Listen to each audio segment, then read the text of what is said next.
A watched ice barrier never melts, everybody. Welcome to Fail Portrayal. As we sat in stony silence for a couple of seconds there while I was waiting for the clock to tick over exactly to the 8:40 time. True. Hello. I was just trying to figure out some witty remark to make with that, but no, I wasn't ready. Hey, Ice is back with a brand new invention. We've got a lot of jokes we're getting ready to make, everybody. You have no idea. But here's the big one. This is going to be fun, but this is a big chungus, okay? I'm going to warn everybody now as we're getting in there. This is so large, I had to compile a list of the waves of ice barrier support. Because we're going to try and do this in rough chronological order with, like, some core sets versus the Hidden Arsenal sets. There will be a little bit of, like, not precision because I didn't crunch the numbers too hard, but rough chronological order, we'll be doing them in the waves in which they were released, including a big fat wave at the end because they invented, like, 6 new cards. Actually, more like 9 because there were several spell traps in there. They invented a whole shitload of new cards for the structure deck. So. The deck has still never been functional. Ever. No, not even with 3. I mean, with 3 Freezing Chain, it's a fun kitchen deck, but it's not the best. No. Yeah. So Ice Barrier, before we even get in there, there's a couple things we should talk about. We should talk about Ice Barrier's place in, like, the actual meta game, like the player base, which is Ice Barrier is one of those Hidden Arsenal archetypes that I would say arguably, like Gen X and some others, was always, like, kind of close to being functional, but was just far enough away that it was pretty dog shit most of the time. With, of course, having, like so many Hidden Arsenal archetypes, a handful of generic boss monsters who were really fucking good and you saw everywhere. Some of which had to be banned or eroded. I was going to say, and I think Ice Barriers were actually the worst offenders of that. Yes, many Ice Barrier synchros were so good they had to be banned or eroded, and Trishula is limit 1 to this day. Still. Yes. Yeah. Like, he is still a staple of certain synchro decks. 3 out of the 4 Ice Barrier synchros, to be exact, have been banned, and 2 have been eroded. Yeah, and so let's be honest, that last one in there is still not bad. No, It's yeah, just- no, it's they're just all a little- pretty. It's just that there's a difference between them being degenerate and them being functional. But you may have seen some of us run some of these cards in our very own progression series, even though I think Ice Barrier is the one archetype we've never tried to touch. No one tried. If Vesper was still playing with us, and I see Vesper's on mobile, so I'm not gonna like at them to like yell them in there. Vesper, if you're watching the VOD or if you're live, say hi. If not, it's okay. You're fine. Vesper may have, as a complete and utter lunatic, tried, but probably would have done it for like 1 week and been like, these suck. Because they do. Yeah, no. Ice Barriers historically have sucked a lot. Yeah. I don't know if I tried Jirak on camera. You definitely built that deck. I don't know if you actually tried to play it now. Well, it got eaten by YGO Pro. Yeah. So, yes, there's this. So, historically, you know, Ice Barriers have this whole thing we've talked about, right? Their place in the meta. Lore-wise, Ice Barriers are one of the OG Hidden Arsenal archetypes, debuting in the original Hidden Arsenal. They're from the Dual Terminal storyline. Unfortunately, from my quick skim, there's not a lot really established about them. When like the Master Guide talks about the Ice Barriers, they're just like, okay, so the worms show up and they're really freaky, and the Ice Barriers immediately let out Brionac to fight them.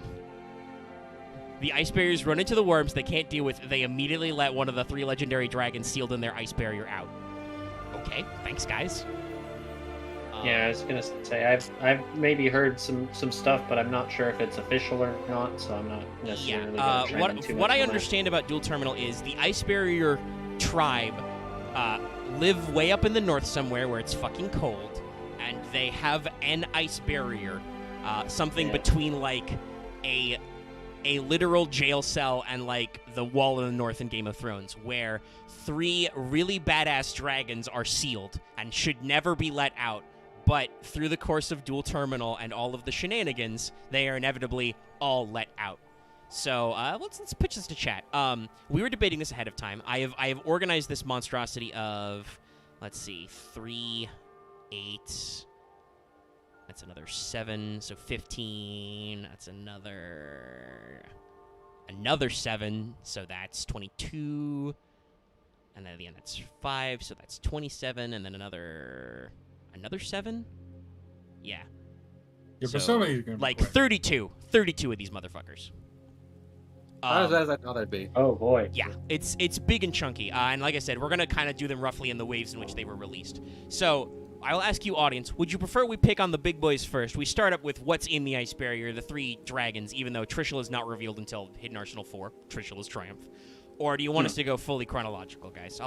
We're on ultra low, so that's still a couple seconds of delay. So you guys, let me know in chat. I see there's about 5 or 6 of you watching, some of which are these guys. But we'll go ahead and see what's up. While I'm waiting for chat responses to roll in, let me pop over on Twitter and tweet this.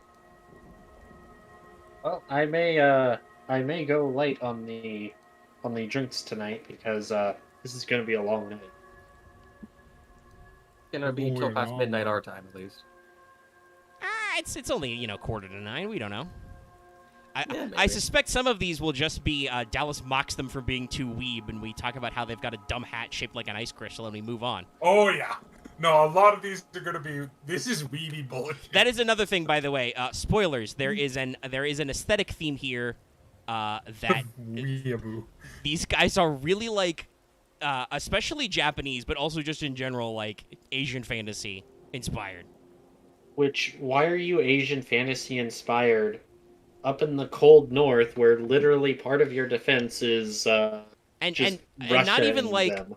not even like a Mongolian heavy furs or like an Ainu Hokkaido kind of mythology. No. There's straight up a card called Samurai of the Ice Barrier. He's dressed like Sub-Zero, I think. It's very like Southeast Asian. I don't know like, what Sub-Zero does. Maybe the MK Deception Sub-Zero. No, this this is different. One of these cards is definitely just Sub-Zero. I think he's a different one then. Like he's just like a blue ninja guy. As shown in like the cover, there's like a mix up between like some Southeast Asian like various cultures. Oh yeah, so I think this is Triangle of the Ice Barrier. This is the 3 big generals. As you can see, one of them is somewhere leaning to like a classic like Chinese or Japanese kind of like statesman figure with way too many weird ice bits on him. One is a monk. One is a monk with like a Buddhist wheel on his back, and the other guy is just a knight. By the way, also some of these cards are just knights. That's also a weird thing. It's weird. Yeah. Get ready for Fail Betrayal. I feel like honestly, if to do a weird, from what it looks like, I don't know if this is the actual lore. So if it is or isn't, I don't care. Don't at me. I won't care. But it feels like they almost pulled a Game of Thrones, where this is basically just all of the teams in the world of bullshit, whatever, dual terminal, basically send these people to watch over the wall of ice demon dragons. I mean, that could entirely be true. I don't think that's been clarified. The weirdest thing about it is that I suspect that there are some people who maintain the ice barrier. Yeah, so that is a thing. We do know that... I just don't think you're born into the tribe of the ice barrier. The weirdest thing is that in all the lore... So it's really weird, right? Like, there are generals, right? So they're an army. There's a lot of magic users, but there are also several which reference royalty. There's Royal Knight of the Ice Barrier, there's Dance Princess. So, like... It's like a kingdom, but it's also like a religious experience. It's like, it's again, so I think it's weird. like... I think it's really like a weird... It's a magical like dynasty. I think honestly we could say it's like a triangle. It's like the 3 great generals. Like each of them has their own following. Like some of them are like soldiers. Some of them are like royalty. Some of them are like mages. I feel like the monk dude is like all the animals.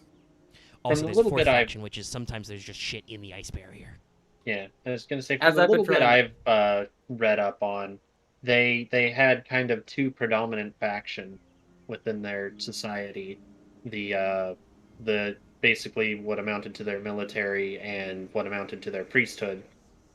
And they had different opinions on how to handle the worms. And I'm gonna guess the monk dude is just the third, just a dude. Yeah, possibly. We'll get there when we get there. So people have been saying chronological I think since all of these are generals, I think they're all actually part of the military. Yeah, but they have different looks and probably feelings. I saw some chronological in there, so let's get started. I'm going to pull up one of the first ice barrier cards ever. a great start. We begin with Burb. Blizzed, Defender of the Ice Barrier. So as I've been trying to say earlier, a lot of the Ice Barrier cards are interesting that they're like the origin point of like the history to a lot of cards. Yes, actually, there's a reason why we're doing Ice Barriers, because we want to move on to some of the second generation dual terminal archetypes again. Like, I don't think we've done Gen X. That's on our list though. But definitely like stuff like Gishki. Steel Swarms. Yeah, L Swarms. So Steel Swarm and then into Evil Swarm, right? Those are just references to lots of other shit. Even like talking about like moving on from like Mist Valley into like Gusto and then further. There's a lot that's set up because spoilers. And then Shadal. After they let Trishula out, the Ice Barrier is fucked. Yes. Because it was I think the Ice Barrier stops to exist because it's really meant to hold Trishula in. I don't think they actually let Trishula out, from what I remember. I think they let Deloran and Brioniac and Gungnir out. Yeah. And the Ice Barrier gets weakened so much that Trishula just breaks out. It is called Trishula's Triumph, yeah. Yeah, I was gonna say the thing that, again, I read, and again, don't know if it's actually true or not, was that they let the first two out and had them under the control of their priesthood, basically. They had something which they could kind of enchant the dragons and control them with. I think it was a mirror of some kind. Yep, there's a mirror of the Ice Barrier. It looks very familiar. It's octagonal or hexagonal. Yes. And is it like the But they Deloran the Guardian? Yeah, but they couldn't control Trishula when they let Trish out, and then that caused the other dragons to break the and then they had a big scary fight where everybody is dead, Dave. So this is Blizz. This is Defender of the Ice Barrier. Let's talk about him. He is a bird. It actually looks pretty good. It's a bird. Honestly, this is one of the best arts in the arc. This is a good art. The only thing I think I'll say is I do not think the art lines up with the stat or effect they gave this thing. No. This is called Defender of the Ice Barrier. It's an armored, ice eagle. He looks pretty cool. Would you believe this is a 1-star monster who's supposed to get flattened? Having played Gusto, yes. Yeah. It's kind of funny. Like you can immediately though see the general theme of Ice Barriers. There's a lot of blue. There's a lot of whites. There is a lot of this recurring symbol. They literally have their crest, because a lot of the dual terminal archetypes have a crest. So they have their little it's a snowflake shape. So it's a hexagon with points coming out. So that's like on his face. He's got little earrings for it. It's like a badge on his armor harness. There's a very nice regalia to it. Ironically enough, this card is never used in either of the Ice Barrier archetype decks that existed. Yeah, because it doesn't fit what Ice Barriers are supposed to do. It's not a bad card. So I should probably say this. There are two themes of our Ice Barriers. There's Stun, which is the majority of Ice Barriers cards, and then there's Guntala. And I say Guntala because Guntala is basically his own deck. Because he turns Ice Barrier into what there? You cut out. Dallas? Dallas may have died. Well, let me go over to Guntala real quick. See if we can parse what Dallas is talking about. It looks like he recurs Ice Barriers at no cost during your end phase. It's a fact. Can Whoa, that was weird. Yeah. Dallas, we can't really. You're breaking up a lot. There you go. That sounds better. My internet is dying. Yep. That sounds better, yeah. But he's being quiet, so I don't know if it's working.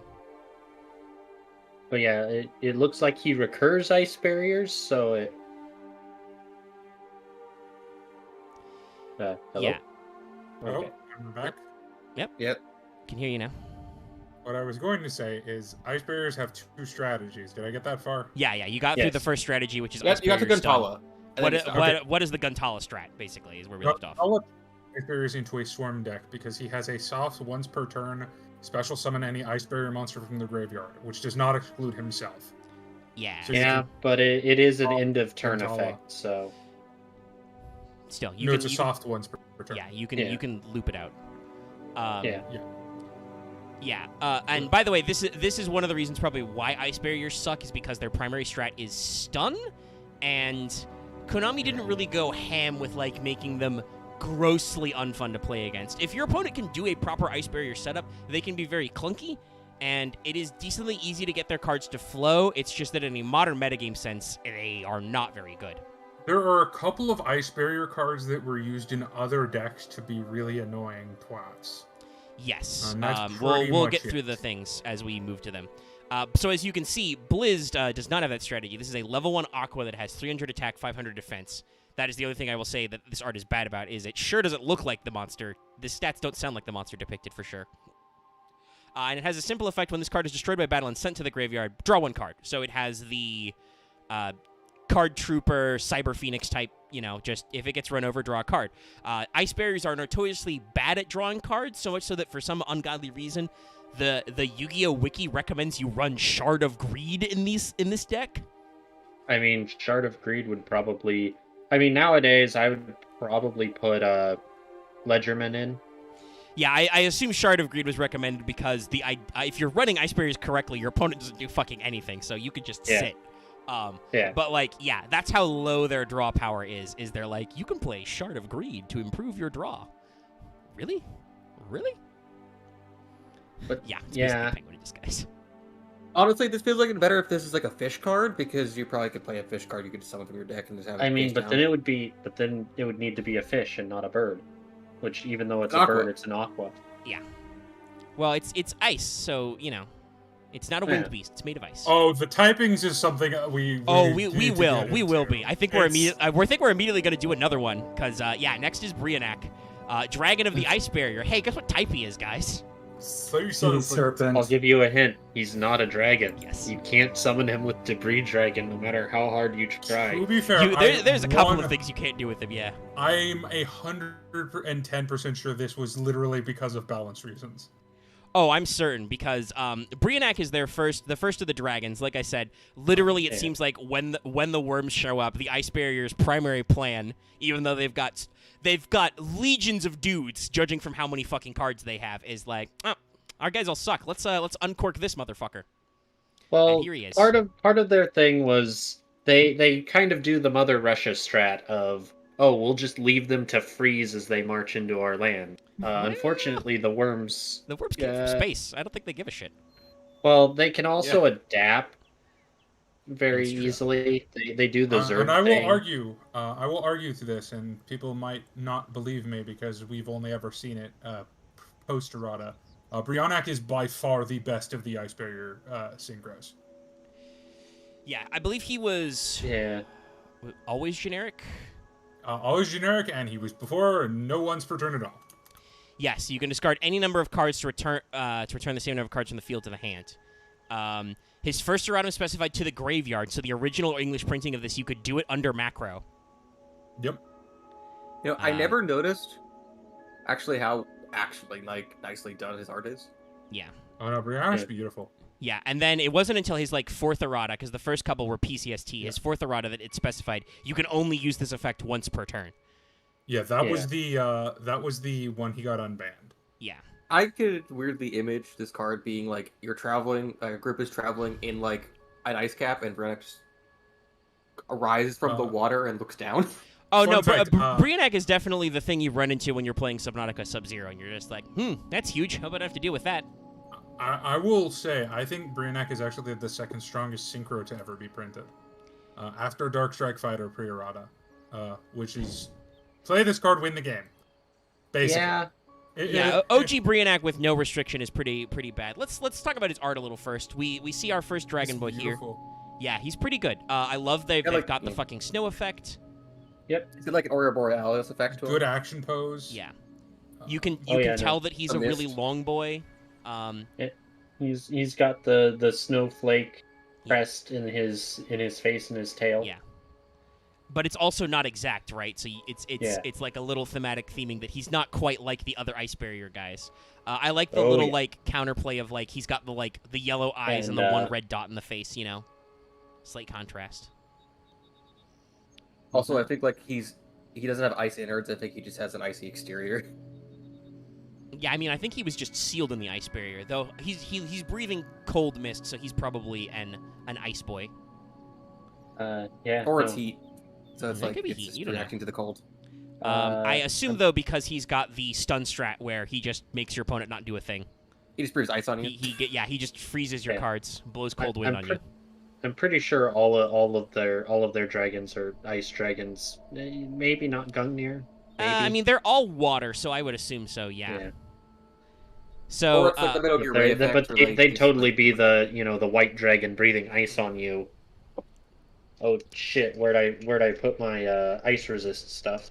So, Brionac Dragon of the Ice Bear is a level 6 synchro, 2300 attack, 1400 defense. He is generic. He requires only one tuner, one non-tuner monster. Because, fuck theming. Well, also, to be fair, Ice Bears didn't have any tuners when they were printed, I don't think. I'd have to double check. Was Cryomancer a tuner? Let me sure wasn't. And was level 1, so it's not really good. I'll look through real quick. I mean, Cryomancer is next, so we'll find out in a second. But, they have total 5, but I don't know if they... Yeah, so I'll have to double check when their tuners are released. So it might make sense that they made it generic. You couldn't even use it right out the gate. But his effect is... you can discard any number of cards to the graveyard, and then target the same number of cards your opponent controls. Return those cards to the hand. You can only use his effects once per turn, as we said. That is the later errata. They made him a hard once per turn. So you can summon multiple Brionacs. You can only use Brionac's Dragon of the Ice Bear's effect once per turn. So no spamming, no looping, no just discard a card, pop a card. Oh, you did something there? Discard another card, pop another card, or bounce another card. And there may have... I was just gonna say, returning just blanket return from any card from field to hand is rough. Yes, no, you've seen several of us use this card to win certain duels. What springs to mind is that one time, I forget what deck I was using, but I was going up against Loth's Fortune Lady deck. I think you're the one that's been known to you pitch 5 to do. No, I mean that's the thing. If you're gonna Brionac, right? Yeah, no. You pitch as many as you need because back row. And hey, there were times when we weren't running Heavy Storm. Brionac was one of our few reliable generic tech pieces of back row removal. Because if you can make a level 6 synchro, which is pretty easy, you can make Brionac, and it's not like he had a lot of competition. It's like Iron Chain Dragon, Gaia. Not even really Goyo Guardian. The Goyo errata really killed Goyo Guardian as the guy who's the only one with a Goyo Guardian in our format, I think, and I've somehow managed to not get him banned because he's just such a pain in the ass to run. I just don't think you've run him in the decks that would use him. Yeah, I've tried to make Earth Kit Bash decks. It's just it doesn't. I never got the flow for it and was like, nah, I can't spam this guy. Well, I think, honestly, you probably maybe put him in the Psychic deck, but that's getting off topic. Yeah. So Brionac, good effect. Yeah. I was going to say, yeah, no, so they had 5 tuners total. I'm not sure when all of these came out. I suspect there was an out-of-archetype tuner you were supposed to be using with this, perhaps of the Gen X variety. Yeah. Isn't Gen X Undyne a 3? That's not a tuner. That's just a. Well, yeah, but you use it with controller anyway. Undyne sets up controller really easy, so you can make level 6s, I believe. Because isn't the Gen X Aqua thing also a 6? So it's 3 and 3. Oh yeah, that's fair. So Cryomancer is a tuner. It's just you need other materials because the numbers are bad. So I'm gonna get ready to grab Cryomancer. If anybody has anything else to say about Brionac, please do so. 10 out of 10 would summon again, and will summon in the future. Yeah, until he gets banned, possibly. We've had that yell back and forth a little bit. I don't think he's getting banned. He may or may not. We've definitely been mad at him a couple of times, but we have a lot of other shit to deal with. We're in prime Zexal territory, so. Yeah, no. This will date the video, but after this next week, 2 weeks from now, we're opening up Tachyon Galaxy. If you can keep the count, guys. This is tomorrow. We will be recording week 44, episode 44, Abyss Rising. So. We're in the guts of Zexal now. We're about to go to Cosmo Blaze. Several of us have already, I think almost all of us have already opened Cosmo Blazer, and then Tachyon Galaxy is next. This is some sick shit. And for those of you who don't know, dragon rulers. That's Spellbook of Judgment. Yeah, it's gonna be interesting. Spellbook of Judgment is probably not going to be a problem considering it's gonna be at 1 and no one might pull it. Okay, so we had some good ice barriers to talk about. Yeah, we had some good art to talk about. Let's blow up Cryomancer here. Yeah. The art for this card is unfortunate. Because spoiler, this is actually a usable ice barrier card. Yeah, Cryomancer actually goes in ice barrier decks. Oh wait, no, never mind. Wrong. Sorry. I think Cryomancer does actually. No, I was no, it's not Cryomancer. It's the Cryomancer, which is a different card. But this does actually go though in dogshit old ice barrier decks. But Cryomancer no, it does. Geomancer was the one I was thinking. One of the first really actually usable ones. Cryomancer still goes in because he does have he's a gravity bind on legs if you control another ice barrier. Spoilers for his effect, which is useful because your deck is bad. And also that text of if you control another ice barrier. We'll be saying that a lot tonight. Yes, ice barriers definitely have a swarm theme. Go ahead, X. This looks like an art I'd see in like a middle of the road front cover shot like manga. This just looks like it's not finished. Yeah, this is definitely like some generic like manga or like this is some like well, it's not black and white, so we'll say mid-90s to early 2000s tabletop RPG insert art. Yeah, I was gonna say, let's be honest, this guy is maybe not a mook, but like an unimportant NPC. This is some this is like budget Games Workshop art. It's like all the art on the stuff you don't get to see all the time. Yeah. Well, this is you threw the budget into the barrel, oiled the barrel, and then scraped the sludge out of the ball. Yeah, this just feels like bomb tier minion Fire Emblem character. Oh yeah, he's not. Yeah, no, you know what? He looks like what was his name? Fuga, Mr. Wild Ride. Anyway, I mean, yeah, he's not flat faced enough to be a bottom tier Fire Emblem villain. He's definitely he doesn't have a growth coming out of his head to be a Fire Emblem boss. This guy, this guy's like a few chapters in, you run into your first mage enemy. Well, yeah, no, but Fuga was he was technically recruitable. He was a boss. His map was very infamous. Chad has another great way to describe this man. He looks like a throwaway Attack on Titan character in cosplay. Yes, correct. Oh god, he does. Like, okay, because like he's pretty ripped. There's some decent anatomical detail in here. He's wearing some like definitely some Japanese monk shit. It's too bad his stats. He's got some like tattoos on his legs. He has some. He has some tattoos, which the details you can't see. He is wearing a dumb fucking hat. That's not his.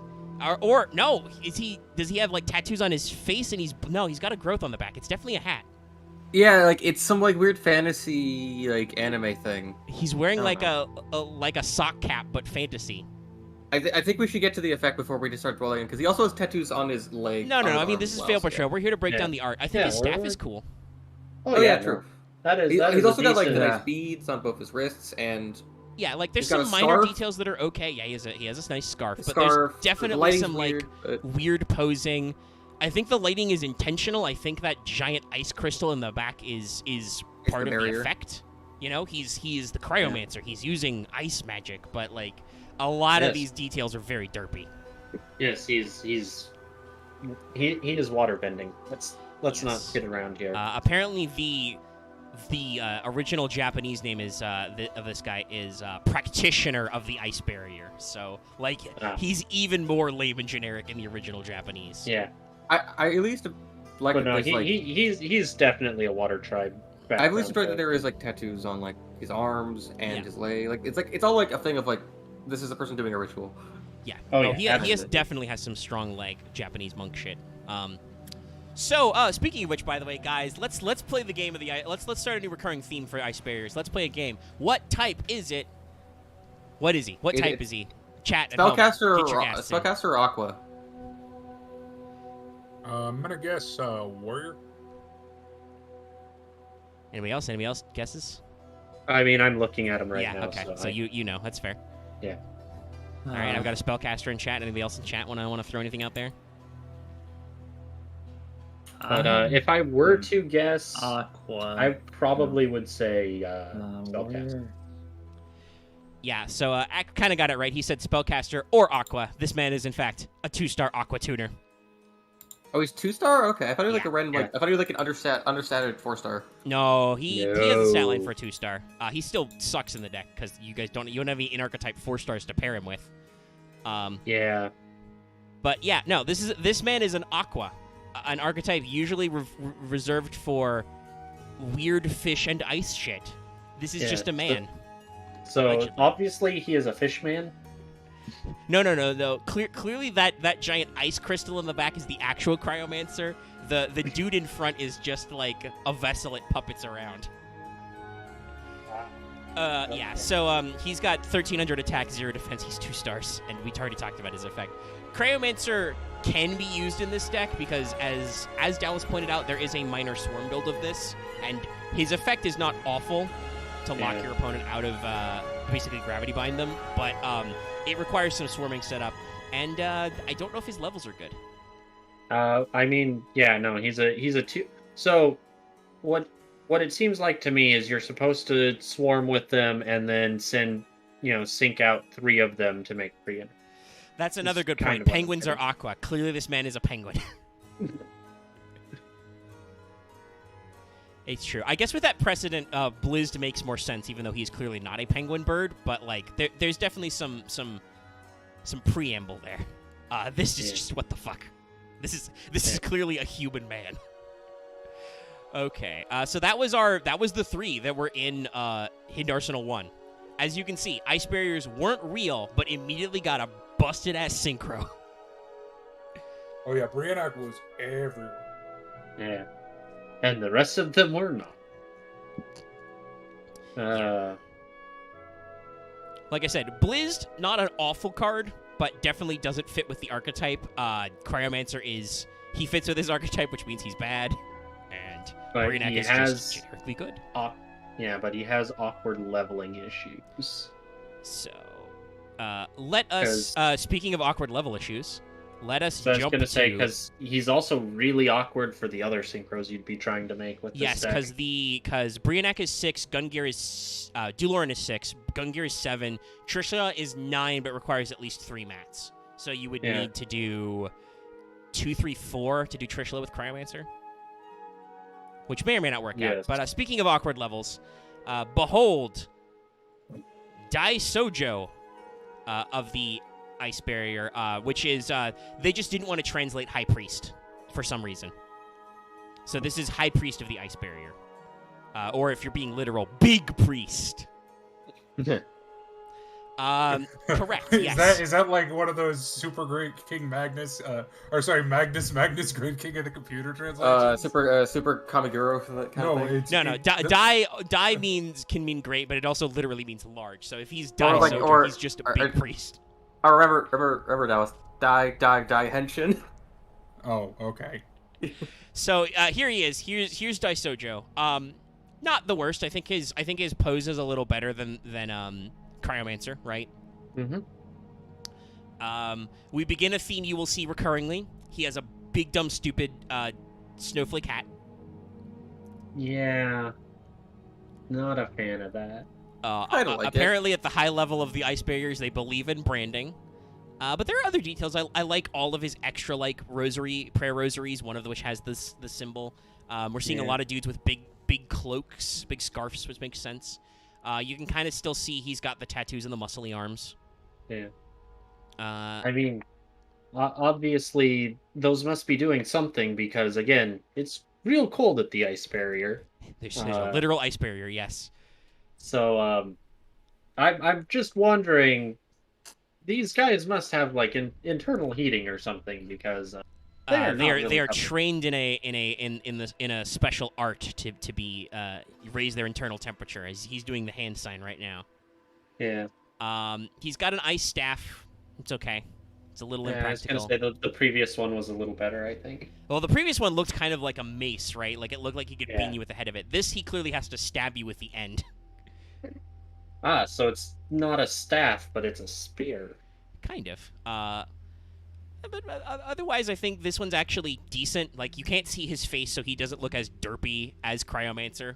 It's definitely not one of the worst arts, but it's definitely not one of the better. Like, no, I feel like it's very generic. Yeah. I do kind of like that they remembered that like light blue and gold kind of contrast, so they do that a lot.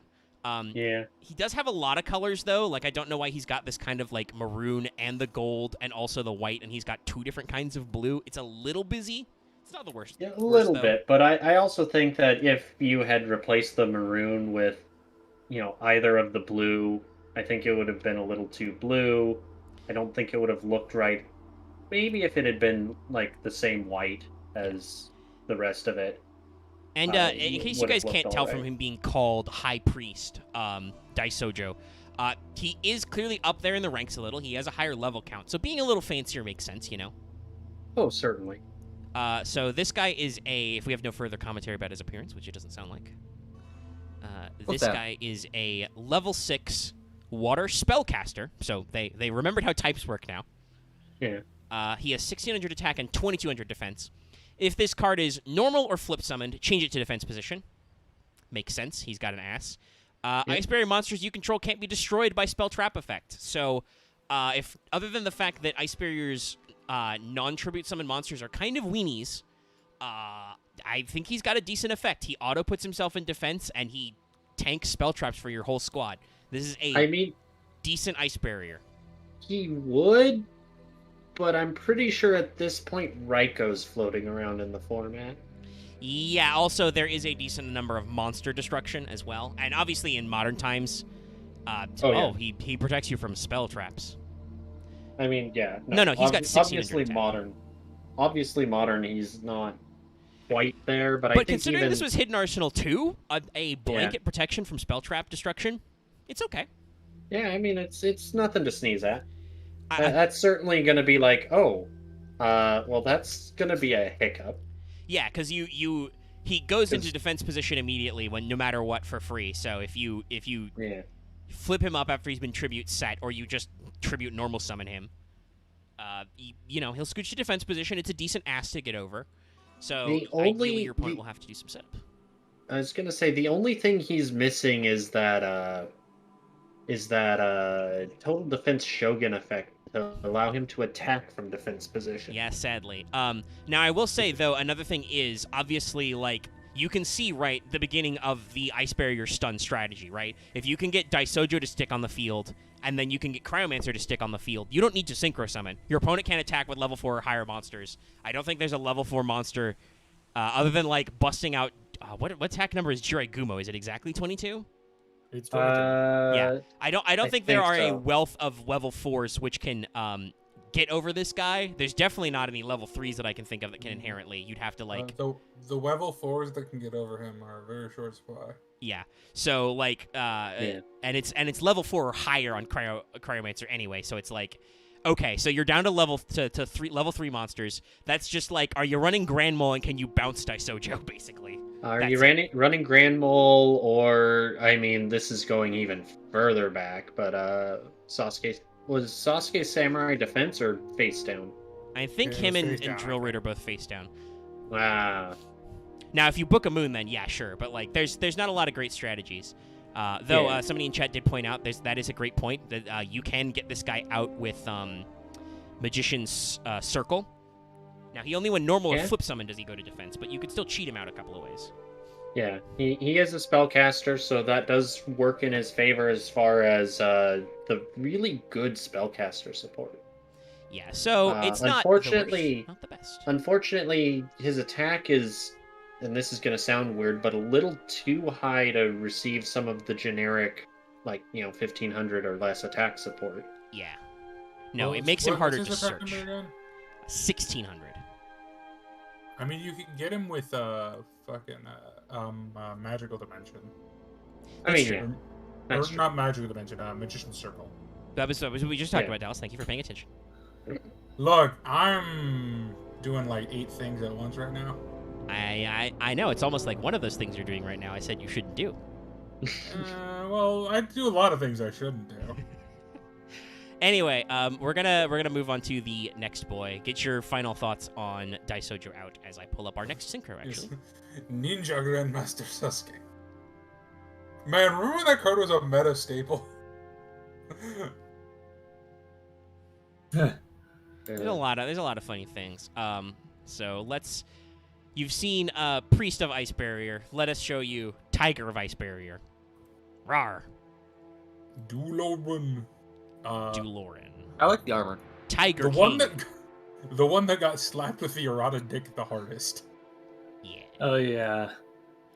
So I will pull up his erratums so we can talk about them later. But visually, Yes, Duloran, Tiger King of the Ice Barrier. Yeah. Its face is jank. That contrast between the black, gold, and the white is nice. Yeah, he's got good color comp. Once again, I think the ice barriers a lot of time work better on their kind of more monstery animal type monsters. I mean, there's definitely only so much you can do with dudes dressed in blue, right? As we will see as we work through these 32 cards. Yeah, but some of them do actually look good. Yeah, but it's when you have so many of them, it's hard to keep your designs fresh. When you can do more flexible stuff, like, hey, what if we did an Ice Barrier Tiger, the Tiger King? You know what would that look like? Well, he's wearing armor, which is cool. Like Marth said, the black and gold, very good. I do think I don't know if his face is like jank. I definitely think the like roar shot looks a little weird because he's kind of like got his shoulders hunched. Or he just has a really tall neck. I'm not sure. One of the two. Yeah. Or he's some weird gorilla tiger thing.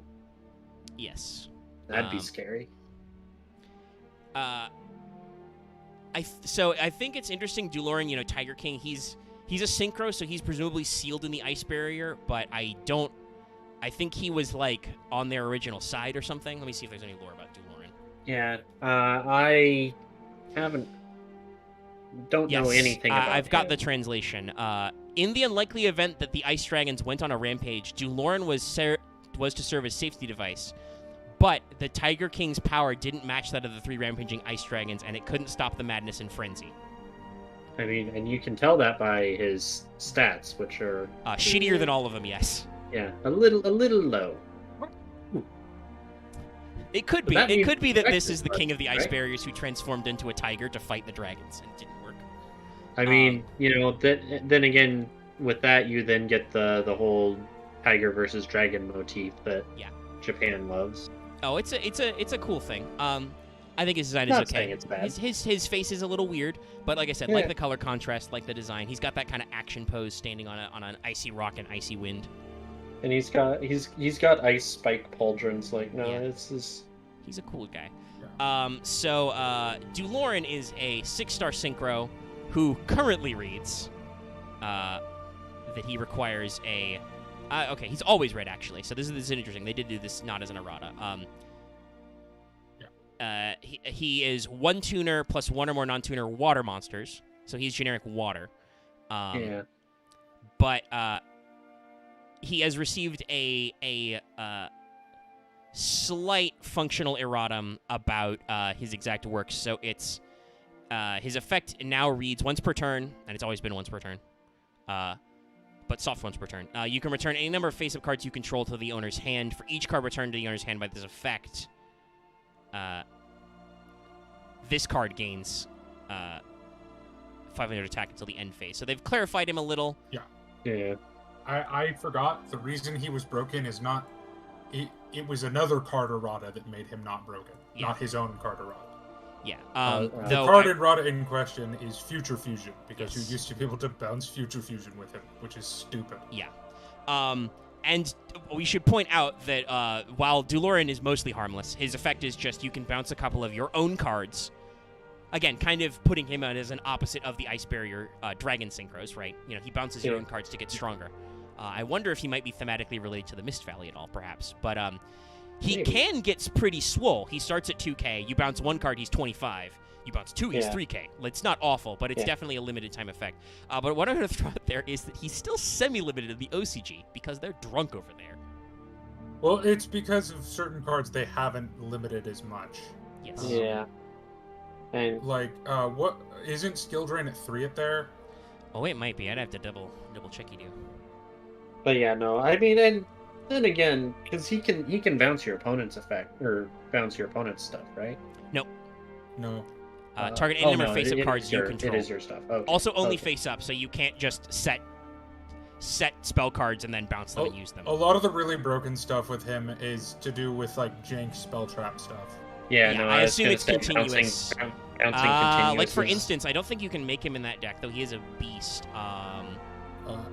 Ab-Zero? No. Well, yeah, Ab-Zero, but also, which would be annoying. But also, I'm thinking fire formations. Is Tenki's not one? Is Tenki once per turn? No. No, yeah, Tenki is one. Okay, the Tenki. Another really dumb thing is the card Mind Control makes that card count as your property, so you can bounce cards you Mind Control with him. Yeah, that's another funny. So yeah, like Duloran has some jank to him. It's not broken, but he's definitely funny. I mean, he's not as good as Brionac for sure, but he did dumb stuff.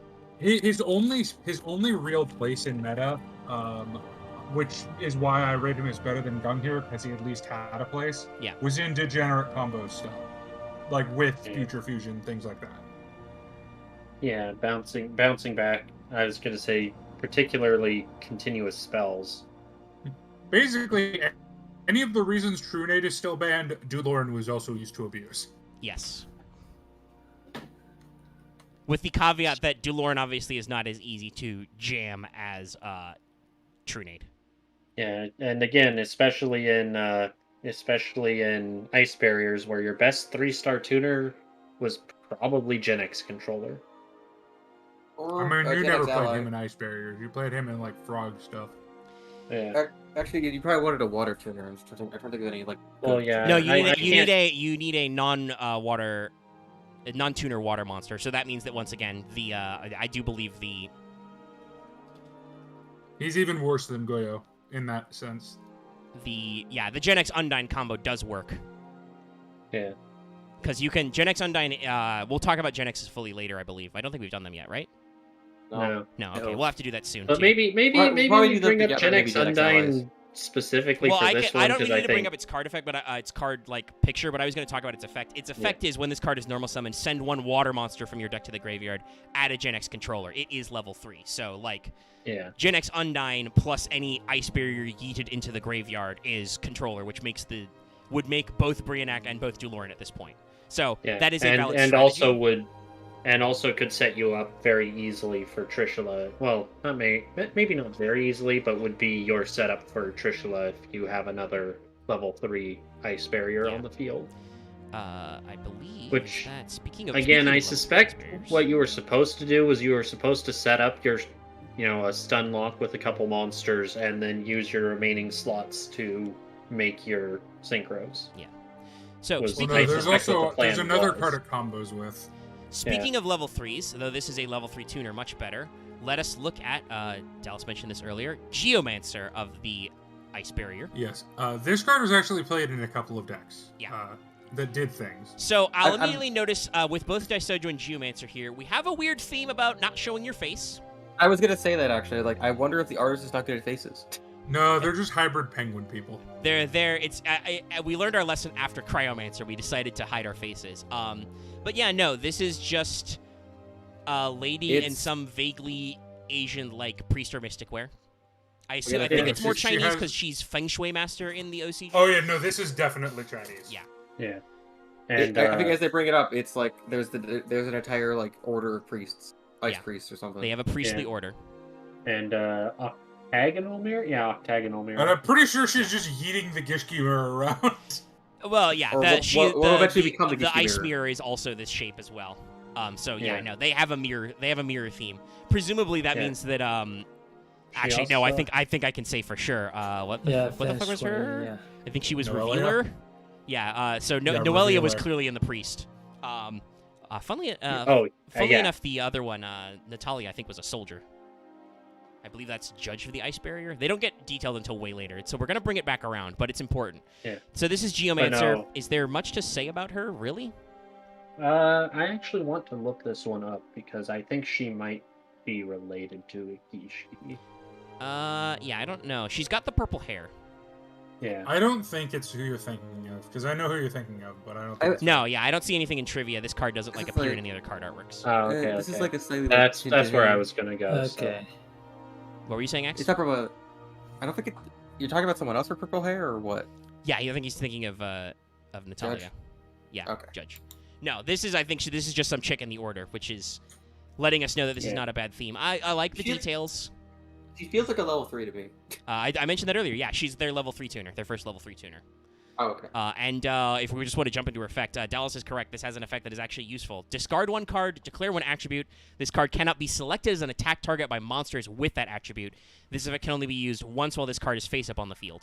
So it's also a tuner, which yes, is it's a level 3 tuner, which is very important. But she's got a built-in attack protection. So if your opponent's playing a mono attribute deck, you can just slap this baby in attack mode, ditch a card, and go, hey, buddy, you're playing all lights or all fires. You cannot target me with attacks with fire monsters. Like I was gonna bring up that those are like the two attributes that usually are mono attribute usually.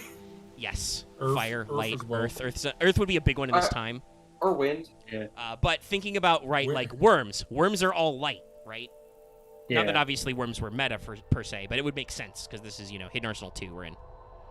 But also, Light Sworn are all lights, funnily enough. Light Swarms are all lights. Oh. Monotype Light dark Sworn decks are rarely all light, but that's a different argument. That's a different problem, yes. Okay. Twilight But was at very least popular the during this time. But like Pure Dark was also very good during this time period. Well, also they have a bunch of Earths.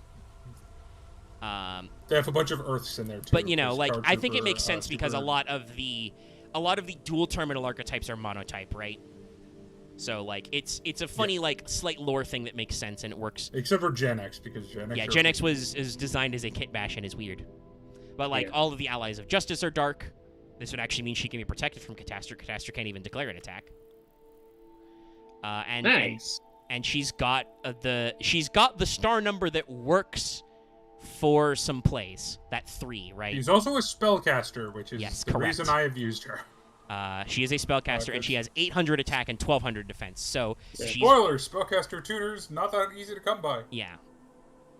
Yeah, and also again, her effect is not specific. Like she doesn't need others of her tribe around. No. So you can jam her in non-ice barrier stuff. Yeah. So you can use her functionally pretty well as just like she's not amazing. She's pretty bad, but she's not like considering we are still in wave 2 of ice barriers, and we are about to compared to the rest of the ice barrier main deck, she might as well be like a god. And we are about to talk about General Grunard of the ice barrier. Oh well, Jesus! Again, the problem with putting her in ice barrier is I don't think you're likely to have much outside of water to use with her. No, I don't actually. No, you don't have to discard the attribute. No, you discard one card, then declare an attribute. Yeah, no, she's way better than you think she is. Yeah. Okay, no, she's actually better than I thought she was. Never mind. I am obviously paying attention here. It's one of those days. Yeah, I mean, we got a lot of these to do. We can't all have commentary. I literally only have 2 things I'm doing. Wait, no, Grenard is not next alphabetically. Oh, okay. We're in chronological. I'm stupid. I guess technically 3, because I'm commenting on this. I've got EDO Pro open so I can find the cards we're talking about. Yeah. And rather than do the thing I'm doing where I have like 2 or 3 tabs dedicated to the Yugi wiki at a time. Yeah. And I may have a bottle of adult beverage with me.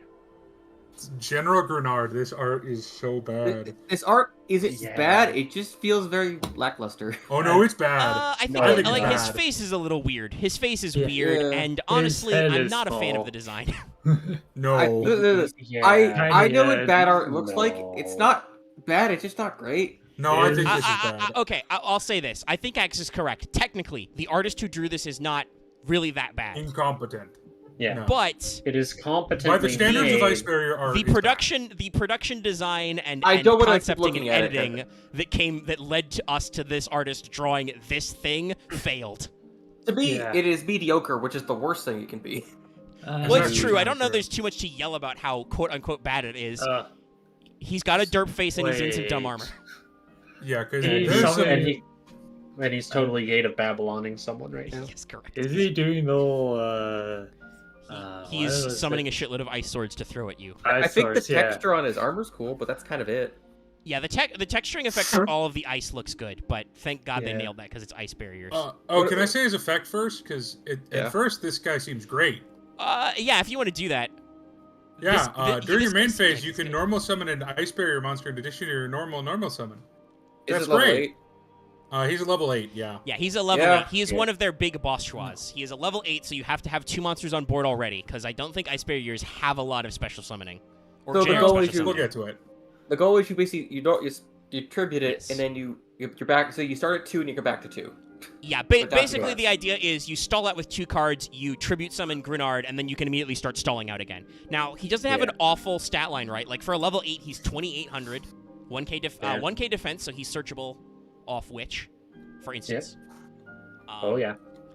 But it's definitely like, this guy, you will notice later, for instance, if we ever do, say, Constellars, who have, I think, 2 monsters which have this effect, those are both level 3 and level 4.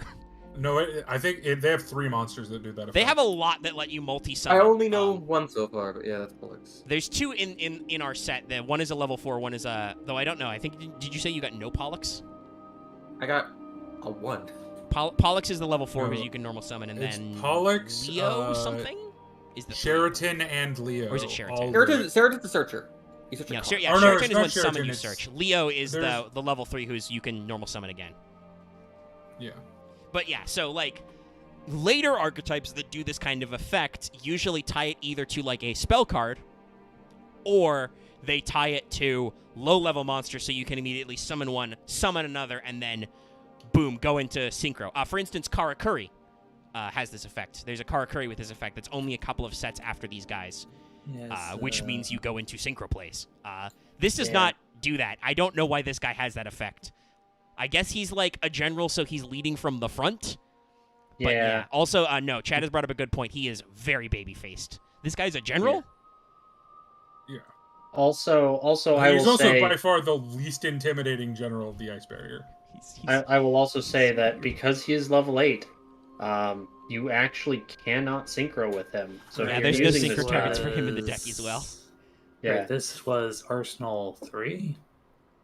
I think we're still on Arsenal 2. Oh, it might be 3. I might have got this guy out of the order. Yeah, it's 3, though. Yeah. But still, like, it's, as David pointed out, I mean, we won't really lose that much by accidentally doing 1 or 2 of these guys all in a bunch out of the order. There's like 40 I think, honestly, that says more the fact that he's hidden Arsenal 3, and he's still that bad.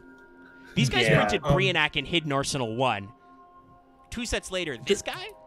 To give a example of a competing level 8 in that same set, I believe, there's one that is that gives an effect that is not targeted by trap effects, and once per turn, you can banish to give it 1,000 attack. Was that a Mistfelly? No, it's a Jirak. Yeah. Well, of course, it's a Jirak. Yeah, this guy is ostensibly a main deck boss monster, but for the sake of Ice Barriers, he doesn't do that job very well. Yeah, no, he just... Yeah, no, like you said, he doesn't really fit into their strategy all that well until he's been around for a couple of turns, and you can just start... This is not the DM era where you can get away with shitty tribute summon monsters. Yeah. No, because he can very easily be popped. Hell, you could have tributed off 2 Ice Barriers, which stop your opponent from doing things, and then eat a Bottomless. Yeah, and compared to the other tribute monsters, he's just not worth it. Like, there are tribute monsters in Ice Barrier that are played in other decks. Yeah. Yeah. So this guy is from our next target is from a gold set, but is still from this rough era. So like I said, there's a little bit of like wiggliness. Yes, it's Numbing Grub. This art is weird and doesn't make any sense, but I love it. I want to know what scale this art is. Yeah, I don't know. Now, by the way, this guy holds a little bit of an award. Because he is actually, also we should say, before we leave this guy, type-wise, what was Mr. General Grenard? I believe he was a warrior. Warrior? I think he should be warrior. Yes, he was properly a warrior. He was typed correctly. But Numingrib, did I copy this art already? Or do I have to go back? Because sorry, I lost my tabs a little. Yeah, okay. Here's the art. I pull it up. Numingrib is a insect type. Thank goodness. But I gotta assume he's a giant worm because his attack points tell me that.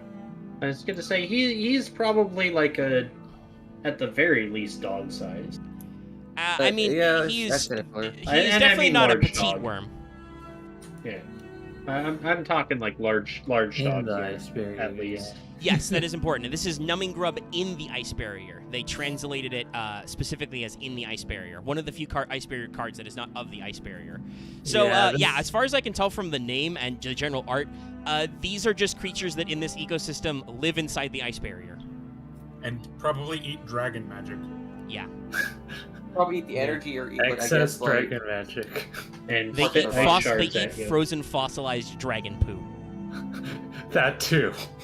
And then spit ice shards. Yeah. At you. I mean, I don't know if there's a whole lot to say about this art. It's a grub. I mean, he's kind of got some of that old school Yu-Gi-Oh like metal look to him. He's really gross. Yeah. Oh, I think it's cute. He's doing a little bit of an action shot. He doesn't have any eyes, which makes sense. Lives in an ice barrier. I mean, This is definitely the part of the, dual terminal, the RPG, where someone gives you a quest to go slay a whole bunch of these that got into a store. We do not trust, we the ice barrier people, do not trust you to give you our dragon magic. Go prove yourself by defeating 10 numbing grubs of the ice barrier, which is all in red text for some reason. And you're like, okay, bye. Honestly, bring us back 10 numbing grub. Honestly, an actual dual terminal RPG would be fun because they could have a bunch of different stories. Oh, I mean, it would because there'd be a lot of different areas, environments, right? A lot of the different. story would be everybody honestly, died. I think it would be personally better as an RTS, but maybe that's just that me. could also work too. No matter what game you do, though, you'd have a lot of different map types. Yeah. Anyway, so I mentioned this earlier, but numbing grub is a little bit of an interesting card because it is one of 2 water insects. The other one is a permapal. Nice. So water insects are not very common. Really? I'm actually surprised about that. Yeah, that's what trivia says. Yeah. It says there's only 2. So it means if we ever did a randomized wheel challenge, that water insect means it's a dud. Oh, dude, I want to do that so bad. I'm seeing it's the only one. Yeah, I was gonna say. So they never did any skitter bugs or something. Yeah, they have not deliberately done that design. All the other water bugs, I think. No. Hey, Omega, there's a third one. Oh, there is. is. Trooper light flapper. Oh, yeah, well, that card. I don't think that card is out yet. Yeah, it's a pre-release card. Yeah, so that's so they made a water bee trooper. Bee troopers, by the way, are fucking sick. We will never do a fail portrayal on bee troopers. We would do an awesome portrayal because those guys are great.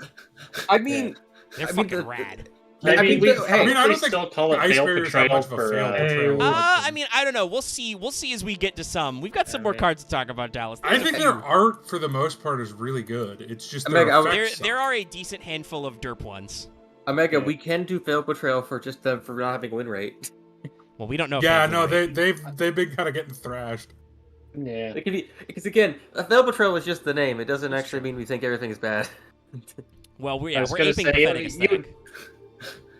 Rest in peace, I guess. By the way, the Japanese name for this is intoxicating bug dwelling in the ice barrier. It's really weird.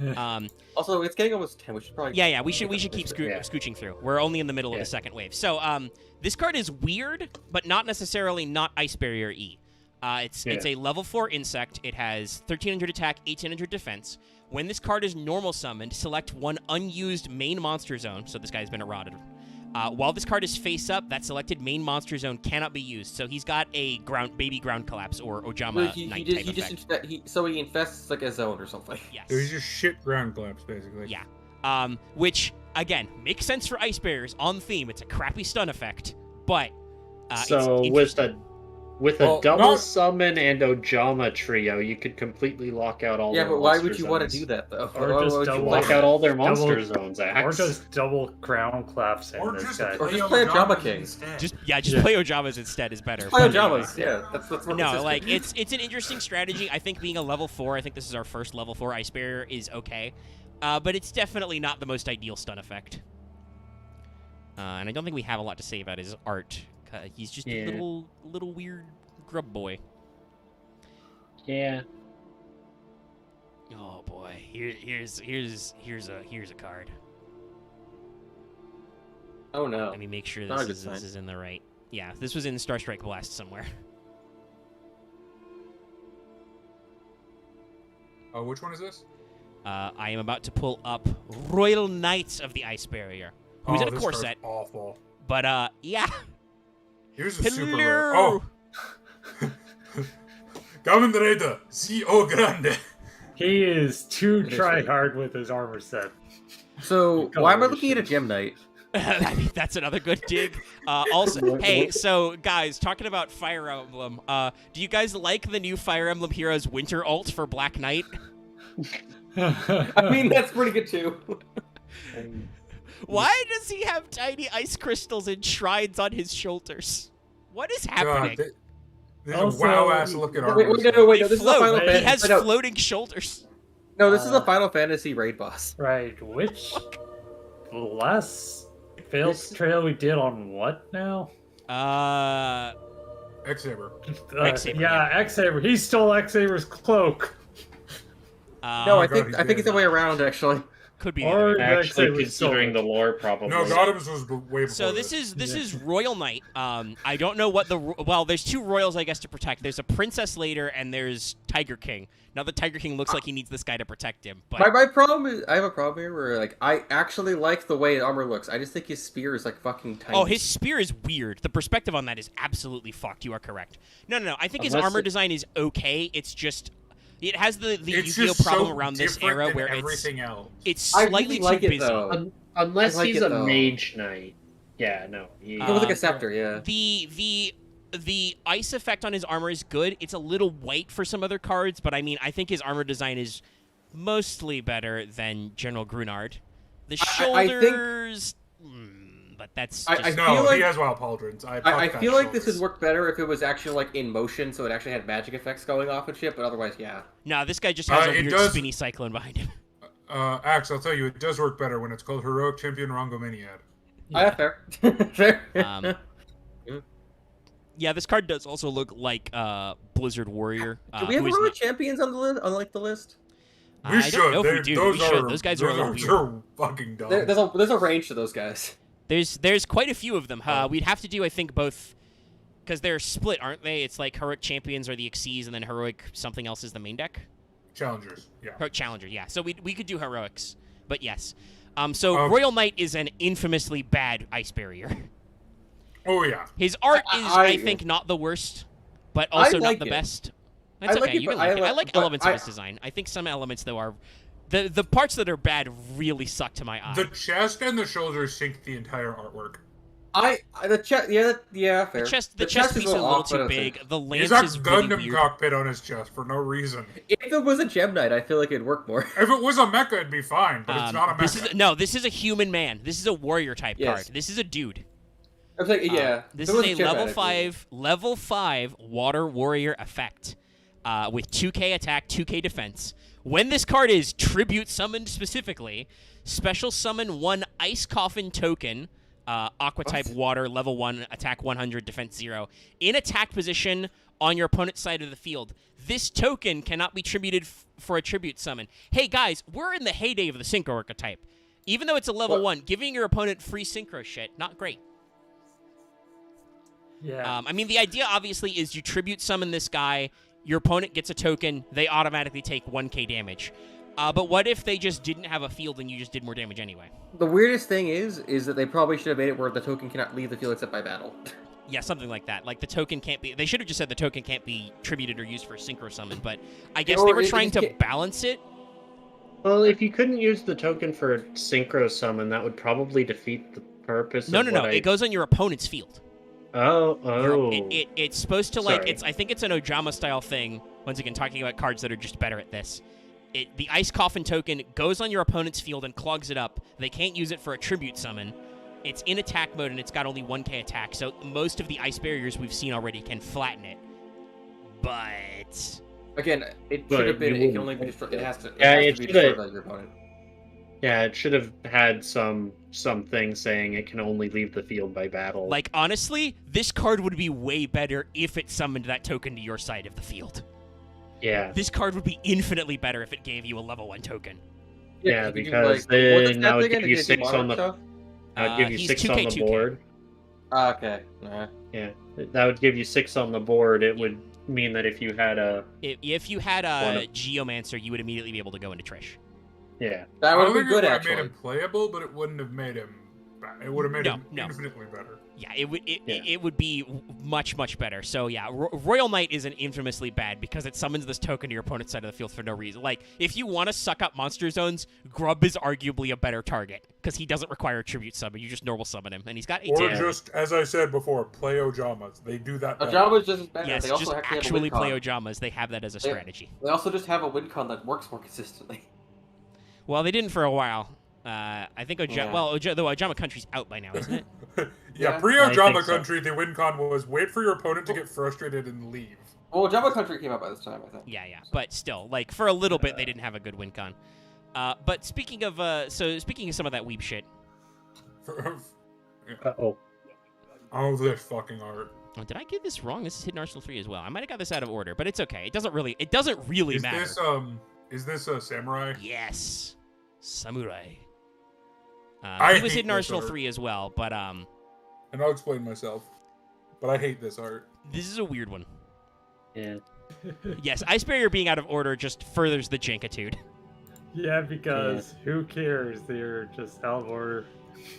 Who cares? There's like 4 playable non-synchros in the entire... So there is a name of a TV trope called Sean Connery is about to shoot you. It's about art and like camera pacing because James Bond infamously does the gun towards the camera shots. So this is that. This is Ice Barrier Samurai is going to stab you. It's pretty. I like the shot. I just don't think it's gonna be a good card. I hate the design of the armor. The armor's kind of whatever. It's just. It's a really weird fusion because like parts of it are Japanese Yoroi style, but a lot of it is also just European knight style. Yeah, and he has baggy sleeves. Yeah, so he's got that's definitely the samurai type thing, right? Like he's wearing really baggy hakama pants and sleeves. But you're also supposed to pair that with more armor plates. Yeah, he doesn't have enough armor. I can't tell if his katana is curved or if it's even a katana. It could be like a Chinese-style straight sword. Also, he breaks the rule of armoring that really pisses me off, which is armor that is not actually effective armor. Because just stab him in the arm. Your arms were technically, because they have to be mobile, were often under-armored, but it's you can tell from his pose, his weird side shoulder pads are not contoured to protect his arms at all. Yeah, no, they are not. I will say that while I agree with Dallas, you do need to be careful like that, like you were saying, Omega, having been in some modern body armor before. I will say though, I think he's got a gorget to protect his neck, and then he's got a chest plate, but he's got deep cuts in his chest plate for his shoulders to his arms to roll really far forward, which means that like parts of his pecs are completely unprotected. Yeah, well, I think it's meant so that you could do that. Samurai hold the sword over your head. I'll say this. Maybe the reason not this samurai, art pisses me off so much is because Konami has proven that they know how to design good good-looking samurai cards. Well, this is Six Samurai. I was going to say, Six Samurai V1 was out at this point, yeah. Yeah, they exist. This guy is just a weird kit bash of armor tropes. Like, his helmet's pretty cool. Don't know why he has a weird robot eye patch. Oh, that is actually common in some samurai helmets. I've actually seen that before. Interesting. I have not seen that design tip. I know that like the Mempo is good, but like the eye protect is interesting. Yeah. If they're missing an eye. No, I suppose that makes sense. I would need specific examples, I guess, rather than generic ones. But yeah, so there's definitely some weirdness. I don't know what's like. He's got the he's about to use his ultimate move, line of light behind his head thing. I think Axe did point out, I like the mist rolling off his sword. That is a cool effect. Oh yeah. No. He's summoning an ice snake from his sword, or that's like the only good thing about his design is he's got a lot of purple in his design, which is different. I'm kind of I'm not against it, but also it's a little weird. To me, it looks like he just probably the trail of where his sword has been, as he's maybe been Also, I think one of his eyes has been gored out. Yes. Yeah, that's what Dallas was kind of alluding to. Oh, yeah, somebody's saying it's a cloth. Okay, I can see that. Maybe it's like a cloth eye patch. Yeah. Okay. It's the little red, like, he's got the little red ice barrier gem in it, definitely, which is just like, that's a little weird. I have seen that before. Now, granted, it was in anime, so I don't know if it was a historical thing, but it is a design choice I have seen. Okay, it could be an anime trope. Yeah. But yeah, he's got some weird. But we should move swiftly on with. Oh, and sorry, not just anime. I also saw it in the Akira Kurosawa film. Okay, that's fair enough. But once again, not real. So I don't remember what this thing's effect and its stats are. Yeah, Samurai's weird. So he's a level 4 water warrior, 1800 attack, 1500 defense. Holy shit, a stat line that makes sense. When this face-up attack position monster is changed to defense position, destroy this card, and if you do, draw 1 card. What the fuck? No recursion? Okay, that's... No, if your opponent puts him into... If you put him in defense mode, so if you're playing level limit area B like you should be in this deck, this guy just eats himself and draws you a card. Yeah. So there is actually a I mean, technically speaking, that is probably... Well, I mean... Rather than giving your opponent 1,000 life points, you're giving up your summon for the turn, essentially. Yeah. So, but draw 1 card. Considering his stat line, I think it's kind of shitty because it's like, why would you do that? You just attack. You can do it after battle phase if you keep him around for a turn. Can you? Can you change battle positions the turn you've declared an attack? I don't think you can. No. Unless you have some kind of spell effect or something. Yeah, you need an effect to force him, I guess. Well, I meant keeping him alive for a turn. Which means that you're then, I guess, going -1 in order to cycle him. It's a little weird. It's very clunky and slow for no reason, Ice Barrier. I kind of wish I knew what they were intending for it, honestly. Yeah. I don't think they know what they were intending. But he at least has a stat line which is not dog shit and is 4. I think it's thematic of him supposedly being a samurai. I also think definitely there's some elements of some of this is much like with Blizzed. I think some of this is supposed to be giving them draw power just badly. Now I think I know why they were saying that they were running Shard of Greed in this deck. They were pretty desperate for some draw. So this is going to be an interesting one. Oh, I know what my problem is. I scrolled down too far in my list. Okay, yeah. So we have been doing this out of order because I'm bad. All right, I got this though. I'm back on track. We're gonna do it properly. It's all right. We're still in the same wave, so. I mean, we're still in Hidden Arsenal somewhere. So this works out. Okay, so I'm gonna scroll back up and get the couple I forgot from 2 that I missed because I scrolled down too much. Want to do them all at once, I guess? No, we'll get through. It's fine. Just to go to an earlier point a little bit, I feel like in terms of coherency for what they wanted them to do. For the original ones, they had Worms and Allies of Justice, they had figured out pretty well. Yeah. They all do one thing. Then there's Jirak and Mist Valley, which are kind of and Flamefell, which are there's mostly a theme. Oh, this card. Okay. Ooh, that's cool. This is the most used Ice Barrier card that isn't a synchro. Because this thing's effect is nasty. This is medium of the Ice Barrier. Yeah, this is the medium is controlling or summoning forth Brionac, I believe. Yeah. I don't think, is that Brionac? Oh, that's Brionac. Yeah, it's Brionac's face. It's Brionac without the snow, the crest on it. No, it's in there. It's just in shadow. You can see the outline. Yeah. I can draw a red pencil on it if you really want me to. Look, X. Her very large hair is covering the bottom part of his So this is face. medium of the Ice Barrier. This is a lady who is controlling Brionac. I don't think there's a lot to say about her. Yeah. Besides, if there's a medium of the Ice Barrier, is there a large of the Ice Barrier? Yuck. She's got. I like the face. The face. I think it's almost like gold embroidery into her flesh, and then some nice Yeah. No, there's some good probably, design elements. Probably paint or something. She's got a medallion of the Ice Barrier, which becomes a thing around her neck.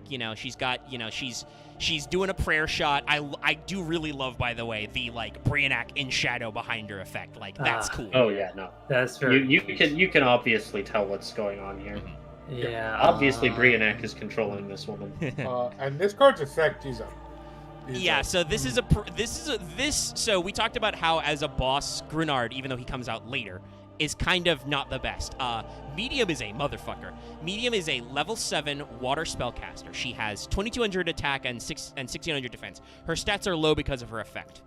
First of all, if your opponent controls 4 or more cards than you do, you can special summon this card from your hand. Hey, so are you going second in Ice Barriers, and did your opponent set a bunch of cards? Boom. Free special. Yeah. Your opponent can only activate 1 spell or trap card each turn.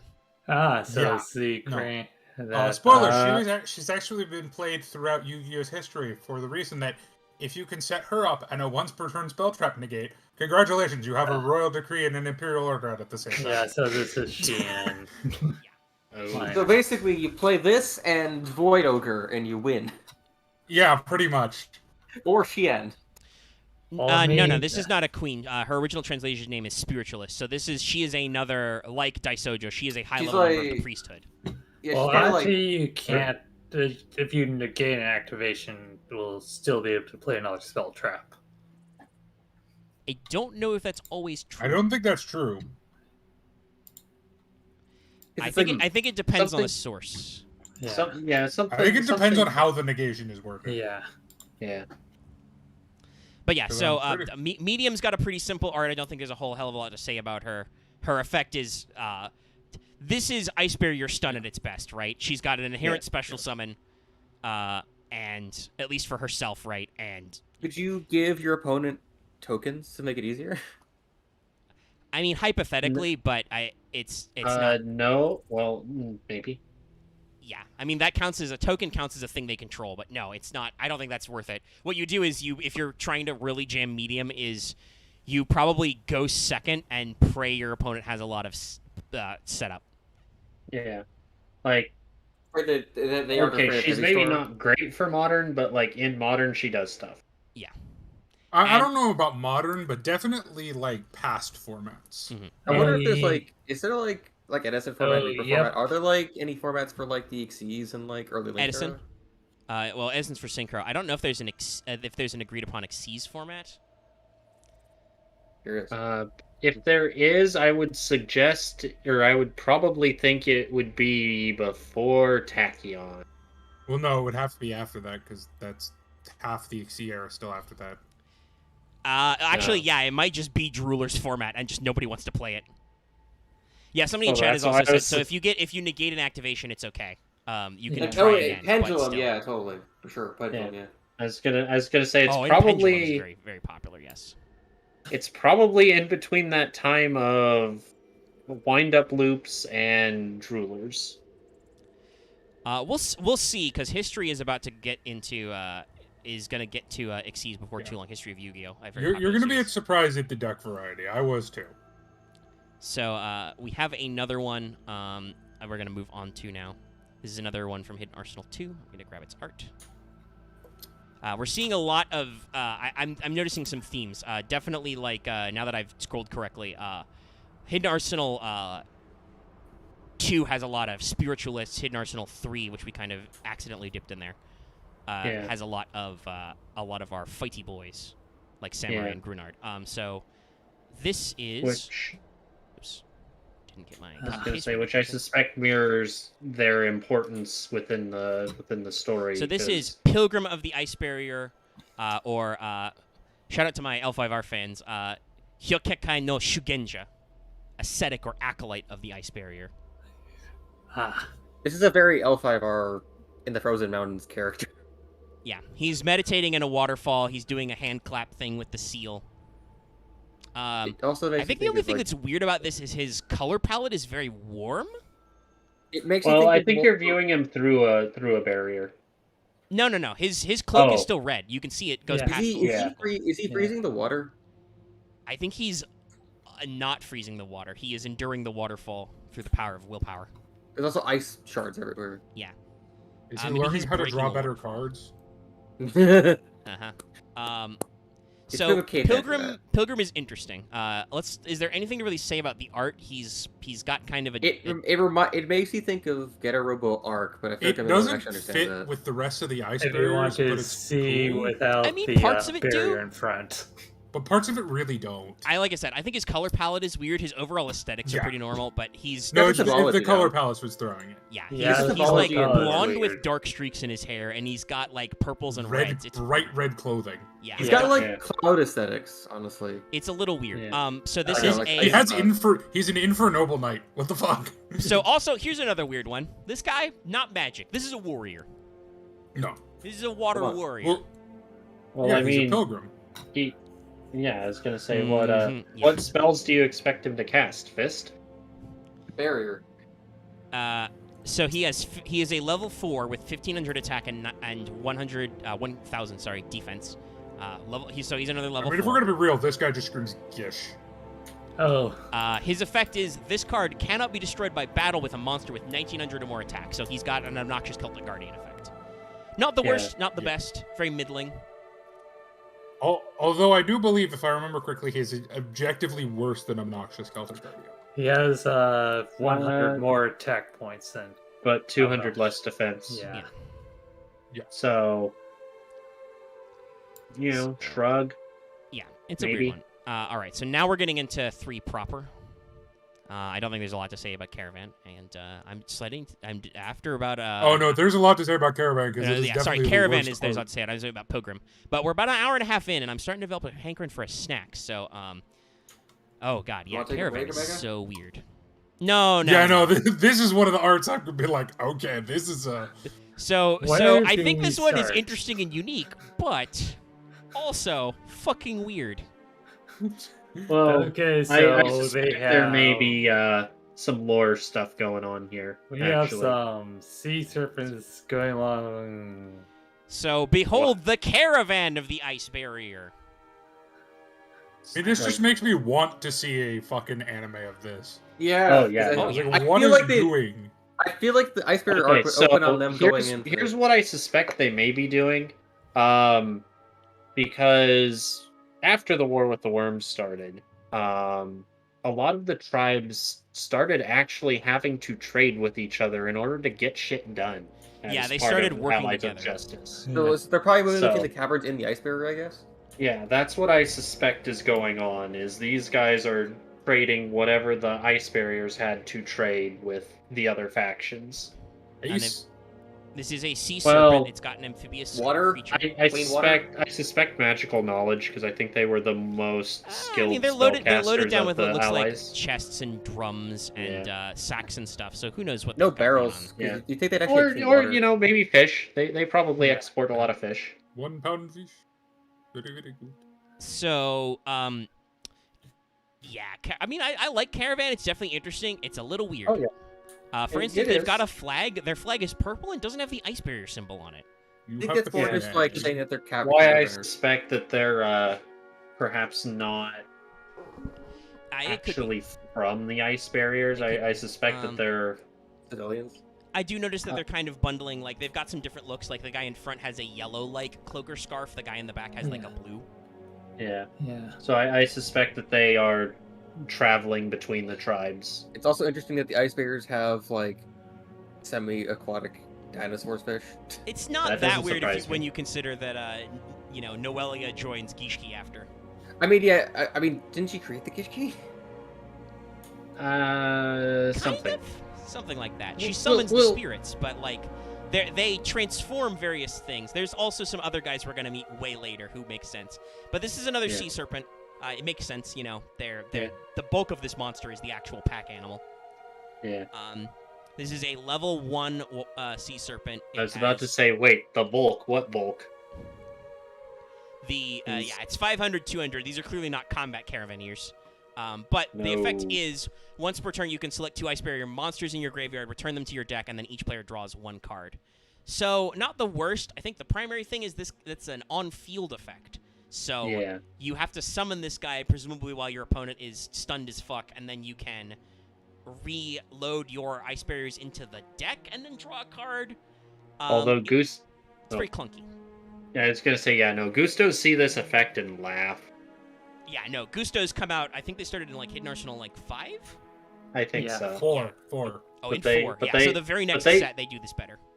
But no, specifically Calm looks at this effect and is like, oh, you're hilarious.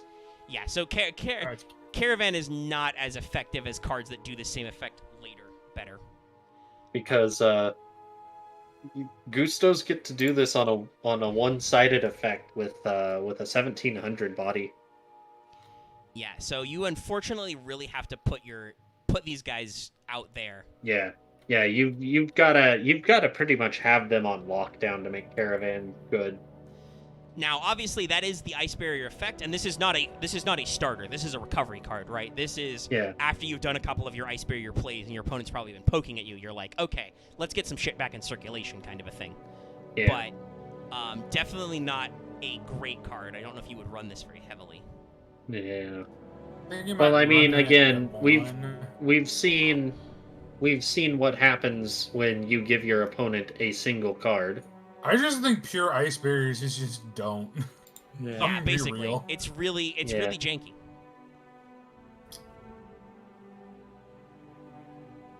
So we've met the king. Now we met a royal knight. Let's meet the princess. Dance princess. So when she grows up, does that make her the dancing queen? Also, by the way, I should note this is not a mistranslation. Her name in Japanese is Hyokekai, Ice Barrier, no Maihime. Dance princess of the Ice Barrier. It's very literal. It's very... Really? I saw this card and I assumed that this one came out later. Yeah, right. No, actually, this is in Star Trek Blast. Actually, yes. This is the same time. The art is actually great. Yeah, the art is really good. This girl literally came out in the same set as Royal Knight. Because we got a little mixed up. She is a very anime card. She makes me think of like two things, like one like a Sky Striker and one like a weirdly like Arctic themed Fire Emblem dancer. This artist definitely still works for Konami at Yu-Gi-Oh! For sure. This guy has to still be employed. But no, she looks nice. If someone said this is my card waifu, I'd be like, understandable, sir. Have a nice day. Yeah. Like she's she's got some layers. I don't know. Is it? I guess it's a dress. It's a corset dress, and then she's wearing a body stocking underneath. Yeah. Skirt's a little short, but it's got a fur trim. She's got tall boots on. She's got a lot of pouches. It looks like. She's got a nice scarf. I think the purple is interesting, right? Because we saw that with Geomancer as well, but not as a major theme color. But if she is the princess, the royal purple kind of makes sense. Yeah. She's got the Ice Barrier things in her hair. Clearly, she's somewhat of important because somebody has to arrange her hair into that shape every morning. Yeah. You do not go to sleep with those things in your hair. The weird spinny top blades are weird, but not like off theme for sure. No, they're on branding and they're. Well, I was gonna say they could be used as shields, but no. Looking at her stat line, those are not shields. I don't think this is actually a princess. I mean, Hime is in her name, so. I figured out what number Hunters is for. Also, let's play the what type is this game? That is a very good game to play. Chat, what type? The Aqua or Warrior? He's going Aqua again. I know, so I'm not gonna say. Yeah, I know as well. I'm giving chat an opportunity. We got like 11 people in chat, even though most of you are being quiet. Yeah. Oh my god, it is Micaiah. Kill it with fire. Yeah. Micaiah, but she's got twin tails, so... Still killing with fire. Also an older Micaiah, or at least I'm not seeing where I'm not killing this with fire. You're not killing it with fire because Ice Barrier. It's probably too cold for Micaiah. fire. So lots and lots of people are saying Warrior in chat. No, Spellcaster. Yeah. That was my third option, but I wasn't sure, so hey, not bad. This Dance Princess is a spellcaster. I still like the action shot on. So maybe those are shields. Who knows? There might also be chakrams that just have like the blurring effect is cool. I mean, they're double layered, so they're not chakrams. They're way too huge for that. A chakram is a throwing weapon. She may or may not throw these, but that's like some anime bullshit. Yeah, and there's handles on the inside. No, those look pretty thick. They're probably bucklers. So this card is a 4-star monster. She is a water spellcaster with 1,700 attack, 900 defense. Once again, stat blocks that maybe make sense. Once per turn, if you control another Ice Barrier monster, you can reveal any number of Ice Barrier monsters in your hand, then target an equal number of set spell traps your opponent controls, return those targets to hand. Hello. Bad? This is an Ice Barrier. Yes. Not bad. Honestly, Ice Barrier needed more effects like this. Yeah, so this is basically, this is like baby main deck Brionac, but you don't have to discard, but you can only bounce spell traps and have to reveal Ice Barrier monsters. In the greater metagame, it's a little crappy because you have to be playing Ice Barriers, but it's definitely better than some of the effects we have seen today. I mean, bouncing set spell traps is not the worst. Yeah. Like, no, that Buckles is specifically Battle Trap, which also, I mean, it can still make you miss the timing on certain other traps as well, because which if you can mess up Battle Traps, that's a good day. So, Omega, I realize I've unintentionally fucked myself in terms of progression. What's up? An archetype that I wanted to try and run, 90% of its main deck monsters are in one set. Oh, is it Number Hunters? It is Number Hunters. Well, we could maybe work on the numbers, but So recently we rescheduled because Dallas brought it to my attention that Number Hunters is like, it's like a 60-card set, which is like half foils and stuff, but it's like, it's smaller than average, even for some of the small sets we've done, and it's got a lot There's like a good 20 reprints in it. Yeah, a huge chunk of it is reprints. There's 40 other cards that weren't to have multiples of. Yeah. We'll maybe work on that later. So it's, like there are some new Chronomalies and there's some new gimmick puppets, which is what Dallas is after. Luckily, most of them are after both. Well, actually, that's true, but I don't know if he needs the Chronomalies in this set. There's like one Chronomaly in that worth a damn. So the problem is that it's also full of like reprints of shit like Photon Cerberus, Photon Lizard, Rocket Arrow. You know. I won't object if they maybe have Photon Thrasher in there. No, they do not. It's just Cerberus and Lizard. Damn. They're not bad. And they've got a lot of various Rando Xyz stuff. Yeah, but it's I don't think any of the Xyz are reprints except for Tiragon. It's definitely kind of weird though. Like I don't know if the big boy set it's as a big set it's worth it. Maybe we'll do. I think it's maybe a 12 of. 12? We'll talk about that. We got a couple of weeks. It's definitely like more than that. Maybe definitely 2 digits. I think maybe. Yeah. We want to make sure people can play like gimmick puppets and stuff, but also I don't want to just like, hey, all these other cards you get more of. You might need to test draft it a few times to get a sense for it. I suppose I can do a test, and see. What did we do for Hidden Arsenal 1? Hidden Arsenal 1 had less. That was like 30 cards, so I think we did a 7. Yeah. Okay. Anyway. Probably 15. Yeah. Ninja did. Anyway. I remember this card. Guys, what the fuck is it, Do Dark? It's the card. Oh no! Hey guys, he's the Mizukage. Yeah, it's the Water Shadow. Yes, so Water Shadow of the Ice Barrier. Still dumb. I only remember him. I just remember him immediately because I remember the trauma of those frogs. Yeah, so spoilers. This guy's an Aqua. We're going to give it to you now because this guy was running Wetlands Beatdown decks. Because this man is an Aqua. He is also a tuner, which may or may not be relevant sometime. He is a... Yes, no, this is literally just blonde Kaze. Throwing Snowflake Shuriken. And an Ice Kunai. I'm pretty sure that was a weapon in Fire Emblem Fates. It was. No, that was an effect if you had Laura or what's her name, the two starter Snowflake mates. Shurikens. I'm pretty sure that was literally a joke weapon. I will say I don't think there's much to say about his art style because he's an ice ninja. He is playing on some of our alternate color themes. He's got the royal purple and gold, which is weird because your stats are awful. You're a tiny ass ninja baby man. You're a Dudark. Yeah, you're Dudark. And he's got the maroon. Now technically this is an actual point.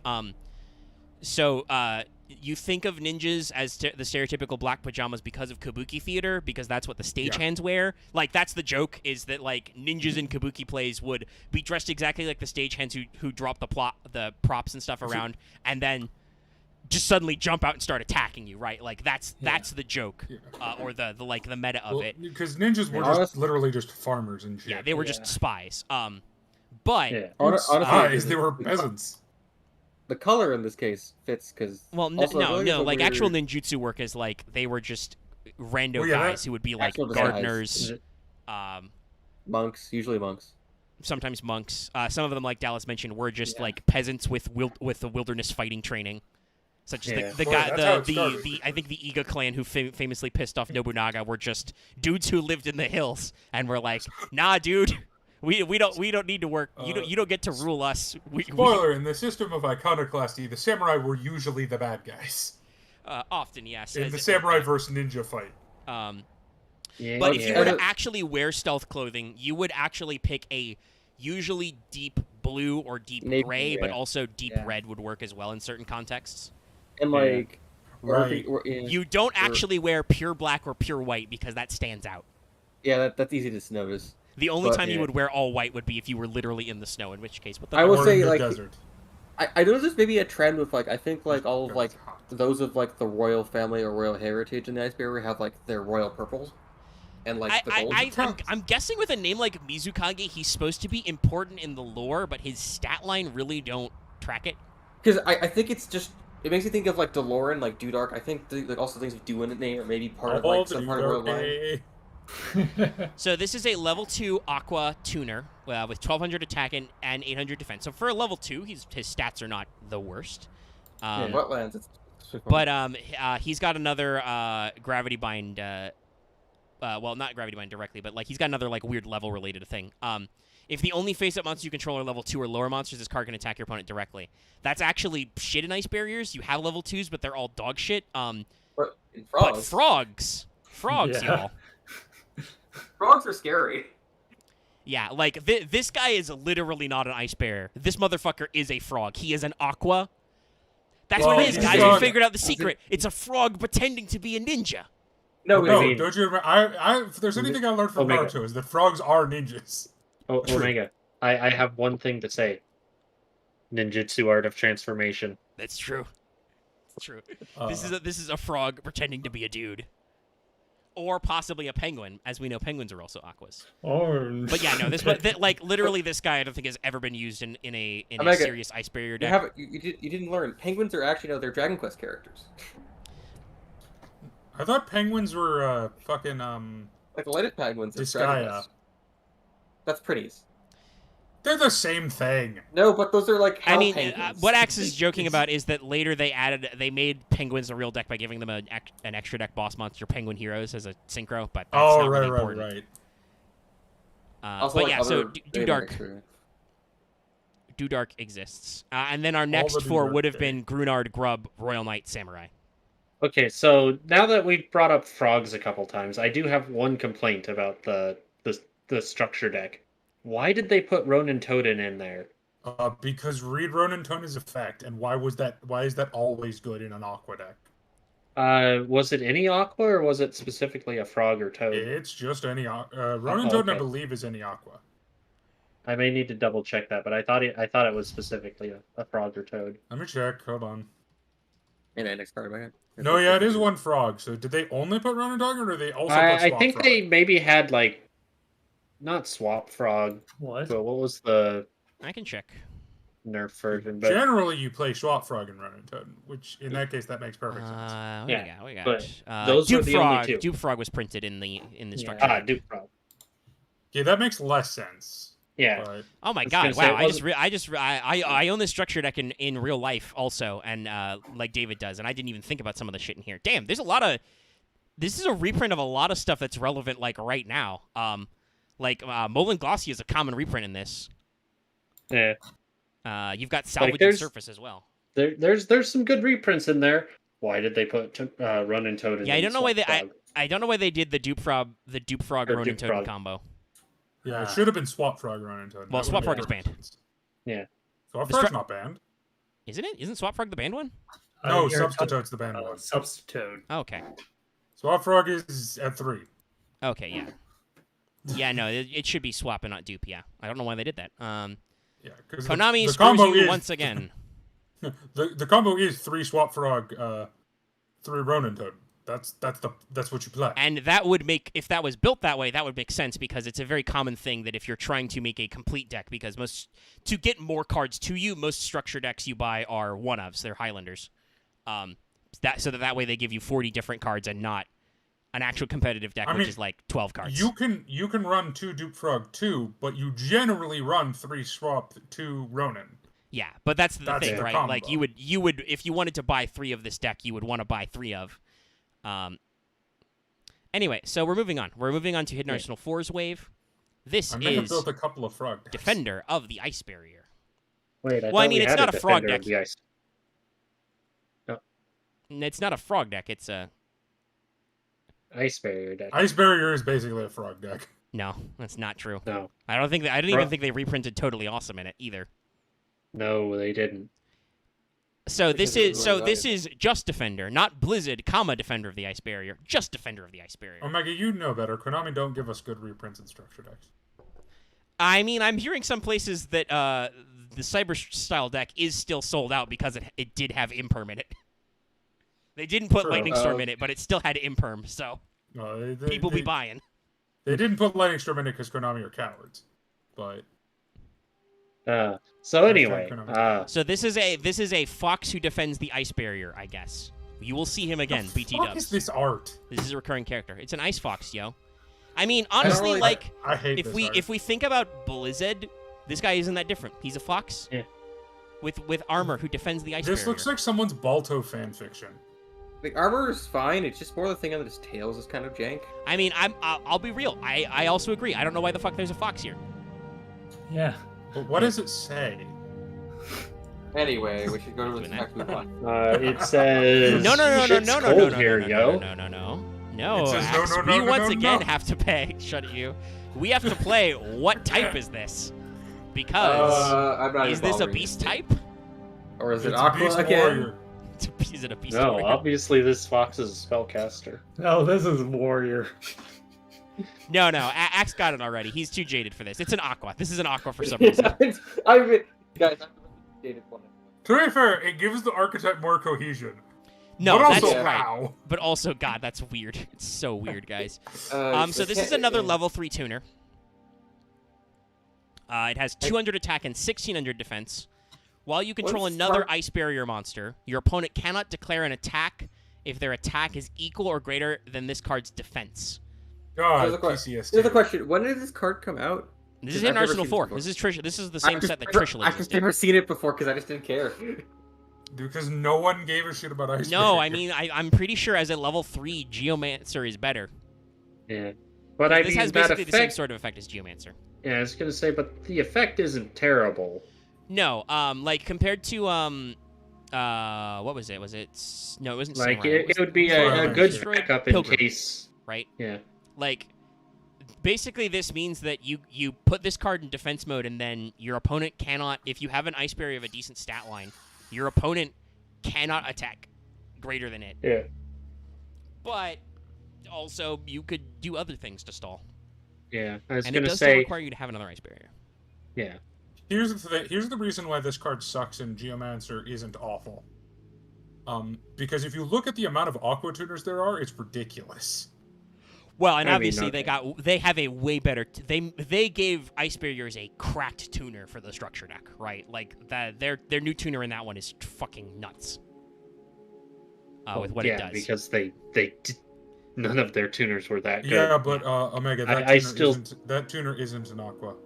I was gonna say I still stand by my. No, but you don't need Aqua tuners in this deck. I still stand by my statement that, as far as we've seen, Gen X controller is still your best tuner. I mean, it's definitely got more support and searchability. Yeah. I don't. When does? Let me double check when Medallion came out.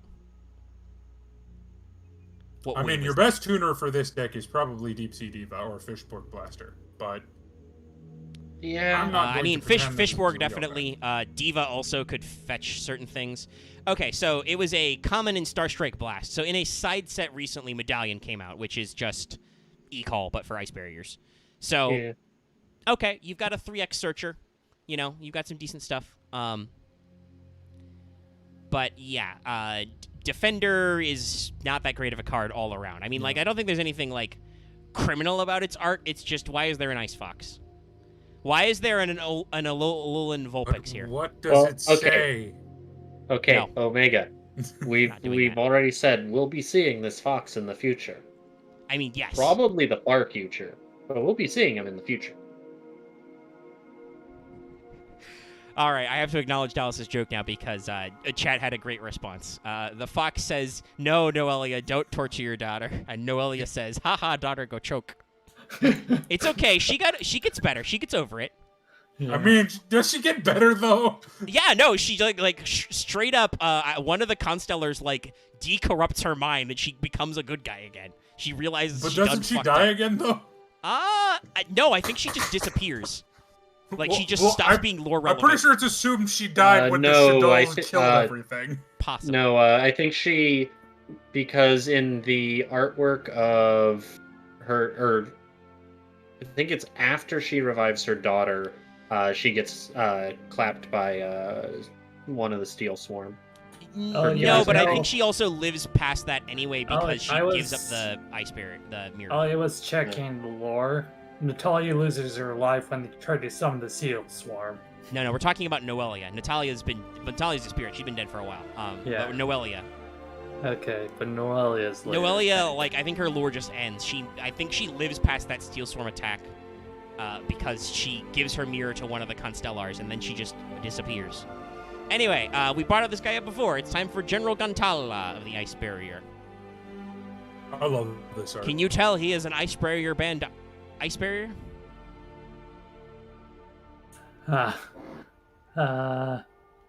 So he's... This guy will actually cast Fist, and it will hurt. Art of the Frozen Fist. Yeah, he's a punchman. Technique. I'm pretty sure this is literally an MTG card art. I mean, I could see that. But just colored blue instead of green. Yeah.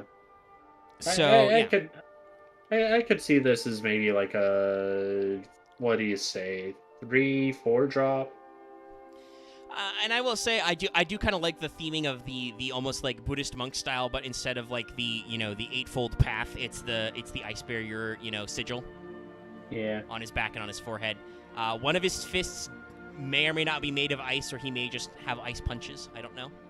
I think he's just using ice chi. Yeah. Freeze the Blood. One of my favorite water Kehoe. Here you go.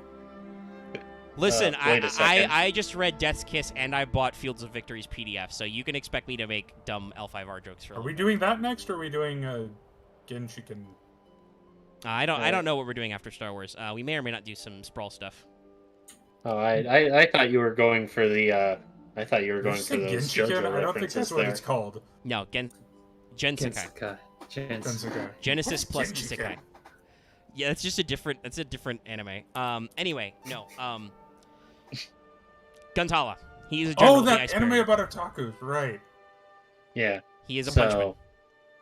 Yep. Have we gone through all of the generals yet? No, we have not talked about Raiho yet. But okay. Gantala is definitely a better boss monster general than that other guy, whose name I immediately forgotten because he was trash. So Gantala is a level 7. He has 2,700 attack, which is good for a level 7, and 2k defense. His effect is once per turn during your end phase, you can target one Ice Barrier monster in your graveyard except General Gantala, special summon it. So he can't loop himself, but during your end phase, no matter how many General Gantalas you have, you can swarm more Ice Barriers, which means if you can set up the Ice Barriers where your opponent doesn't attack, you can keep looping your materials back. Yeah. So you set up a stun, you tribute summon Gantala, and unlike the guy who gives you an extra normal summon, he lets you specifically recur one of your guys in the end phase. Which means you might be able to get your stun back online after summoning this guy. And at the very least, like, you know, you can it lets you proc some of those effects, right, that require you to have another ice barrier. Like if you do actually was it defender, like if you control another ice barrier, your opponent can't declare monsters with 1600 or greater can't declare an attack. Yeah, it was defender. Yeah, so like if you have a defender play, not awful, again, it's got 16k butt. That could work depending on the deck. We're starting to get into an era of Yu-Gi-Oh where your opponent may be normal summoning monsters that don't automatically flatten that low of an attack or a defense value. You could just get it back, and then your opponent is like, well, I can't declare any attacks bigger than that. If you can get the one that gives you spell trap destruction protection, that also works. That means you can't just yeet this guy with a dark hole. There's a lot of strategy here. He lets you do interesting recursion stuff, and in a much better way than other General Man. Yeah. Well, also, Grunard. There's no level restriction on that recursion. Correct. So you could totally bring back your what was it, medium, large? Yeah, medium. You could bring back Grunard if you wanted. Just put him in the graveyard. Because he doesn't require it to have been sent there for any reason. Just an ice barrier monster in your graveyard, except Guntala. Hey, did you make Trishula and then it got blown up? Bring him back. Just bring him back.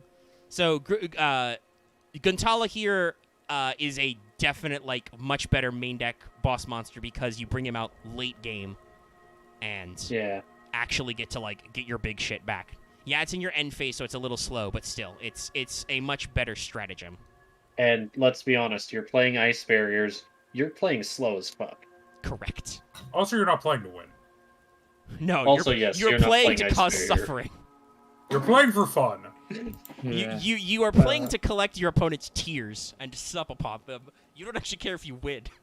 You're playing to collect their tears so that you can freeze their tears and add them to the ice barrier. Yeah, but ice barrier is like Babby's first stun deck, though. I don't think a lot of ice barrier stuff is truly degenerate. It's just not very interesting a lot of the time to play. Yeah. Okay, I'm back, but it says, it's not the tears you think are. They're tears of anger as they want to rip your throat out. Tears don't matter. As the resident Guru player, this is definitely low tier suffering. Again, Axe. You freeze the tears, you add them to the ice barrier. They don't even have a way to fully lock the field down. Oh, Floodgate. That was, we joked about you loving Floodgates, but are you actually okay? Oh, Axe, who joked? Oh, okay. I mean, Dallas always said we were wrong, though, is the thing. Or I don't know if Dallas ever denied when I talked about Dallas loves Floodgates. No, great, no, he just hated that Robin always said about it. No. I got annoyed because you were wrong about the particular Floodgates I do like. Yeah, some people misunderstood what Floodgates you pick. It is like, don't do anything else but summon cards. I do think some Floodgates are too powerful. I mean, I'll still use them until they're banned, but... Anyway, this is General Raiho. This is our third general. It's all right. This one's better than that. Honestly, the only general that's been shit so far has been the first one. Yeah, Grunard is weird. Grunard's bad. But this guy is a general. He's got some parts of his design are kind of dumb. Wait, Omega, you put a Dynasty Warriors picture up on the screen. Yeah, it's very Julien, honestly. This is not an Ancient Warrior. Your eyes do not deceive you. This is, in fact, an Ice Barrier. No, this is a Dynasty Warriors character. No, Dallas, I would like to point out to you, this man has a snowflake collar on. Which is Omega, made of metal. I will link you to the game Dynasty Warriors Strike Force, and then you will take that back. I mean, show the image you're talking about. Hold on, I will. Is there actually a guy with that ludicrous collar? Have you put Ancient Warriors on the list? Like I don't talk shit about like his weird dumb hat or his too many ruffles, but like the Ice Barrier brand collar. Do you want to see Lubu's design from Strike Force? I mean, sure. Is it as ludicrous as that neck piece?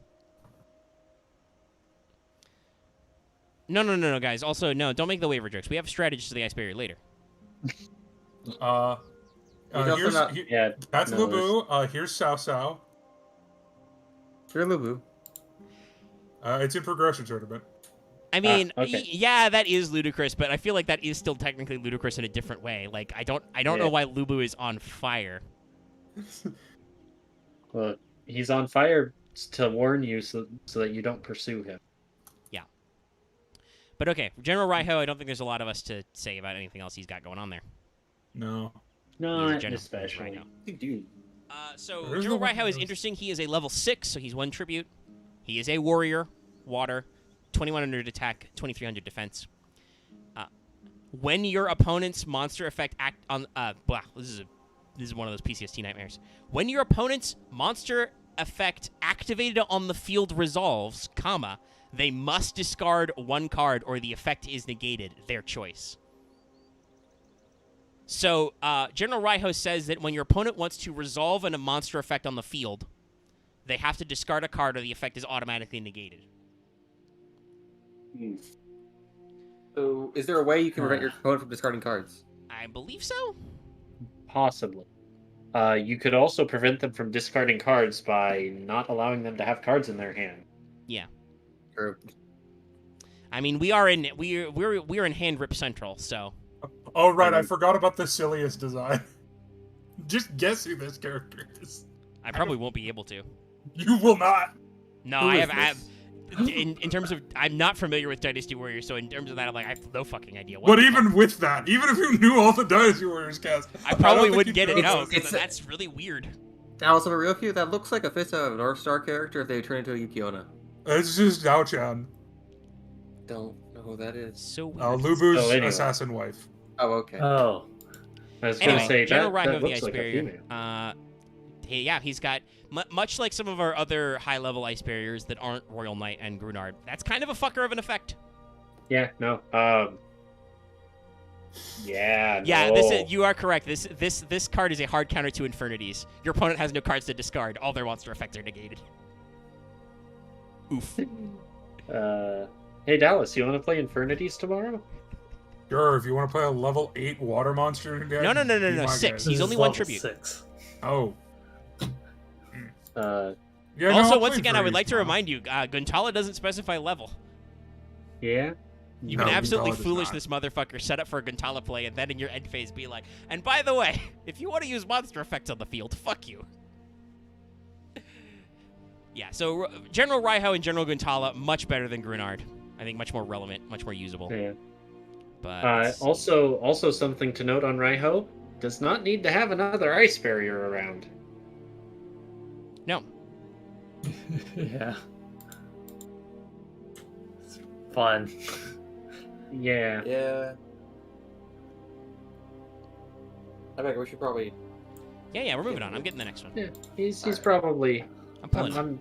I was just trying to fill the air while I could hear him clicking. So we are bringing up our also, second Omega, dragon. I finally found the picture I wanted to find. I just couldn't remember who it was. This is why I brought up Dynasty Warriors Strike Force. God damn it, Discord, you're being a dick butt. Welcome, okay. Mr. Snowflake. His hair and shoulder pads are made of ice crystals. So what you're telling me is that this specific game is very dumb and bad. Oh, what? No, it's not bad. It's very dumb. Well, that's true. I shouldn't say it's inherently bad. I don't know. You know, it's a Dynasty Warriors game. How do you fuck that? You like Dynasty Warriors games. It's just like all of them. So, behold Gungnir, Dragon of the Ice Barrier. I actually like it. It's... Yeah, this is the only of the Ice Barrier dragons that's like, are you shooting ice or are you shooting something else? I mean, he's got a red glow inside. Yeah. So my weirdest thing about this is I feel like it's a dragon that used to shoot fire, but then they turned it into ice. So now it's just a dragon made of ice that shoots fire. Okay, am I the only one who thinks this looks a lot like Subterra Umostrix? No, Maybe? no. I think we made that comparison during the Subterra episode. It's not a 1-for-1 if I remember when we blew them up side by side, because Dallas, I do believe we have literally done this reference before, but they are shockingly similar. I'm yes, sorry. You did this bit during Subterra. That's okay. Everybody else was like passing the fuck out during Subterra. It was very late.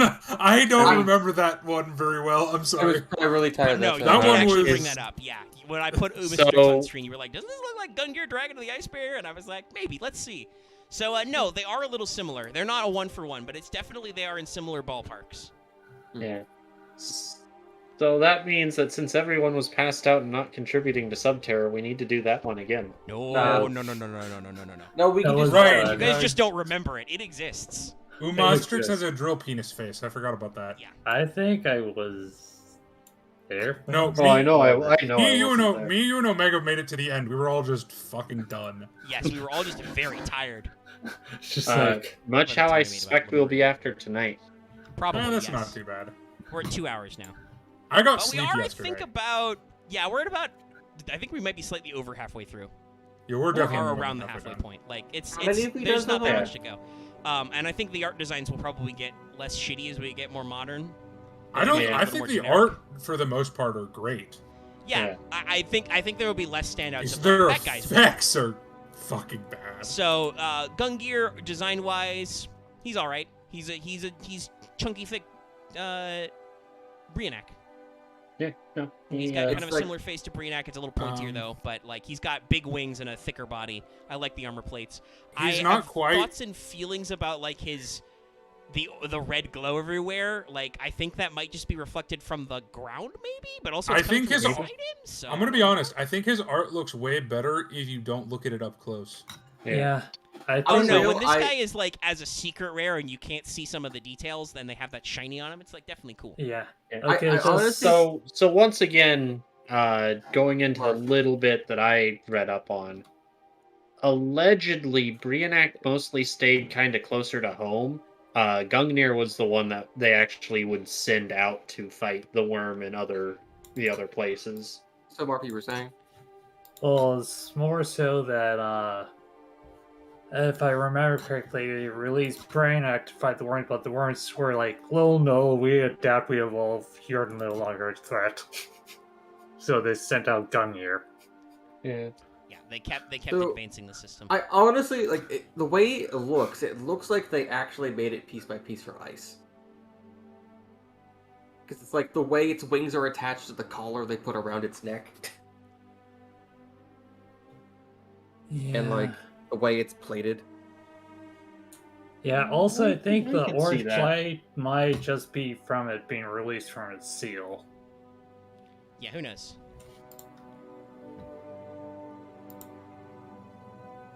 Do you remember? So anyway, yes, this is a Sync 7, 2500 attack. Yes, it requires one tuner, one non-tuner water. Probably why Gungear was never as popular as his Ice Barrier Dragon brothers, but still useful. Yep. Mm-hmm. I like how, by the way, also, not to shame Loth at all, but also to shame Loth. I mean, he doesn't care about Ice Barrier, so it's not really a shame. He probably feels none about this, but I was just going to say, yeah, he's going to go take a nap. He's tired, okay? Yep. But I was going to say, like, Loth, like, crashed into the progression tournament. It's like, why is Dallas posting Dynasty Warrior stuff? And it's like, well, because it was a point of contention in the VOD, if you're watching this later, Loth. But so, I still maintain I was right. Gungear's stuff going on is that he is very similar to the Brionac. Is it Gungear or is it Gungnir?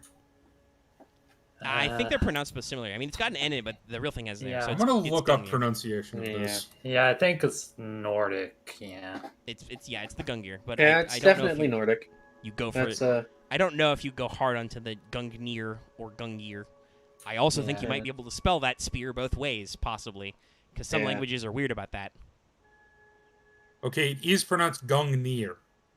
All right, interesting. So the G is silent. Gungnir. It means... Also, why haven't we gotten Gungnir's spear? It means the swaying one. What? Because the spear always hits you. It's magic. Anyway, I'm going to read his effect. I'm going to read his effect so we can keep going. Once per turn, you can discard up to 2 cards to the graveyard. Then target the same number of cards your opponent controls, destroy them. So it's a more limited form of Brionac, but it does not recycle them, it destroys them. Norse usually has hard ends, so that makes sense. So it's not a bad effect. It's I think it's more controlled. Like clearly they saw how much, and Brionac may even have been banned already by the time it hit Arsenal 3. I'd have to double check. I don't think it was banned yet. Arsenal 3. But it's possible that it was limited or something. Like its effect is definitely like Gungear but more fair, or not Gungear, Brionac but more fair. Like you can only discard a max of 2, and then you destroy them so you don't bounce them. But also, It's a soft once per turn still. Yeah. Because it's much more limited. You can only discard up to 2 and then Well, destroy them. Honestly, the thing that makes Gungnir the worst is definitely its level. Yeah, I was gonna say its leveling is just awkward. I mean, I don't actually like. You've got a lot of level 3 tuners, and you got a decent number of level 4s. It's awkward for it's awkward for water, I should say. True. It's generically awkward for water. There are not, because anything that goes well with 2s is really good because of Deep Sea Diva. And then fives are great for water. 6s are easy for water. Then there's the other thing is with Fishborg being popular for a long time around now, because it wouldn't be banned for a little bit. That's a level 1. Brionac and Fishborg, but that's just yes. You could synchro climb into Gungnir off Brionac, but that's probably not ideal. And that's also a little too much hand destruction. Oh, yeah, no. Like, what are you going to do? You're going to use up your Brionac bounce and then destroy 2 more cards? Nah, it's not worth it. I mean, I have a deck that I can make Gungnir pretty easily in, but it is very weird and specific. I also have used Gungnir in certain decks, but it is not... Yeah. It's not idealist. Yeah, but I mean, if you can make 7s, and you want a 7 that's not just Black Rose... Because Black Rose is really good, but it's very situational. There's a lot of times when you're at advantage and you don't want to make Black Rose and just blow up the board. Also, the tuner component is generic, so if you have like a 3-star 500 attack water monster, you can Debris Dragon this. Fun fact, I guess I can say this without giving too much away. This card is actually in the deck I'm bringing tomorrow. Also, Marth brought up a point in chat. He talked to us in our little private channel. Brionac was limited already when this came out, so it makes sense that his effect is basically... Oh, limited, definitely. Yeah, I guess because they saw it from the OCG, it was like, no, we gotta limit this. Yeah, they went, maybe not a 3. But yeah, so that's the Gungnir. He's not as cool as his brothers, but definitely exists. It wasn't one of those things like a TG Hyper Librarian that took the Americans to break it. So, we're going to move on. What if we used Desynchro and did this really degenerate infinite combo and they went, stop. Go away. Oh, yeah. I feel like Desynchro meanwhile, those creates CG too many degenerate combos. Upper one format. I mean, I don't think it's too many because Desynchro's... Back in 2008, yeah. Can definitely do some stuff. So, I'm definitely going to, before I even introduce this guy, I definitely want to make sure I've got his... original name pulled up because this is going to be another one of those weird ones. Oh, is it one of the weeb ones? Not directly. It's more that the religious symbolism they maybe don't want to do. So this is Prior of the Ice Barrier, or in the original Japanese, Missionary of the Ice Barrier. It's Mother Teresa. Because even in 2010, Satanic Panic is still real. This game is for 6-year-olds, don't you know? Watch Mages and Monsters. It's the greatest bad... If you take that movie not seriously, it's one of the funniest movies ever made. So, Prior, he was in Photon Shockwave. So we're in early IXI format.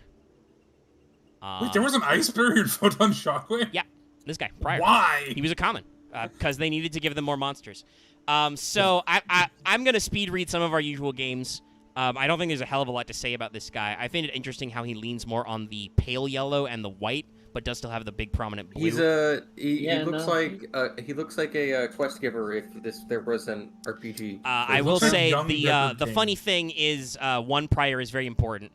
You'll get there when you get to his effect, but also he is an aqua. So despite that beard, this is either a frog or a penguin, clearly. He also has the mirror of the Ice Barrier on a stick, not like just a generic mirror, but like the mirror, because it's got the weird Trishula thing on it. Yeah. So, the original mirror. Wait, is this this is I think the Swarm Theater? No, it's before because Noelia and Natalia scrape all that shit off. Yeah. When they make the this is well before. They're still fighting. They're either still fighting the worms or maybe they're fighting the It becomes this. It gets to a stick again when they fight when the Constellars fuse into Evil Swarm. I can't pronounce it. I mean, I think they still just Kyger? They can just put it on sticks. I don't know. But anyway, no. This is like the thing is, it's still got the Trishula elements on it, which is how it's still the mirror of the Ice Barrier. It's not the Aqua Mirror yet. Kyrikion. Anyway, this guy is a level 2 Aqua. Kirkion. That's right. With 1k attack, 400 defense. If you control an Ice Barrier monster, you can special summon this card from your hand. You cannot special summon any level 5 or higher monsters the turn you summon this way. You can tribute this card, the target one Ice Barrier monster in your graveyard except prior special summon it. So this guy is similar to the Guntala strat of Recursion. He is not good for your synchro plays directly. You either have to like wait a turn or just not do it. But he is good for your spamming strategy. Also, guess what? He comes out in Photon Shockwave and Links exist. Those don't have levels. This is basically free Mr. Boy. Yeah. Mr. Boy. I believe that Prior comes back around to be very relevant in Ice Barriers because he is cheap Link fodder. Yeah. Links don't exist in Photon Shockwave. No, but Xyz do. Yeah, I was gonna say. And I will say, especially as future, like modern Ice Barriers, this is a relevant card. Yeah, because I would as guess relevant that as Ice Barriers are. I mean, yeah. But if you're building modern Ice Barriers, he does matter, and he was reprinted in the structure deck. I will say also, with that effect to tribute himself, that is once again not level locked. So while you cannot use him to make synchro monsters, if you have already made your synchro monsters and they have inevitably been thrown in the trash, because otherwise you've already won the game, you can get them back by tributing this guy, and he has a free special. So yeah, but you would need to normal summon him. Well, yeah. Ice Barriers versus Earth Arctic, which is the more irrelevant stunned water archetype? I feel like it's gotta be Earth Arctic, just because I don't know if anybody actually figured out how to fucking play that deck. Yeah, it's like, that was the deck that was so irrelevant. Yeah, Konami but they gave them a dumb thing where they fused 2 spell cards. They gave you a contact fusion for spell cards for the Drytron spell card and the Earth Arctic spell card. That's how fucking irrelevant Earth Arctics are. Yeah. I'm sorry, what? Oh, we'll probably get there someday. That's some weird shit. Omega. Have I Earth been Arctics drinking have too the much best jam here? synchro monster in the world. They have a level 1 synchro monster. Yes, I know. And you make it the dumb way. Wait. You make it by the. It has a special effect where you summon it by getting rid of a tuner and a non-tuner whose level subtract to make one. Yeah. Yeah. So it's like the Dark Synchros in Dark Signer's Arc. Yeah. It's negative synchro. I mean, I think negative synchroing would have actually been kind of a neat idea. They decided to just do dark and tuners. Because they didn't want people to do too much math. They decided it was okay, or not, because maybe not. Yes, you could normal summon him, sack him for Guntala, and then bring him back on your end phase to do more dumb shit. Oh right, this Earth Arctic Drytron card that occurs. Because that would actually make high-level tuners decent. I think it needs to be Earth Arctic though. It has to be in archetype. I think. Yeah. Probably. High-level tuners are more for like weird shenanigans shit. Anyway, we're done with Prior, I think. Yeah. Prior exists. Like I said, he is relevant now because he's a free special. Back in the day, I do not think he was super popular. Yeah, and to be honest, he looks all right. He should be a spellcaster in charge of. Yeah, I don't know why he's an Aqua and why his stats are shit, but I'm sorry. I'm in pain with this next one. Yeah. This is another weird one. I don't know if this is bad. I know who you're talking about. This is a weird one. There's no guarantee you know what I'm talking about, Dallas, because I've done these all kinds of out of order. But here's Shock Troops of the Ice Barrier. Oh, I think it is. I think I do. It's Shock Troops. Yeah. The fuck? What the fuck is he holding? Is that I think it's supposed to be like a. It's either a. Yeah, no, it's long enough to be a staff. I was gonna say it's either like a signal fan, like a war fan, but no, I think it's long enough to be a staff because these guys are spellcasters. First instinct was he was about to beat the shit out of Nora, but these are Shock Troop spellcast. Okay. Yeah. Actually, well, I mean, so the original translation is terrible. defying troops of the Ice Barrier, but I don't know if that's like a Japanese thing that I don't understand the ism there. Yeah. But no, correct. This guy is dressed like a priest ninja. I think it's. I mean, they're wearing face cover because it's blizzarding, but I think they're meant to be also, like this is monks. Absolutely like a certain sects of Buddhist priests or Shinto priests would wear this kind of. Yeah, I was about to say. I'm pretty sure this is a real thing.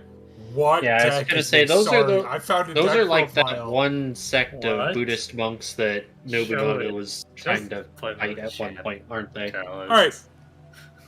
Omega, do you want to see a Heretic Bishbalkan Adagnister deck? No, I would like to do fail portrayal. maybe also, later. No, Alice. I would like to retain my sanity. Omega, you have a good sanity. Omega, your sanity seems pretty good though. You're probably. But I'm in the middle of ice barriers right now. Anyway, art-wise, Shock Troops he's blue at least. He's on theme. I think some elements of it is his design are weird. Like his staff seems like weirdly short. Yeah. So I have a very weird thing that comes to mind when I see this. Yeah. So I image them stabbing the staff into the ground, and then like that 80s art cartoons like sound effects for lasers. Yes. I imaged that coming out of the crystal of the staff. Yeah, I could see that. No, that's the moment you said he sticks it in the ground. I'm like, that's got to be the effect. The 180, the 80s continuous laser effect, like the wall. Yeah. I can't make it, but you know what I mean, like that effect. Yeah. These guys are just priest mooks. Like these are just when Trishula breaks out of the temple, there's like 50 of these dude, and he just eats them all. Yeah. And they kind of laser beam back into the berry, but it doesn't work. Yeah, that stuff. This is a weird fucking card. This is a level 3 spellcaster with 1500 attack, so decent stat line, all things considered. I need to give an update because I am disappointed. What's up? They called it Adagnister for no reason. It literally just has the Arrival Cyberst in it. Oh, okay. I'm very disappointed. That is an unfortunate problem when people make joke decks, is they like to put popular archetypes in there even though they only use one card. Anyway. Like, Heretic Bishbalkan makes sense. But then I saw Adagnister and I was like, what is this? No, they just glued Arrival Cyberst, which is not a real archetype deck. That's a different thing. It's just you jammed a boss monster. You don't call every deck that you run the Dragoon package in a Red Eyes deck. I won't allow, as a Red Eyes deck like man, I won't allow you. That was like when I saw all those Light Sword deck profiles that have like 2 copies of Lila, 3 copies of Raikou. That's it. And maybe charge, maybe charge. Oh yeah, and charge. Yeah. So what Shock Troops does is you contribute this card to select one face-up water monster on the field, destroy it, and add 1 ice barrier monster from your deck to your hand. This is actively bad. Is it meant to be that they're like basically like it's only good against water mirror? Yeah, no, this is like for the mirror match. Like I said, I think for the lore, these guys are like trying to contain Trishula and then just he explodes them. But like, damn, this is a bad card. Yeah, I feel like you can use it to pop Trish. I mean, yes, but this is either a -1 card, to search. When keep in mind, by the time this came out in Hidden Arsenal, well, maybe not. Maybe that was in 11. Yeah, 3. This is in 3, but around this time, Medallion came out, which is just e-call. That's just a normal spell that adds a barrier to your hand. I was gonna say just barely before 2011. So very shortly after, a card that does this but a million times better, it was printed. Yeah, I was gonna say, is there a like an ice barrier? Have we had an ice barrier that had a when this card is destroyed effect? No. Blizz did technically, but that was only by battle. So no, I don't think any of them have had on-pop effects, floating effects like that. So as a thing I've kind of noticed of this is like I wonder because like the defying, so I wonder if they're actually meant to be like deserters or basically traitors to the cause. No, they're there to contain Trishula. Spoiler alert. They're there to die and make the Wilhelm scream. Well, yeah, it definitely seems like these guys are meant to destroy themselves to contain the other ice barriers, but it's a really dumb card. I think they're part of the first one was said, no, don't summon Trishula, you're stupid heads. Well, the weird thing is that they're the spellcasters, so that would imply that they're and you said that they were called what? Defying troops. Defying troops. Okay. No, defying troops? That... Yeah, I suspect then... so, to get into the lore a little bit, there was a split in the ice barrier I already said that kingdom. in chat. Well, we talked... Well, if you're saying it in progression chat, that doesn't count because that's not going out on the stream. Yeah. Okay. So, basically, the generalship did not want to use the dragons of the ice barrier, for the... There's a lot of people in the ice barrier army, honestly. So, yeah. There's a lot of ice barriers. Yeah, and the kind of spiritualist faction did want to do that because they felt that they could control them with their mirror things, and that causes a few problems. We might actually see him a little bit, and it's too bad Loth already went away because we are eventually going to be talking about his favorite archetype traitor because I was going to argue with Loth that no, he isn't an archetype traitor. His archetype betrayed him. But no, that schism causes a few problems within the ice barriers. I have acquired a protein bar.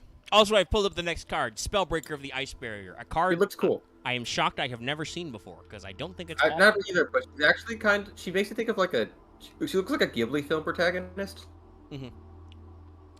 She's got the kind of like she's gonna go on a weird pilgrimage thing and find the person she loves. I mean, yes, but also she also looks kind of like Micaiah, especially with. It's a brighter. I mean, this is absolutely a Fire Emblem character. This is a mage. This is actually just Micaiah. Yeah. Like we joked about it with Dance Princess. No, this is literally Micaiah. Yeah. She looks not stupid though. I want to kill her, but it's Micaiah, so she's gonna do something stupid. Also, good luck killing her. Started a race war. I think there's some interesting stuff here. I meant this card. I mean, there's some interesting stuff here. I know what you meant. So anyway, I mean, if you guys want to vamp until I finish my protein bar, that's okay. But okay. There's some interesting things about this design. Yeah. Like obviously, Ice Barrier elements. She's wearing a little headband. She's got pale purple hair. Looks like very very pale lilac. She's got the fur trim and the purple underneath. But definitely did not remember her leggings. Oh yeah, no, she has absolutely no thigh protection. Well, okay, that's not true. Because of the TCG is weird, and this isn't even. I don't think. Oh no, it is of the art book. The TCG version is she's wearing tights underneath, but it's just they colored her legs purple. It's not really a big deal. It's because somehow the exact same details but flesh colored are wrong for 6-year-olds in America. Like there's some censorship that I'm like, I understand why. I don't agree with, but I understand why. This is just her thighs are naked. Shaman of the Mist Valley. Yeah, that one was just like, what's this weird bondage? What's this weird off-brand harpy doing in here? Why is there a gimp in Yu-Gi-Oh? I mean, again, I'll say okay. If you think the thigh gap is not the thigh gap, but the Zetai Ryuki gap is getting a little too small there. Okay, that's one. I mean, she's not even wearing stockings to make that. Yeah, but I was gonna say, no. In this case, no. I mean, like I said, that's probably warmer, but I don't think it does anything about the art. The art is exactly the same. It's just her legs are purple instead of flesh colored. I'm not against the overcoat. That kind of like pale red, not quite pink, crimson kind of a color. It's definitely not a normal color for ice barriers, but it doesn't feel wrong either. It makes me think of like the monk, but also like the pilgrim. But I also consider this. She also reminds me she makes me think like a Garo character. But I will also say I do think there's something weird going on with the perspective of her staff. Like it's at a weird angle. Yeah, or it just gets really tiny at one end. Yeah. So like that's a little weird. Her Japanese name is basically the same. It's Spell Sealing Team. Or possibly Spell Sealing Department. So Spellbreaker of the Ice Barrier. Okay. Like it's a little weird, but it's pretty normal. This is a spellcaster. I'm not listening to Giles do more dumb decks. I'm going to read the effect. This is a level 4 spellcaster, water. with 1200 attack, 2k defense, our first 2k defender. Your card ever. I think Dallas is stuck in the Twilight Zone as well, so I can power through this. Yeah. Once per turn. You would think... Oh, I was going to say, you would think that with a name like Ice Barriers, they would have, more 2k defender bodies. Or, yeah, they would be at least 18. But they're not. Yeah. Or at least 18s. I know we've had, Only one... Grub is 18, yeah. A lot of these are like either they're bad stats all around or they're chunky attackers. Yeah. But so, Spellbreaker here, once per turn, you can send one Ice Barrier monster from your hand to the graveyard, so not discard, send. Neither player can activate spell cards until the end of your next turn while this monster is face up on the field. So she is Cold Wave with legs. Yeah, Cold Wave. Which is wave bullshit. With very Cold Wave with very cards. cold legs. Because Cold Wave is a card that is banned for a reason. Cold Wave is a motherfucker. Yeah. Well, so, okay. Cold Wave normally, that's until your next standby phase, right? Yeah. So this is until the end of your next turn. This is actually, It's a little bit longer. And it is only It's a spell little- cards. Yeah. Yeah. I think Cold Wave is you can't set either. So, Omega. No. Mm-hmm. Am I alive again? Yeah. I did find another set that we don't need to open 24 of. No. What was it? Ah, okay. Dragons of Legend is a 50-card set. No reprints, but it's a 50-card set. I mean, we've opened 60 So I card sets open at 24. like... I'll have to look at it and see if whether it's worth it or not. Like what its rarity rate is. Yeah. Or maybe also, we there's open... a card called Blackwing Tornado the Hurricane, and I want to kill it. Yeah. Cold Wave. Anyway, is Dallas, we were busy discussing Spellbreaker of the Ice Barrier. Yeah. Oh yeah, that card's annoying. Yeah. Yes, Cold Wave does prevent setting. Yeah, so this does not prevent saying. I did say that. Thank you for listening. Yeah, and the fact that it doesn't prevent traps is also a little awkward as well. In my defense, I was in the Shadow Realm, so I heard none of it. Wow. No, I got that. But yeah, so it's not. I mean, it's not 1-to-1, but also it wouldn't be printed if it was 1-to-1 because I'm pretty sure Cold Wave is banned by now. Oh yeah, no. Cold Wave is banned. And is still I banned. understand that. I think that the fact that it didn't stop traps meant that it probably didn't need to do it through the end phase of your next turn, because that just kind of buckles you, I think, a little too hard. Mm-hmm. But that 2000 defense, 4-star. Not hard to keep on the field for sure. Oh yeah, she meets some requirements that would make her good for making Brionac. Which is interesting because, like I said, I do not think I've seen this card very much. Yeah. I think we're being on the YouTube show. Right, anti-spell fragrance, but we're getting close to the one that is actually anti-spell fragrance on legs. So let's move on to the next one. This man from Hidden Arsenal 4. Yeah, right, close. Yep. Forces. All of these, by the way, have very low alphabetical names in 4. I think other than maybe some of the ones we accidentally talked about already. Yeah. Yeah. So, let's bring up. Sure. Damn it, give me the copy. I'm fairly certain I clicked right-click, copy image. There we go. Sacred Spirit. Sacred Spirit. Hey, it's Prior, but he's a ghost now. Or he's been he's a corpse now, we should say, because this is a Zombo. Yeah, he's just been... He's not a ghost, because unlike the dead people in Gishki, he is not a spirit monster. Well, no, I'm seeing him spirit tagged. I'm seeing zombie spirit effect. Oh, he's spirit. Okay, they've never reprinted him with effect. Damn. Yeah. Oh, he has only been reprinted once. Okay, so he is a effect monster, but they have never reprinted him when they added effect to every monster. Yeah. That says effect, much like how they added normal to every monster. Interesting. Wow. So that's a PCST thing. So he is a spirit, but he's also a zombie. That's a little interesting. So as a thing, I think it's because it's Prior that when he died, they put him in the ice barrier. Oh yeah, no. This is Prior. He is dead and he is frozen.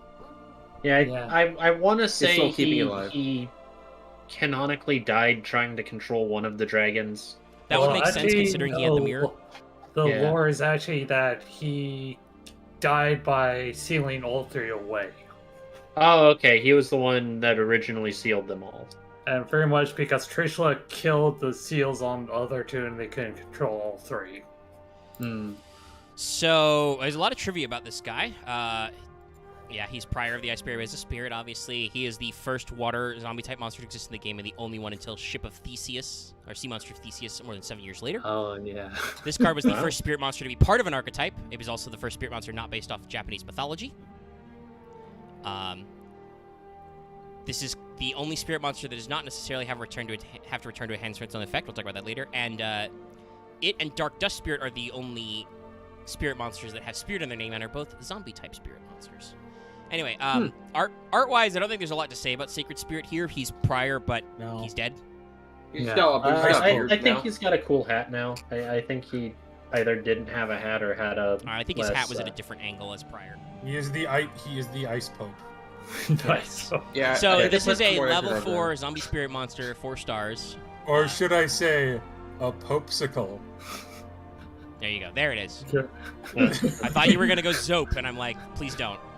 Popesicle, much better. No. 1600 attack. Popesicle's a good one. This card cannot be special summoned. This card returns during the hand. During the end phase of the turn, it was normal summoned or flipped face up, unless you control another Ice Barrier monster. In that case, this card's effect changes to select one monster your opponent controls and return to the hand instead. So, yeah, this guy's really weird. He's dog shit unless you have another Ice Barrier, but if you have another Ice Barrier, he's really good. Yeah. So basically, he doesn't have to bounce himself to the hand if you have another Ice Barrier, which again, if you have his normal version prior, you could do a wombo combo where you normal summon this guy, special prior, and then at the end of the turn, you bounce one card your opponent controls. Also, Omega, I should also point out, he also would get the benefits from spirit cards. Like Inzanagi and Inzanagi. Yeah, there are some good... You could do some spirit support stuff as well. Yeah. I may have been looking into doing that when the rest of the spirit I still think that makes him a mostly dead card because his effect only procs if you have an Ice Barrier. True. Yeah. So maybe... But it doesn't say other than him? It does not specifically exclude him, so you could do his effect with himself. So if you have two of him... Yeah. I don't know. It's not a terrible...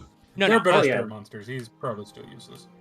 But in terms of, like, his special exception, right, in the way this deck works, not that weird. Yeah, no, he's... I think the primary thing is that he can't be special himself, but you have ways around that. And I mean, he's got 1600 attack. He's not a wimp. No, he can be run over. Like for a 4-star, his attack is low, but there's lots of other shit that can not run over him too. Yeah, no, like for a 4-star, yeah, 1600's kind of on the lower end of what you'd like to see, but like 1600. I mean, it could be worse. There were in the old game, there were 5-star monsters with 1600 attack. There's some dog shit vanillas from the first couple sets that are really bad. Remember when the strongest 4-star monster was the mighty Skull Red Bird? No, thank you. But no, I was kind of comparing him to, say, a card near and dear to your heart, Sparkman. Yep, Sparkman's got an awful stat line, considering E-heroes are usually very wimpy. Anyway, this is Secret Guards. Also, he has a thick booty. Secret Guards of the Ice Barrier, or Inner Guard of the Ice Barrier. So these guys are... Anime bullshit is this? Do I go with the near Autonoma joke, or do I go with the? I go with the Dark Souls? He looks like Twink Dante. No, guys. It's Ice Barrier or so. Am I allowed to say that on? Are we gonna get? I think you can say that. Twink isn't a slur. It's just a descriptor. Well, somebody did get banned for 24 hours playing Amazon's new MMO for saying that, but I don't think it is. I don't know. I'm not gonna say it. But guys, you made all the Bakaya jokes. He's not a real person. I can call him a Twink. I think it's meant to be like, I get the weird kind of like Fire Emblem bodyguard kind of vibe. Well, he is a guard. He is Inner Guard in Japanese. No, it definitely did. It does look like Soth, who is also a Twink. So that fits. I mean, the main thing I think is weird about this guy, like, Coloration, no. He's got dark blues and light blues. He's got a scarf. Cool. If this is the inner guard, like this is the close elite of the guard, why the fuck are your shoulders bare and your midriff is naked, my dude? You're fucking cold right now. Okay. You're cold. I mean, he doubles as a body dancer. Omega, are we sure these people aren't made of ice? Well, okay, you say that. This is another one of those monsters that you think is a man, but this is an aqua, so clearly this is a penguin. So, what the fuck do I know? That's what I'm saying. These people keep being aqua, so maybe they're made of ice. Maybe they're like mad. Honestly, if they ever edit, they could probably do. They could probably edit do a thing where his body can turn into ice or some shit. Or I was also gonna make a joke that like maybe. I was also gonna make the joke that like maybe the princess also has other uses for him. This is Rule 34, Olaf. This is the also, Frozen we're never going to see. Also, I made the same joke I was making earlier. This guy definitely has a forehead guard. Yeah, he's got a forehead guard. It's not that much contention. It was not. It's pretty simple. He's got some. I mean, I'm curious. It looks like his arm guards are all one piece, so I don't know how he bends his elbows. That's weird. Being real, this looks like a bunch of Naruto fan-made OCs that I saw in like 2000. Yeah. Oh yeah, I was just. You mean when the movie about the Snow Village came out after we got the Ice Keke Genkai and people were like, "Oh shit, it's real." Yeah. That was a good movie. No, the movie was good. That was pretty good. It was the lore part was very weird. The first Naruto movie was good. Then they started getting weird because I'm pretty sure there's one where he's like bodyguarding a circus. Yes, there's also another one where he gets sent to prison. Yeah. They clearly were making more money than sense at that point. Anyway, Secret Guards. They go some weird places. Secret Guards is another level 2 Aqua monster. Maybe that's why he's an Aqua, because he's level 2. He has 100 attack and 1600 defense, so makes sense. He is a guard. His effect is face-up ice barrier monsters you control cannot be targeted by the effects of your opponent's effect monsters. Still does nothing versus Raikou, because Raikou doesn't target. Though, maybe at the time Raikou targeted. I don't know. We've gone back and forth on that a couple of times. But otherwise... Yeah, I was going to say, are you sure he didn't target at this point of the game? You say, you ask a judge, does Raikou target? The judge punches you in the crotch. Yes. Does Raikou target? You die. Do they just honestly, do they take the much Raikou like away? I forget which one it was, because there's 32 of these motherfuckers, but much like the one that protects you from spell trap destruction, this is not a bad effect. I'm not sure exactly how you get his body into position currently, but this effect is not awful. It gives you protection from targeting effects from monsters. That's pretty good. Also phrasing. What? Anyway. Get his body into position. I mean, that's probably what the princess is doing. You have to line the twink up and get him into position. And Chad is currently not being helpful with me. They're busy still. They're so far behind. They're still busy yelling about that one Naruto movie. And by Chad, I also mean just Zed, even though there's like 12 of you guys. You can speak up, you know. You can get in there. You can speak up. You can say hi. You can throw us a super chat. Again, you guys want me to open? If you guys want me to open card packs on camera, super chats would be great because I have to figure out. If it's not me or Zed, no one's saying anything in that chat. You're not saying anything in the chat currently. I just said something now. Well, I'm here though, so I don't need to. No, Cypher said something. Yeah. We have a few. Anyway, hello. Yeah, there we go. I've shamed them into speaking. Hi guys, it's the usual stuff. Anyway, I don't think there's anything else to say about Secret Guards. He's weird. He literally looks like a desert bodyguard assassin character. Yeah, just I was gonna say he looks like he should be out in the desert and not. Well, okay. Honestly, despite what Axe said earlier, this character actually looks like a Final Fantasy character. So I just had a thought. I just had a thought. Technically, just because it's cold, it can still be a desert, because desert has to do with rainfall and not temperature. I don't know. I mean, we see a lot of snowflakes in these shots, so I think there's a lot of precipitation to the ice barrier. Yeah, that's true. Anyway, let's do strategist. We will move on very swiftly. Mostly because I don't think there's actually a lot to say about strategist. Not really. He's an old dude. He's an old man. He's got a signal fan. Stupid-looking hat. He has the dumb hat. Makes me think that's Sojo. He's an old man too OP. Well, he is also a spellcaster, because of course he is. Yeah, it's another. Yeah. I mean, at least he looks like a spellcaster. Yes. He's, it's funny because he's like he's called strategist. It's a literal translation, but he's a spellcaster. So I don't know. He's an advisor. He's got a dumb hat. He's got a fan. Yeah. Just looks like one of those unassuming old mans. His color comp is okay. This is a water spellcaster level 4. He is 16/16. I was gonna say he's a level 4, 16/16. You can do stuff with that. I mean, again, that's just high enough stats that your opponent does have to summon something decent to punch over him. And I think also this is yet another in the long line of ice barriers need to draw more cards. Once per turn, you can send an ice barrier monster from your hand to the graveyard. Draw 1 card. Yeah. So you have a general who's not doing you anything right now. Yeet him into the graveyard. You wanna set up a play for your other general to revive. Yeah. I was going to say, I've seen him recommended a lot in that style of ice barrier deck, the reviver dudes. Because he makes cycling easier because he lets them get you out of your hand into your graveyard. And is a soft once per turn. So if you control multiple strategists, you can do multiple discards to load your graveyard.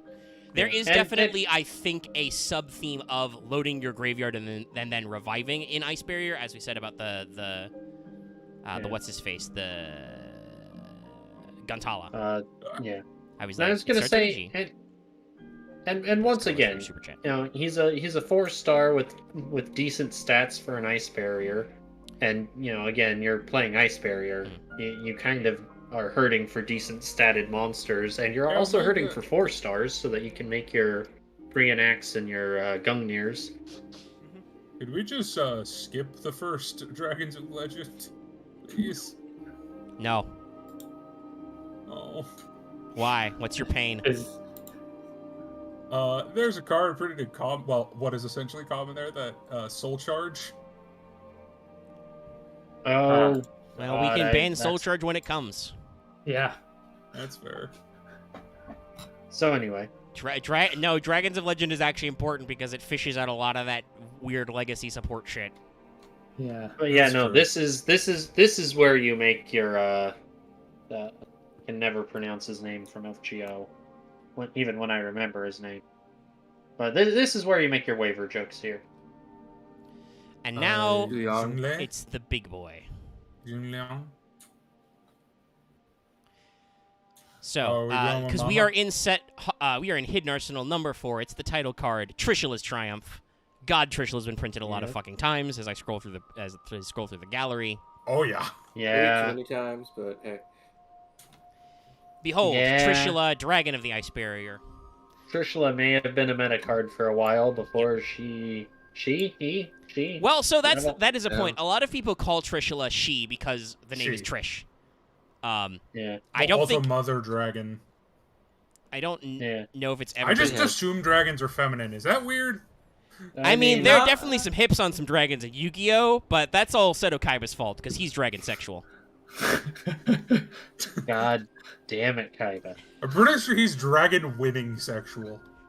I mean, the man's spiritual girlfriend literally turned into a giant dragon. I don't know how you could get any more unsubtle. Blue eyes sexual. Oh yeah, like what was that whole deal? Like what? I don't. I suspect reincarnation and occult shit was very popular in the late '90s. Again. Yeah. Maybe we can. Has a thing for tour guide from the underworld. But also, the man did make a jet plane shaped like Blue Eyes White Dragon because he could, and now it's a Yu-Gi-Oh card. Because Battle of Chaos is an anniversary set, so guess what? It's happening. Why did you need to bring up? Yes, it is, but also there's some new stuff in there. Like, hey, Dark is finally getting his link form. Oh no, but that's what I mean. There's a lot of legacy support. There's fucking Chaos Nephthys, and I'm like, I'm here. Sell it to me. Yes. So I may be picking up a Dark for my Charmer deck. Anyway, this is Trishula. Trishula has 3 heads. Yep. Yeah, three-headed Chimera this card dragon. art is awesome. Yeah, no, Trishula looks rad. Oh yeah, it will eat you alive. Yes, they put effort into this one. Yeah, I would probably say Trish is the most played. I think it's like Trish, Stardust, Scrap Dragon, or 3 played synchros. Yeah. And Goyo before it was errata. Yeah. And much like only some of those cards, Trishula has the like Stardust has the virtue of... Oh, yeah, and Black Rose. Also like Black Rose, has the virtue of being a cover card. Trish was the card on the front of Hidden Arsenal 4, because it was named after them. And it's Man, hard. I feel bad for Jack It's Atlas. pretty easy. It's pretty easy to see why.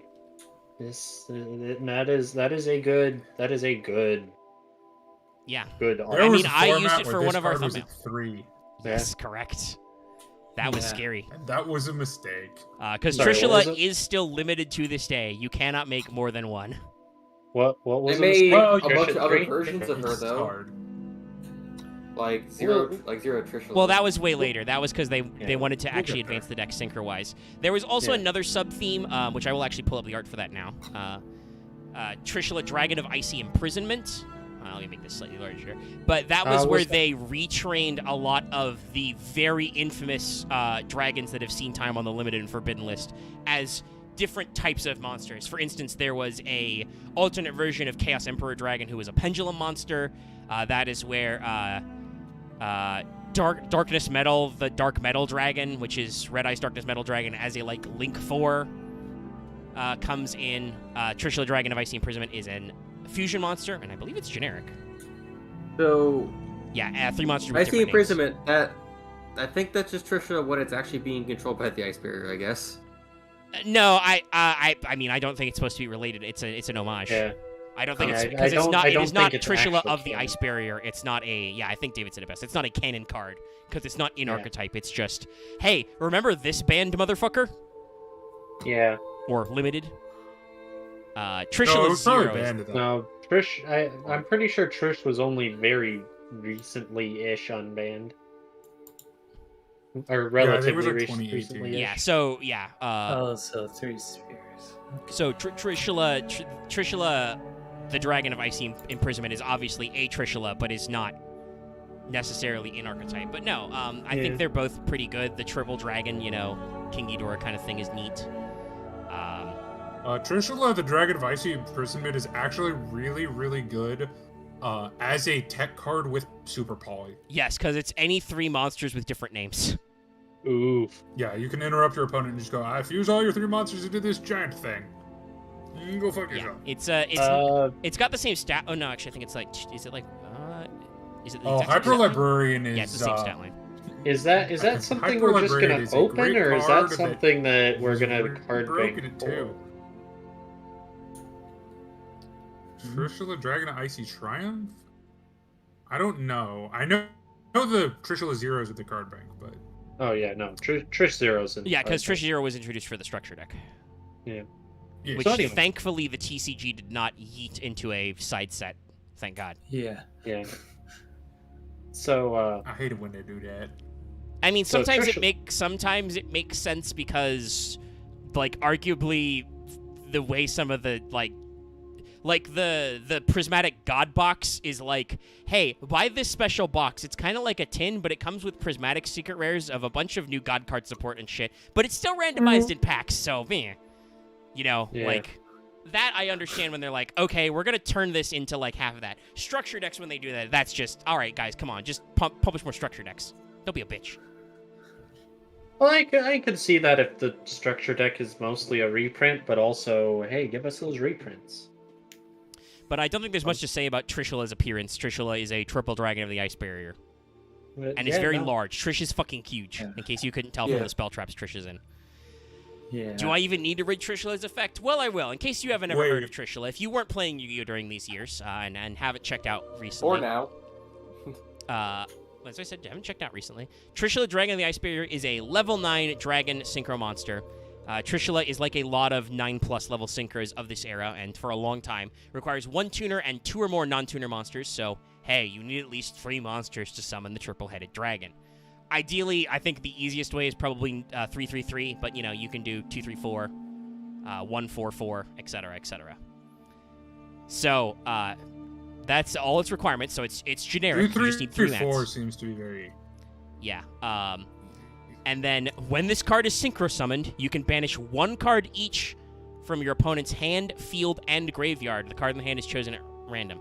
And this says you can, by the way, so you can't whiff it if your opponent has no hand or no field or no graveyard. Yeah. And technically, I think all of them individually are separate. Yes, all of them are individual maze. So you get to choose each of them. Yeah. And this is why you cannot play more than one Trishula, because there's no once per turn on this at all. It's just when synchro summoned. So if you fucking desynchro, you could just do it again. Yeah. Desynchro, yeah. Until your opponent's out of cards. Yeah, it's like, oh, so 3 cards in hand? Nope, all banished. Yeah, no. And if someone does that, that will get desynchro banned. Yeah, Trish banned. No, I don't know. I think David is right where I don't know if it does too many degenerate things, but if you're using desynchro to do degenerate shit, that is a desynchro problem. Yeah. Not necessarily a Trishula. Because there's other synchros that you can recur. We already talked about if you could put 2 TG Hyper Librarian on with desynchro, that would be bad. You could just loop them back and forth. Oh forever. No, the fact that you can only put 1 is fine. Yeah. But no, this is Trishula's a motherfucker. There's a reason why this card is important. There is a reason why I use Trishula as a thumbnail for our own series. Oh yeah. Yeah. So yeah, there's a reason why it is possibly, with the exception of the couple I mentioned earlier, is probably one of the most used synchros of all time. Yeah. Yeah. And obviously, I think in modern times, what's his face? Borreload Savage has also shot up there in the Link era, but he doesn't have the longevity. He's only like 3 years old. Yeah. And obviously things have got, like, Stardust has been effectively replaced by Crystal Wing Synchro, or Clear Synchro. One of the Synchro Dragons. I think it's probably Douchebag McGee's boss monster. I can't remember his name. Probably, well, Crystal's evolved of the Clear. Yeah. Well, one of them's 8, Clear one Wing of them's Synchro 7. Dragon, that's it. But they're both motherfuckers. The one that's literally just Stardust. Yeah, it's Clear. They're both motherfuckers though. But what I was gonna say is Black Rose. Though I would at least say anymore. in the defense of Clear and Crystal Wing, their names are literally Synchro Dragon. So if they weren't fucking iconic synchros, that would suck for them. Yeah. Yeah. Anyway, so this is going to be our last old-ass ice barrier. This is Warlock of the Ice Barrier, which is an interesting translation of Hyokekan no Hajutsushi, which is Destructive Arts Master of the Ice Barrier. So, like, not spell seal, black magic type shit. Destructive Arts. Yeah. By the way, that name is dumb because it makes no sense, because this is the card that is literally anti-spell fragments on legs. Yeah, Other ones you need another ice barrier. So, I mean, it's got the theme we've seen out of some of these younger spellcastery types. I mean, I don't know why he's wielding a sex toy, or possibly she. I don't know. I can't tell. They're tiny. It's a child. Yeah, they're very small. We're doing that anime thing where the small characters are supposed to be the most explosive, even though, once again, I don't know what that has to do with anything. Maybe they destroy magic. I mean, I like the ombre effect of, like, the pale orange to darker orange kind of a thing. It does complement really well with the it's purple. that one twerp from what's that fucking show anime? The one with the dude with the hand that can destroy magic. You're talking about the Magical Index. Yeah, it literally just looks like that Chikram Index. Okay. I would also like to throw out, it's been a long ass time since I could mention this, and shout out to some of my fellow Rooster Teeth fans, but or AH fans specifically. Rumi Tim colors. Yep. Got the orange, got the purple. Even got the white blue. Other than that, I mean, I don't know. There's a lot to say. It's another one of those weird mystical characters. Yeah. I mean, it's an ice character. Yeah, it's look, if you gave me a picture of the ice barrier cards and told me to match names to pictures, I would just fuck it entirely. Correct. No, it's not possible. I've literally forgotten the names of some of these cards. Yeah. It's only been 3 hours. Some of these cards I did less than an hour ago. I've already forgotten which ones they are. Yeah. I remember Cryomancer. Some of these ice barriers are kind of forgettable. Is this Dancer the ice barrier? No. So Warlock here is a 3-star spellcaster, 400 attack, 1k defense. So its stat line is awful. While you control another ice barrier monster, both players must set spell cards before activating them, and cannot activate them until their next turn. So basically, anti-spell fragrance turns spell cards into trap cards. But its stats are just so bad. It just gets run over, and then they activate a main phase too. Yeah. Also, don't make me kick you out of the chat for spoilers for a 17-year-old game. No, you can't spoil Fire Emblem 10, Dallas. I'm kidding. It's no longer allowed. 11, not 10. Oh, was it 11? Weren't they 9 and 10? It's Path of Radiance, not Radiant It was 9 and 10. I can't remember. 11 was one of the ones that we never... No, it's 10 and 11. Was Shadow Dragon. 9 is Sacred Stones, isn't it? No, 8 is Sacred Stones. Right, I'm thinking of the Fire Emblem game. It doesn't matter, they're all subpar games. Sealed Sword was 6. Excuse me, Axe. Alright, Axe is getting muted. Wait, nobody fights about Fire Emblem like Fire Emblem fans. I do admit he cut me a little deep because I will like to point out. I get to call. Radiant Dawn is one of the like 4 Fire Emblem games I've played because I've been terrible about owning mobile games. I just said basically it's the equivalent of basically like, guys, you're all ugly. It's fine.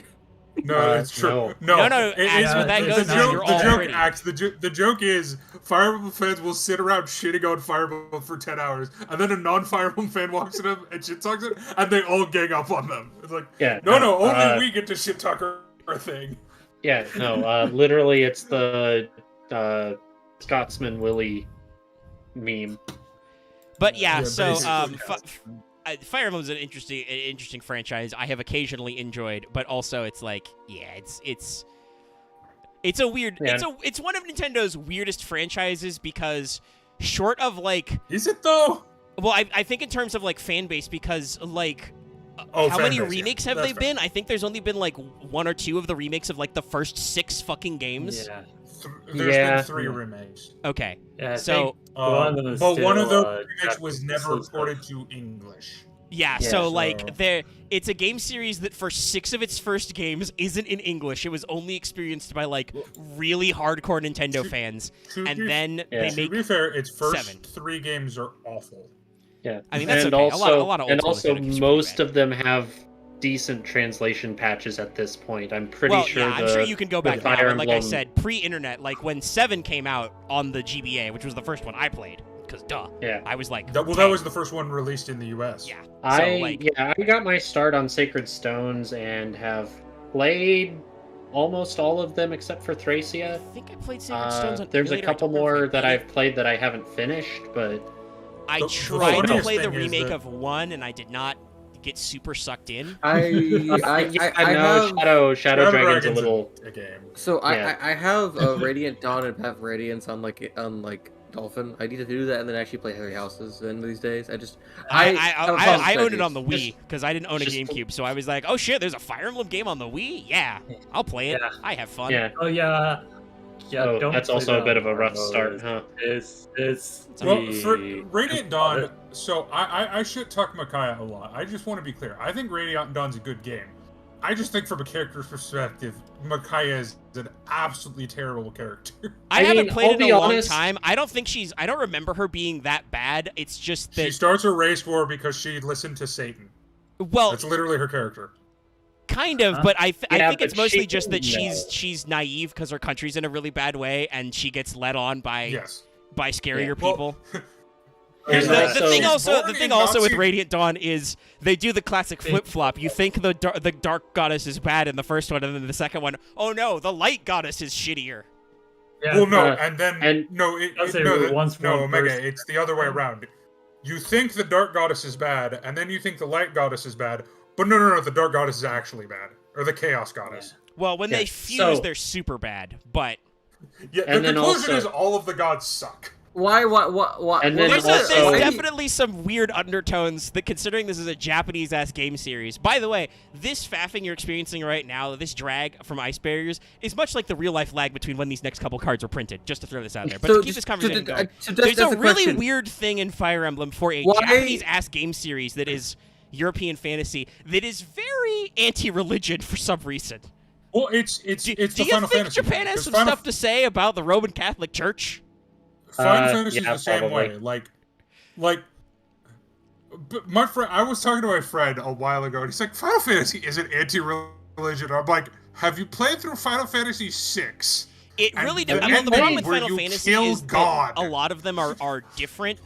Some of them are anti-religion, some of them are not. 6 and 10 are especially obvious about it. Yes, I will say 10 I would say is actively more so. Oh, yeah. Because you're dealing with corruption of the main religion. I think 10 is religion. just more obvious. Because I've been trying to ask her, but like... Six, you're... What's okay. What led to the fusing of the goddesses? Like, it sounds very awful for everyone. I think that's... we've already that's gone a deep, really That's a deep plot cut. You have to... That's Act 3 out of a 3-act game, Axe. Yeah. I'm saying, though, like... Actually, no, isn't that technically the start of Act 4? It's late game. You gotta play a shitload of hours of Fire Emblem. Yeah, that's like Act 4 of like a 5-act game. At first, and then they split. I'm just saying... problem is... Also, by the way, I'm having issues finding General Wayne in full card art for some reason, so... well, I know, we're vamping. I'm working on it, so we're not completely The problem with the story is, Micaiah was born in what is essentially Nazi Germany after it got its shit kicked in. Yeah. She's like, I need to help my country. And it turns out her country sucks. Benion sucks. Well, I don't know. Axe, have you played 9? I played at least 2/3 of 9, yeah. So, I mean, you would probably understand there's probably something fishy going on when in the prologue chapter of 10, as Micaiah's faction, during her story, you are mysteriously assisted by the Black Knight. Yeah. That may raise some red flags for you. Oh, he shows up a bunch of times as her guardian, yes. So, there's some stuff there. I think I'm going to have to do some image comping. I cannot find... Nobody has cared to blow up General Wayne of the Ice Barrier, so I'm going to do it poorly. I thought he was actually an okay card. I know. He's just maybe he's just too new. Yeah, what's up? Omega, don't blow up General Wayne. We need him. No, it's true. He's very important. Yeah, probably so. I have increased his size. I'm sorry for the pixelation, but here's General Wayne, a.k.a. X-Saber Wayne, before he decided to quit. Hey, look, he broke off his dagger and put it on top of the gun. I think this art is awful. I'm going to be real. Yeah, I'm not a huge fan. It's a little weird. Like, so we should talk to Wayne, the original X-Saber Wayne a little bit. So he has a symbol of water on his pauldrons? No, that's... he's got an X. That's a weird... Like, it's a snowflake, but also an X. Yeah, this looks like they're going a little too hard for... This guy is an X-Saber, but he's also an ice barrier. I think I think there's definitely a theme here where with the artist, they were like, yo, dog, I need you to draw this guy, but make him ice barrier E. So it's like, okay, I guess I'll put a dumb hat on him and give him some ice textured armor. Can we put this next side to side to like X-Saber Wayne? Sure, you want me to do a side? I think this warrants that. Can I say one thing? Yes. Why is his armor inspired by like 5 different cultures? Like he's got Chinese influences, he's got Grecian influences, he's got the fucking European knight. Like it's well, I think it's because they wanted him to look like an ice barrier, but also they had to do some callbacks to the OG Wayne, who I will. Yeah. Also, his weapon is Australian. No, it's because no, it's not. It's a trench knife. Again, I think it's a reference. Look at how big that knife is. That has to be Australian. No, again, I think it's his. Yeah, it's a reference to his commercial thing. That is definitely the Bowie knife is also a classic Americanism. Yeah. I was going to say that is a Crocodile Dundee level knife there. Also, you could really see that like where his outfit came from, the one on the left. Well, yeah, that's what I mean. So like, I think they definitely wanted to make sure that like, well, his shoulders are huge, so he needs huge shoulder pauldrons. He needs like a thing over the top half of his face. He needs like a cloak or something. Because, like, that's what he's, like, literally X-Saber Wayne is wearing the tattered remains of his ice barrier cloak. But it has completely different armor. That's a completely different chest plate. Yeah. Again, he joined the X-Sabers, so yeah, it's really weird where I think they like wanted to make the lines of the two characters line up similarly. Though you'll notice, I feel like General Wayne of the Ice Barrier is much more barrel shaped than X-Saber Wayne. He's clearly losing weight since joining the X-Sabers. His waist is getting thinner. He doesn't need insulation from all that cold anymore. Or some ruptured organs, so you just have less body mass. Oh. So like, but You're yeah, fucking all-mighted. There's definitely some goofy elements to this art. But like, I do like that they do the callbacks. Like the artist clearly did this with the thing, so he's like even the weird lines of his weird dumb helmet are like they kind of form the shape of his hat. I like the I like the Aurora Borealis kind of effect to him, but yeah. It's not awful. It just has some of the problems I have with modern Konami art. Yeah. Yes, it's quite busy and has a lot of different elements. In a way, this reminds me a bit of how Arctis goes from human guy to the old Skull Lord. Yeah, no. Except kind of in reverse a little bit. Yeah. So General Wayne is a brand new card, basically. Like he was printed earlier this year in the Structure Deck Freezing like Chains. Late last year, one of the. No, early this in the TCG anyway. Early this year, the Structure Deck came out in February when it was cold. He is a level 5 warrior with 2100 attack, 400 defense. So he's got the same stat line. And his effect is spells and traps sent from the field to your opponent's graveyard are banished instead. Pretty funny. Okay. You can only use each of the following effects of General Wayne of the Ice Barrier once per turn. If your opponent controls a monster and you control an Ice Barrier monster, you can special summon this card from their hand. If this card is normal or special summon, add an Ice Barrier spell trap from your deck or hand. So, yeah, this is modern archetype fixing. He has a, weird off-brand stun effect where he gets to, banish your opponent's spells and traps. But also he has an inherent special summon. It does require you to have another Ice Barrier, but still, inherent special summon. So and let's be honest, that's on brand for Ice Barriers. They want to swarm. Yeah. And when you normal or special summon him, you get a search. You can add an Ice Barrier spell trap. So you can add Medallion, probably, because Medallion searches you another. It's similar to Stratosing, Yeah. Like, you call, get Stratos, play Stratos. It plays into, like, what Wayne originally did, Yeah. The only awkward part of that is you would need to then presumably get someone with an inherent special summon off the Medallion. Right. And that's where you get into the... but that's also certainly where you could get the bits. Yeah. Stop. I'm copying this image. I'm not... No, I am, because I am trying to save as, because you moved save as Google Images. Yeah, because that is, unfortunately, the slightly awkward thing there is if you likely used your normal summon to summon something so that you could then special summon Wayne if you had that line of play available. Yeah. How many cards we got left actually after this? I mean, it's still a few because the Structure Deck really did a lot. Like, Ice Barriers didn't get support since like 2011. Like, it was literally like a 10-year gap. So they jammed a lot of them. There's like ever since Hidden Arsenal 4. Okay, damn. Yeah. After Hidden Arsenal 4, Ice Barriers just died basically. Probably because a lot of their synchros were banned or limited or need-to-rotted for a little bit, and then they've only just now let them out. So we're gonna bring up our next boy. It's the cutest lad. It's Hexa Spirit. Hexa Spirit is adorable, and they need to make a plush of him. It reminds me when we went through Kaiju. Like, I would love to own a figure of this card. Yeah, this guy's cool. Yeah. I'd love to have a plushie of it. I love this little lad. I don't think there's a lot to say about him because he's literally a cute, simple design, but he's fucking adorable. He's just he looks like a baby version of the dragons or something, considering like the scale patterns. I think we do see what his grown-up version is supposed to be in a later card. We'll see.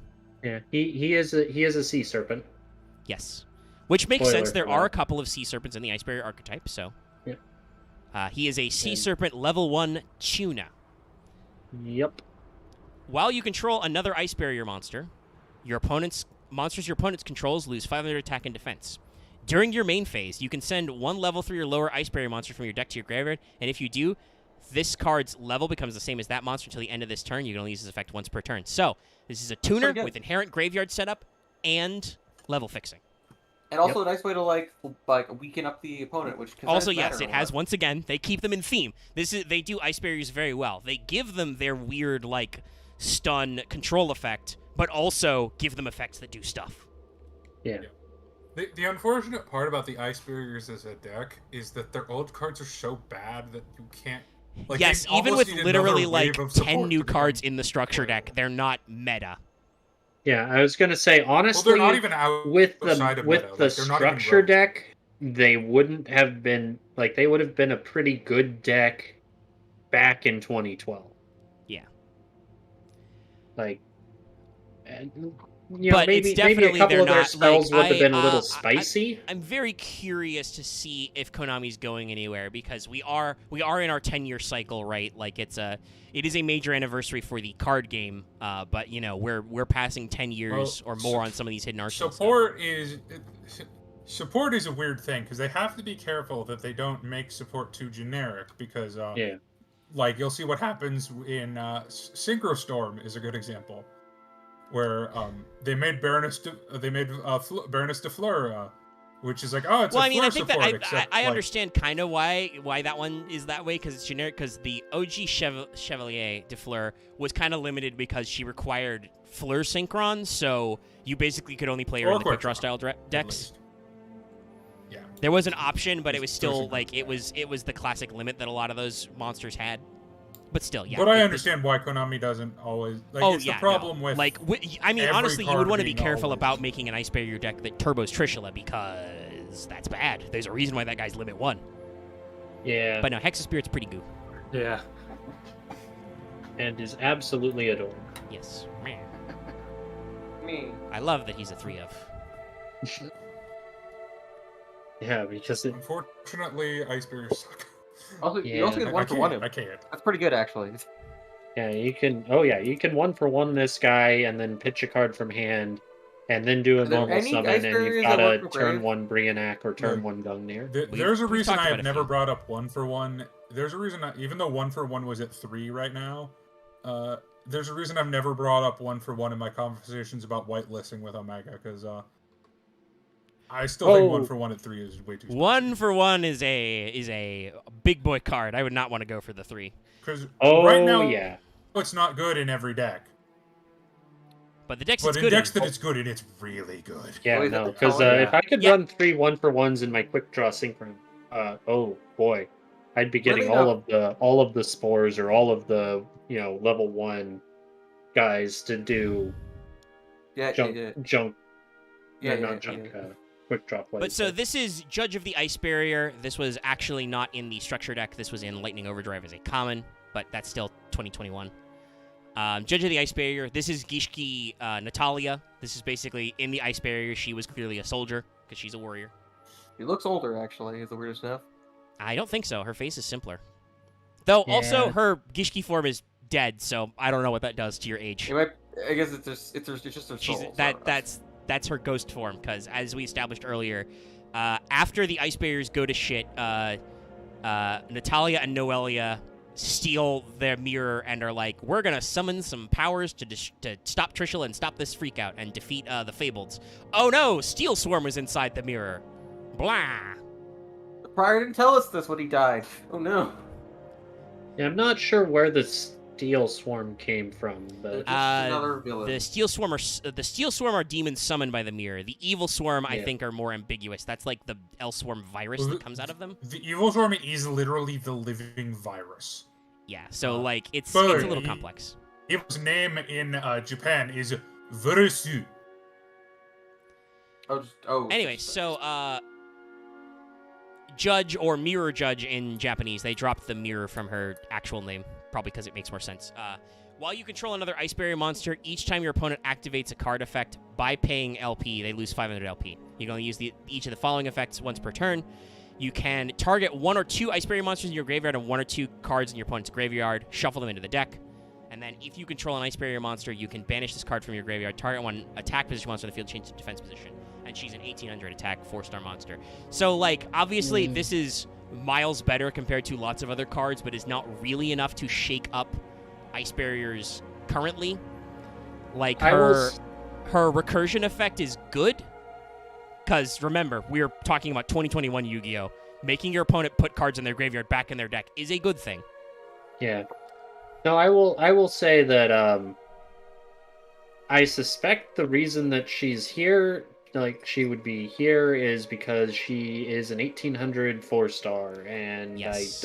I think Ice Bears only have one of those guys, and he's kind of bad. Yeah, no, it would mostly be for her stat line, and then the fact that this card does like have a recursion effect while on field, and then a graveyard effect to, a non-quick graveyard effect, but a graveyard effect to like shenanigans your opponent's bigger bunguses maybe.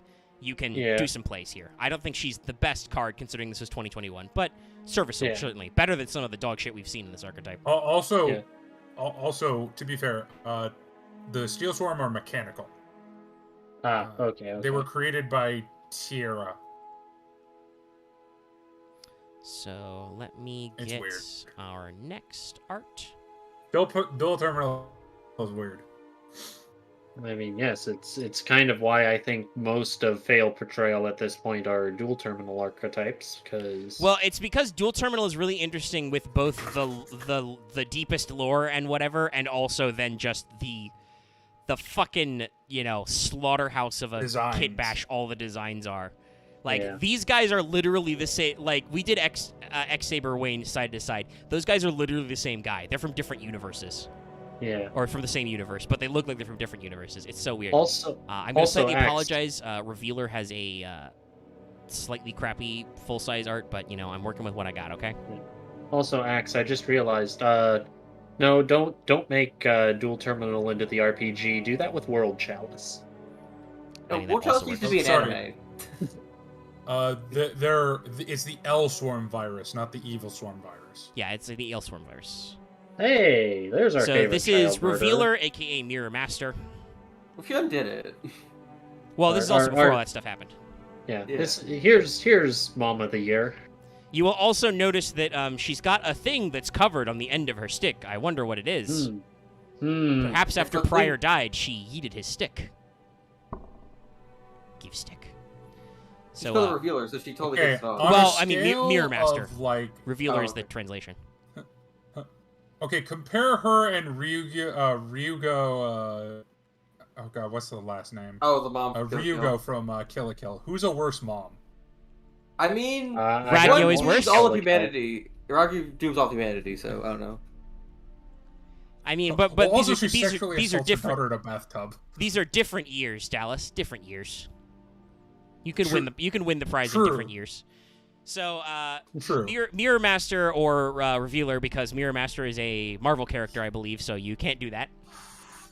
Ooh. There's definitely some Marvel. There's definitely got to be some Marvel trading card games out there. Oh no, sorry, Mirror Master is a DC character. Mirror Master is a DC character. Even so, there's got to be a trademark there that you don't want to step on. That would be bad. So we go with Revealer. This is a spellcaster, water, 700 attack, 1k defense. Coincidentally, the exact same stat line that Mirror Master would look like. What do you think? I assume he looks like he's covered in mirrors, but I'm gonna be wrong somehow. You really are. God damn it, DC. This is Mirror Master. Also, this isn't just a redesign. This has been a consistent costume. But this is the exact same stat line as Gishki Noelia. Huh. I wonder why. Back when she had hopes and dreams and not possessed by demons. God damn it, Flash. What the fuck is this nerd? I mean, it's not even like Captain Cold, who makes sense that he's just a dude in weird cold weather gear. Well, okay, so you say that though. So his gun, mirror gun. Yes, he develops advanced mirror technology, including a gun that reflects light into a condensed beam that can cut through things. So a lot of Flash villains are weird people that are smart that put into very weird ideas they really shouldn't. Well, to be fair, this guy also almost killed Superman because he figured out how to make refracted light out of kryptonite. Oh wow! I mean, that's just make red sunlight. You don't even need to make kryptonite. So anyway, Not Gishki Noelia here, because Gishki hasn't happened yet. Well, guess what? She's got a lot of paragraphs. So while you control another ice barrier monster, your opponent cannot tribute summon. That's very funny in 2021. I guess that really fucks monarchs. You can only use each of the effects of Revealer once per turn. You can discard one card, special summon one ice barrier tuner from your deck, and also you cannot special summon monsters for the rest of this turn except for water. So, guess what? She's very important. What you do is you Revealer, discard, grab the fetch Hexa Spirit, pitch whatever you want to make Hexa Spirit whatever level you need. Go apeshit.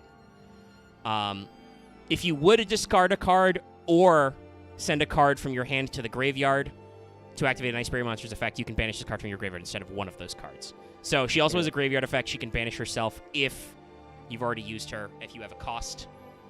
So, I mean, that works with stuff like Gungnir and Brianak, right?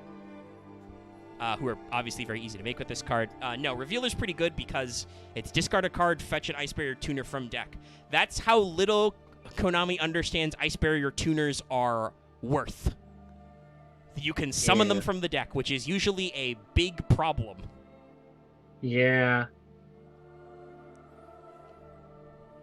So, Revealer, very important. I don't think there's much to say about her art. It's Noelia, but her smile and optimism is not yet gone. Not yet, anyway. They're definitely drawing on some more, I think, classic, like, Japanese Miko-style robes. Yeah. I will say, like, I still feel like it'd be cool to, like, see the progress of, like, her being weirdly a prominent character in a narrative, and then be like, you see her just kind of, like, go insane, and then go back up and down. I don't know. I mean, yeah, that's drama, but that would be... She'd be interesting for tech character. Thing. You know, I will also say that I'm pretty sure she saw what was going on. So I want to say that she left the ice barriers around the time that they were arguing whether or not to I'm fairly certain, especially with the fact that she's got Prior's Mirror, because that becomes the Aqua Mirror. Definitely, she lived through the Trishula incident. Yeah. And was like, nah, man, that's dumb. Oh my god, I just saw the next card. What the fuck is this design? But I'm pretty sure you don't know about this one? Oh. Remember how I said that? I'm pretty sure she left before they unsealed her. Or Trish. The fuck is this? Well, I have to find it. I have to try and grab the art for this. Oh, hey, why is this card got a full card art on DeviantArt? I wonder. Oh, I wonder. I fucking wonder. Anyway, it's huge. It's huge, actually. It's like 1200 by 1200. Let me cut this down to size. Let's do 75%. That's still pretty large. You're not really missing the details. Bullshit is this? Yeah, so this is Speaker for the Ice Barriers. I don't know why they pluralized it. What? Or in the original Japanese, Vessel Miko of the Ice Barrier. I mean, that works too. God. I mean, also, she will look familiar too to anyone who has seen these people playing Gishki. Yeah, that's Ariel. That's Ariel. Oh, okay. So that is Gishki Ariel. Also, our favorite ice fox is back. So yes, this is Ariel. We can assume that Ariel was one of many orphans of the Ice Barrier that Natalia and Noelia adopted. Yeah. I was wondering if she was part of like Noelia's like Miko order or something. Probably. Honestly, this looks like the art style of that anime. What was that anime that was like really cute art design, but it involved like children getting dismembered and stuff? Made in Abyss, I think. Underground. Made in Abyss. That's what this. I was gonna definitely. Like this is like really weird. But... This is like very weirdly soft art, especially considering Ariel. Let me actually shrink this down even more and pull up. Well, do I want to pull up Ariel because we want to do Gishkis? But like, obviously Ariel is older, but it's still like. It's like very soft, very small kawaii ugu. Actually, should we just bring up these two cards when we do Gishi just to show them how they were like? Probably. We will probably pull up. We'll probably go back to Judge Revealer and so on. Yeah, considering we didn't do that with Noelia. Or we'll skip it for now. We'll bring it back when we talk about Gishki, so we can remind you. We did it for Wayne, so. Well, that's because you asked for it, because we wanted to, like... Well, really also, we've already... Here, I think this would be a good general rule for this. We've already done X-Saber. True. So I think as a general rule, we should probably only bring up cards if we've, like, only reference past content, don't spoil future content. That seems like yes. Unless it's, like, something that we have no plans to cover. Also to throw this out there, I don't think there's anything else to say about Speaker. Like, it's weird. It's fucking weird. I get what they're going for, but also it's weird. Why did they bring the fox back? Also, she's adorable. I mean, yeah, no, she's very, like I said, like, soft lines and cute stuff, but I'm like, why? So, is this normal? No, this is a spellcaster effect. Speaker. She has the same stat line as Ariel, 1k attack, 1800 defense. Yeah. I'm very glad at least that they keep this so it's easy to tell who these cards are. While you control another ice barrier monster, defense position monsters your opponent control cannot change their battle positions. This means if you do that thing where you do a Book of Eclipse or whatever, you're fucked. You can only use each of the following effects of Speaker once per turn. This is pretty typical with these the new main deck monsters in the structure deck. Yeah. If you control an ice barrier monster, you can special summon this card from your hand. Okay, yeah, I was gonna say she needs a special summon, or else. Okay, yeah, she has a special summon. If you control an ice barrier monster, you can banish this card from your graveyard. Special summon 1 ice barrier token, a level 1 aqua token with no attack, no defense. Hey, guess what, Royal Knight? We did your effect right. So this card has 1800 defense. She has an inherent special summon. She has a pretty decent lockdown with the way that cards work these days. Like, making it so your opponent can't change battle position is pretty good. I think the only thing is that links exist and so can never go in defense position. Again, Konami I feel like cowards. links, they need to allow links to be like punished by battle. I mean, it's not even an errata. It's just change the rules because the rule book tells you what to do with links because they have no defense stat. Well, they should just have 0 defense or explode or something. Again, if they explode, that would probably make Book of Moon a little well, no, you'd still have to be targeted. Well, no, because they'd be face down, so you couldn't prove that it's a link until it came face up again. Yeah, that's true. That would actually work. It'd be more. You would definitely then need to make sure they're treated as having 0 rather than explode. So you might as well not go that whole 9 yards. I feel like it'd be nice if they wanted to add a new card type anyway. If they wanted to depower links and like make some other stuff more relevant, which they need to do. But no, this card has an 1800 butt. Like Ariel. Ariel is been infamously used several times by the 3 decks Red and Gishki to actually be a wall that stops things. Yes, I will remind people. I quoted Omega on this on the previous thing. Omega 2021. Ariel has a decent butt. It works.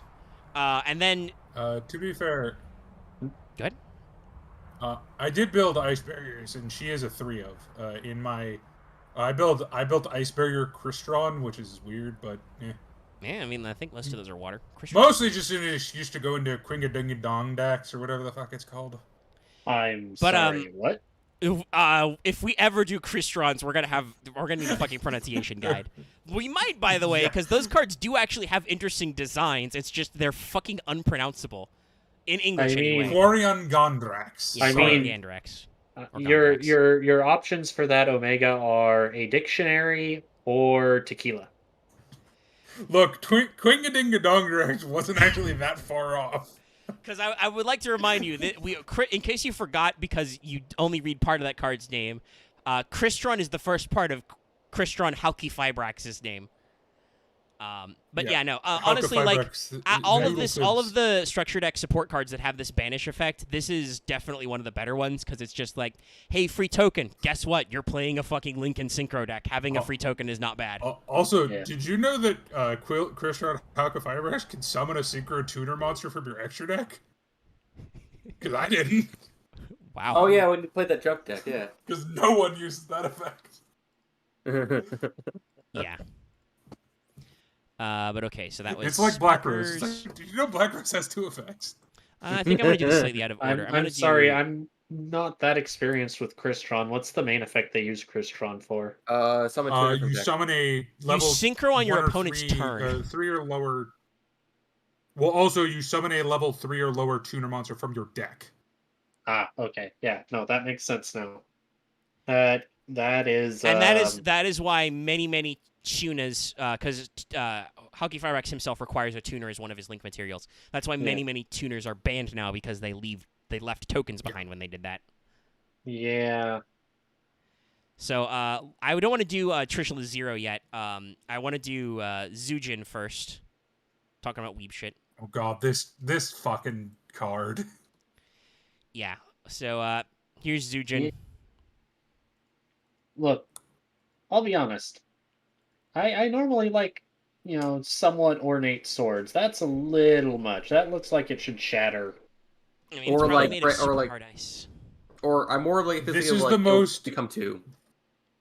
This is the most modern Konami design tonight.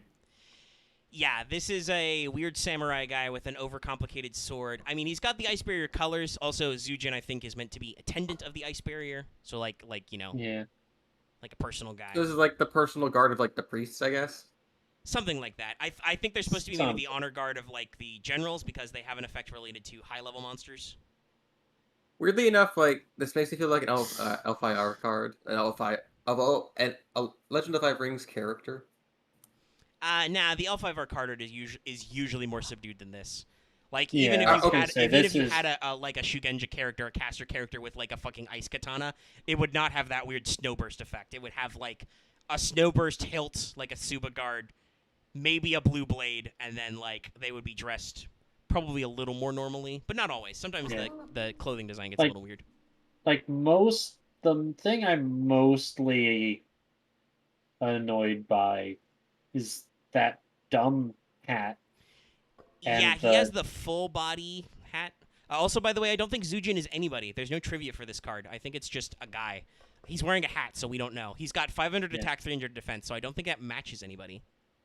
Yeah. Also, there's the weird pattern. It's probably like just, hey, we need to give ice barriers just a little bit more. Also, the pattern on his Hakama is just kind of annoying to me, because it's like there's a gold leash, but it's like breaking off, and it's like annoying me. But like how like weird. You mean on his kimono, Hakama pants? Okay, his kimono like. But no, yes, his shirt pattern is weird. That's not how you do kimono patterns. That just bothers me a bit. It's got that modern Konami asymmetry thing. Yeah, that's what I was saying. This is the most modern Konami design card. And also, I think it's one of the most modern Konami type designs, because so this is a level 2 water warrior, 500 attack, 300, like I mentioned already. First of all, you can tribute this card, special summon one level 5 or higher ice barrier monster from your hand. So yes, he assists you on getting generals onto the field. If this card is in your graveyard, be fair, go ahead. I believe we already did the hardest to pronounce archetype in Yu-Gi-Oh! Personally. Which one? Didn't we do Earthbound Immortals? Yes. No, we did Earthbound Immortals, Yeah, that's another big one. Okay. So if this card is in your graveyard, except the turn it was sent there, you can target one level 3 or higher water monster you control, reduce its level by exactly 2, and if you do, special summon this card, but banish it when it leaves the field. You can only use each effect once per turn. So this card is basically kind of a weird water level eater, and also is just a free special of your big Bungschwas. So he's a good card, if weird. But his design is definitely, like, not the best. I also don't know what's going on with the hat. I don't know if I like it. It looks almost like his scarf covers his whole head somehow, but it's also part of his hat. I don't know. They went a little too high-end weeb on this. Yeah. Fucking weeb. Yeah, look, Konami has gotten weebier and weebier with the years. Yeah. Can look. I feel like this is a discussion that we're going to circle back to when we go over Necros. I don't think Punk is that. No, the archetype PUNK, all caps. I think they're cool. Oh. I mean, they're like they reference like no art. But that's the thing. They're like cyberpunk, but also represent traditional Japanese art. So like, that's not weeb. That's just Japan. Hey, remember the past? What if we did the past, but also in the future? This isn't punk. This isn't punk at all. No, that's what the archetype is called punk. One of these cards is punk. The Shaki Ryusei, that's a punk. Oh, you're looking up. Okay, looking up. Okay. Anyway, here's Trishula Zero. Archetypes. I was gonna say, I wonder what this three-headed ice dragon card could be. This is what Trisha was before they sealed it away. I think so. I think that's the idea, because Trishula Zero Dragon, which I don't. By the way, I don't know why they decided just to keep the zero. Because it was Trishula returned Sub-Zero Dragon of the Ice Barrier. You should have just done Trishula Sub-Zero Dragon, but Zero Dragon, whatever. Trishula Zero. I mean, you can make out what they're trying to go for there. Yeah. But it has the same stat line, but has bigger levels. It's a level 11, which is 2+ mats. So again, it is possibly easier to summon because you use big chunky monsters. Yeah. Again, the thing is, I think it's the dumb idea that when they sealed Trish away, it got weaker, but it was still too strong for them. Well, it didn't actually get weaker because Trish, like I said, same stat line. Just the levels are different. That is previous Trishula. That has to be past Trishula. Yeah, because, I'm gonna assume much like because a lot of these other cards are supposed to be past cards anyway. I think this is supposed to be past Trishula. It's got like the red lines of power, like some Shin Godzilla shit. I also noticed it's breathing lightning now. Spoiler. After Trishula got unsealed and went on his rape rage, it got fucking murked by bugs. Well, yeah, it got killed and got turned into Evil Swarm Bahamut, which we'll be talking about later as well. Evil Swarm will be interesting because it'll be like future Necros as well, which is a lot of reused card designs. Yeah. But Zero Trishula, like I said, it's a Water Dragon Synchro, level 11, 1 tuner, 2 or more non-tuner monsters. When this card is Synchro summoned, you can banish up to 3 cards your opponent controls. So it does banish 3, but they have to be cards your opponent controls, so just the field, but up to 3.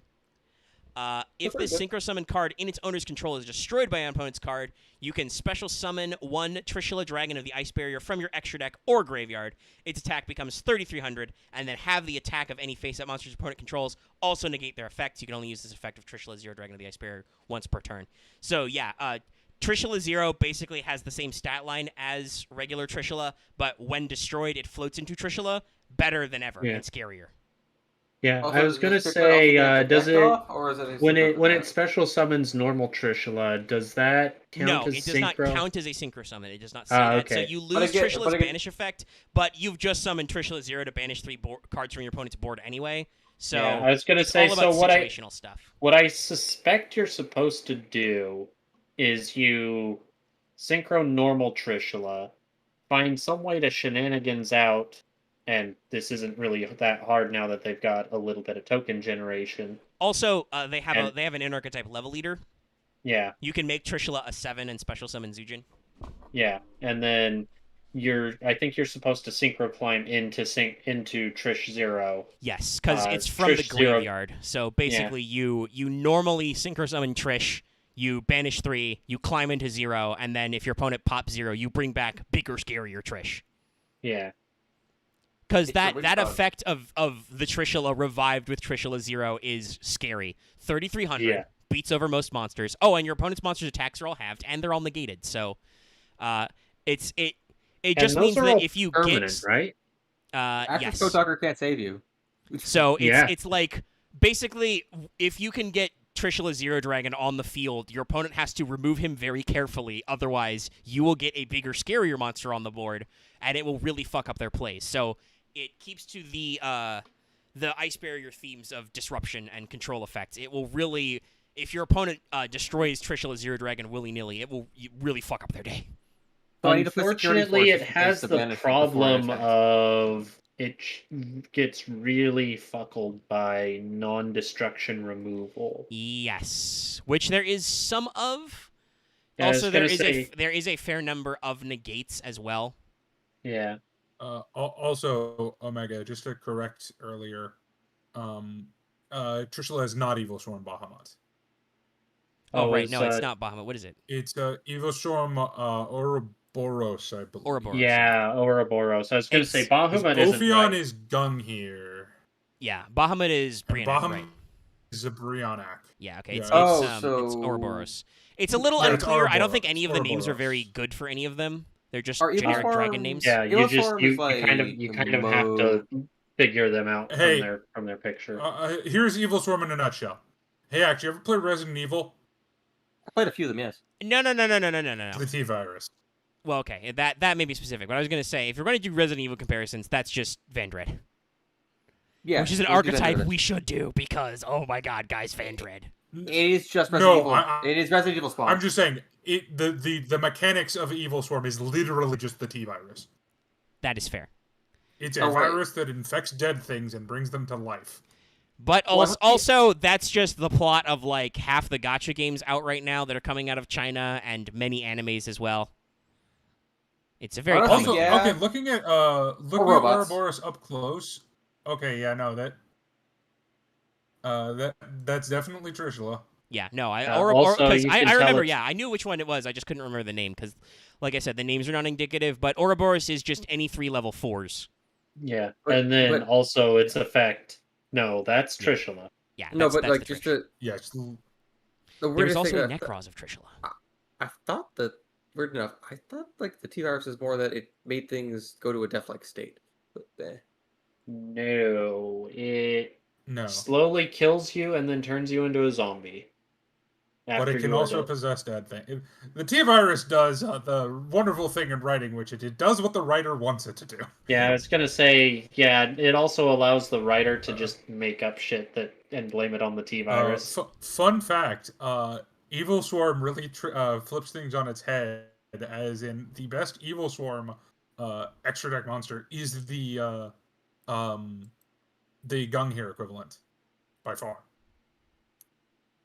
Which one was that? Ophion? Yeah. Ophion, yeah. Ophion's the big fucker. Your opponent can't special summon 5 or higher monsters. They just can't. Yeah. Which also, by the way, fits in perfectly in Evil Swarm because you're basically a rank 4 spam deck. You're a rank 4 deck. Yeah. Yeah. What is what's Thanatos then? I don't remember what Thanatos is. Not to pre-bait Evil Swarms too much. Like, we could have done I would love to be able to do Evil Swarm as, like, our Halloween special, but holy shit, we'd have to dig through so many. It's why we're doing Ice Barrier and a lot of these others. We have spent... No, I paused my Skyrim audio earlier. We have spent almost 4 hours chewing through this shit. Yeah. We could do a late Halloween-themed one later. Next week. I was gonna say, I think our next one would be either Naturia to get them out of the way, though I don't think they're very meta relevant, so we might even just skip them. Well, the problem is we literally can't do Evil Swarm until we literally do all of the previous ones. Yeah, because Evil Swarm is all about, hey, you remember these guys from the first 4 Hidden Arsenals coming back? That died? I was gonna say maybe we could do Steel Swarm if that's. Right, it's Reigen. It's Fabled Reigen. Yeah. On the Fabled Unicorn. That's what Thanatos is. That's sick. We've done Fabled already. Yeah. So let's see. Hidden Arsenal. That's so the first Hidden Arsenal. Out of the first Hidden Arsenal, have we actually done Flameville? Yeah, we did Flameville. We did like a bunch of it once. Okay. There's not that many Flamevilles. I don't remember. We haven't done Have we done Worms? We did Worms. We definitely did Worms. Okay, so there's Worms. We did Worms. We did Mist Valley. We did X Sabers. We did Allies of Justice. That killed us. We haven't done Gen X yet. We haven't done Gem Knights yet. We haven't done Gustos yet. We haven't done Gishki. Well, we haven't done any of Season 2. Nope. Yeah, but these are all the things that are in Illswarm. Yeah. So let's see. I think then probably our next bet we haven't done Dragoonity yet. Yeah, Dragoonity would be up there. That's also important for a lot of that stuff. That would be a very short episode, much like how some of these blurred together. A decent number of Dragoonity cards would be, look at this dragon with the weird spear things on its face. Yeah, I was going to say, you might be able to do, like, Dragoonity plus something else. We might be able to speed read Dragoonity, yes. Actually, we could try and, like, speed read Dragoonity and Naturia, because both of those are going to be... I guess the problem would be if we have to describe a lot of effects, but art-wise, a lot of those would just be, hello, this is a beat, this is a dragon. Also probably... This is a rock. Cards exist because we probably did them mixed in with, I guess. Yeah. But we should do. We didn't do there's a Naturia Evil Swarm. Okay, so we probably need to at least mention Naturia. I think for our next big one, it might be Gen X because that is the 3 distinct tiers of Gen X trying to be relevant. Because there's Gen X, Ally, Gen X, Gen X Ally. I was gonna say if you wanted to do Halloween, we should be able to do Gishki. We could do Ghost Tricks. Omega. Well, we're not going to do anything tonight because this is 3 hours and 46 minutes. I know, but I'm saying Axe makes a good point, though. If we want to do a Halloween I mean, yeah, special, if you want to do Ghost Spookum, Tricks. and some, Zed even said, we could do Gishki. I think we've covered all the setup because we did Or Iceberg. Vandred. We could also Honestly, do Vandred would the be two short. sides of Halloween. Maybe there might be a couple things where they combine with like some of the season 2 stuff, but we could reference that, yeah. Yeah, I think Martha's right. I think we did do Flameville in like the middle of an episode because there's like 5 cards. Yeah, okay. I think we did Flameville and like Neo Flameville like right together because they're very small. Right, I remember talking about Flameville Magician. Yes. Yeah. Yeah. No. Yeah, I was like, I'm pretty sure we did. So I think that was like our first or second one. Well, we were blocked up for Heroes for like a month for like 4 streams. So Omega, for next week possibly, or I guess maybe even on Halloween if time works out like that. No, but I think we should do Ghost Trick and Vandred because it's just like the 2 different sides of horror, of like really cutesy horror, and then Vandred is the edgiest dumb shit in the world. What day is Halloween? That's a Sunday. That's not gonna work. A Sunday. We'll just do Tuesday as a late Halloween. Yeah, we do it as a late Tuesday. Sunday's not gonna work because that's game day. Yeah, shit to do. But I think we should still do it though. That's gonna be very funny, for reasons of I need to go bug Lucky to post the new AP so I can set it up for you. But I will semi-spoil it. The name of the episode is the name of another JoJo OP. So have fun with that, guys. Is it? I mean, I don't mind saying it. It's Bloody Stream. Breakdown? No, it's Bloody Stream. Oh. There was a lot of blood. That's a good one. Tarantino things happened. A lot of blood. A lot of blood happened to a lot of people. How? Hey, guess what? My next Tuesday is also very open. All the player characters are still alive, but it did involve Lot's character getting shot with a gun, falling on the floor, grabbing his shotgun, rolling over without getting up off the floor and shooting a guy. How many times has Lot nearly Although died? I have to work the evening. Actually, Dallas, you're start wondering how many times Barf almost nearly died. That's also true. All of you have been in some near-death situations. I think, like, Axe, you were definitely on a string for a while there. Like, you've been pretty good about being careful about drawing aggro for a little bit, but during the, like, island mission and a couple of other sessions around there, you got smacked in the head and nearly died a lot. Yes. There were a couple of weeks where it was just like, and now everyone punches Axe in the dick. Well, it's because we've talked about this before. Axe's character is big DPS, so he tends to draw a lot of aggro. It's like Axe took out like 5 of their guys, and now they all curb stop him. Yeah, they're kind of annoyed. You killed their boss. Who knew?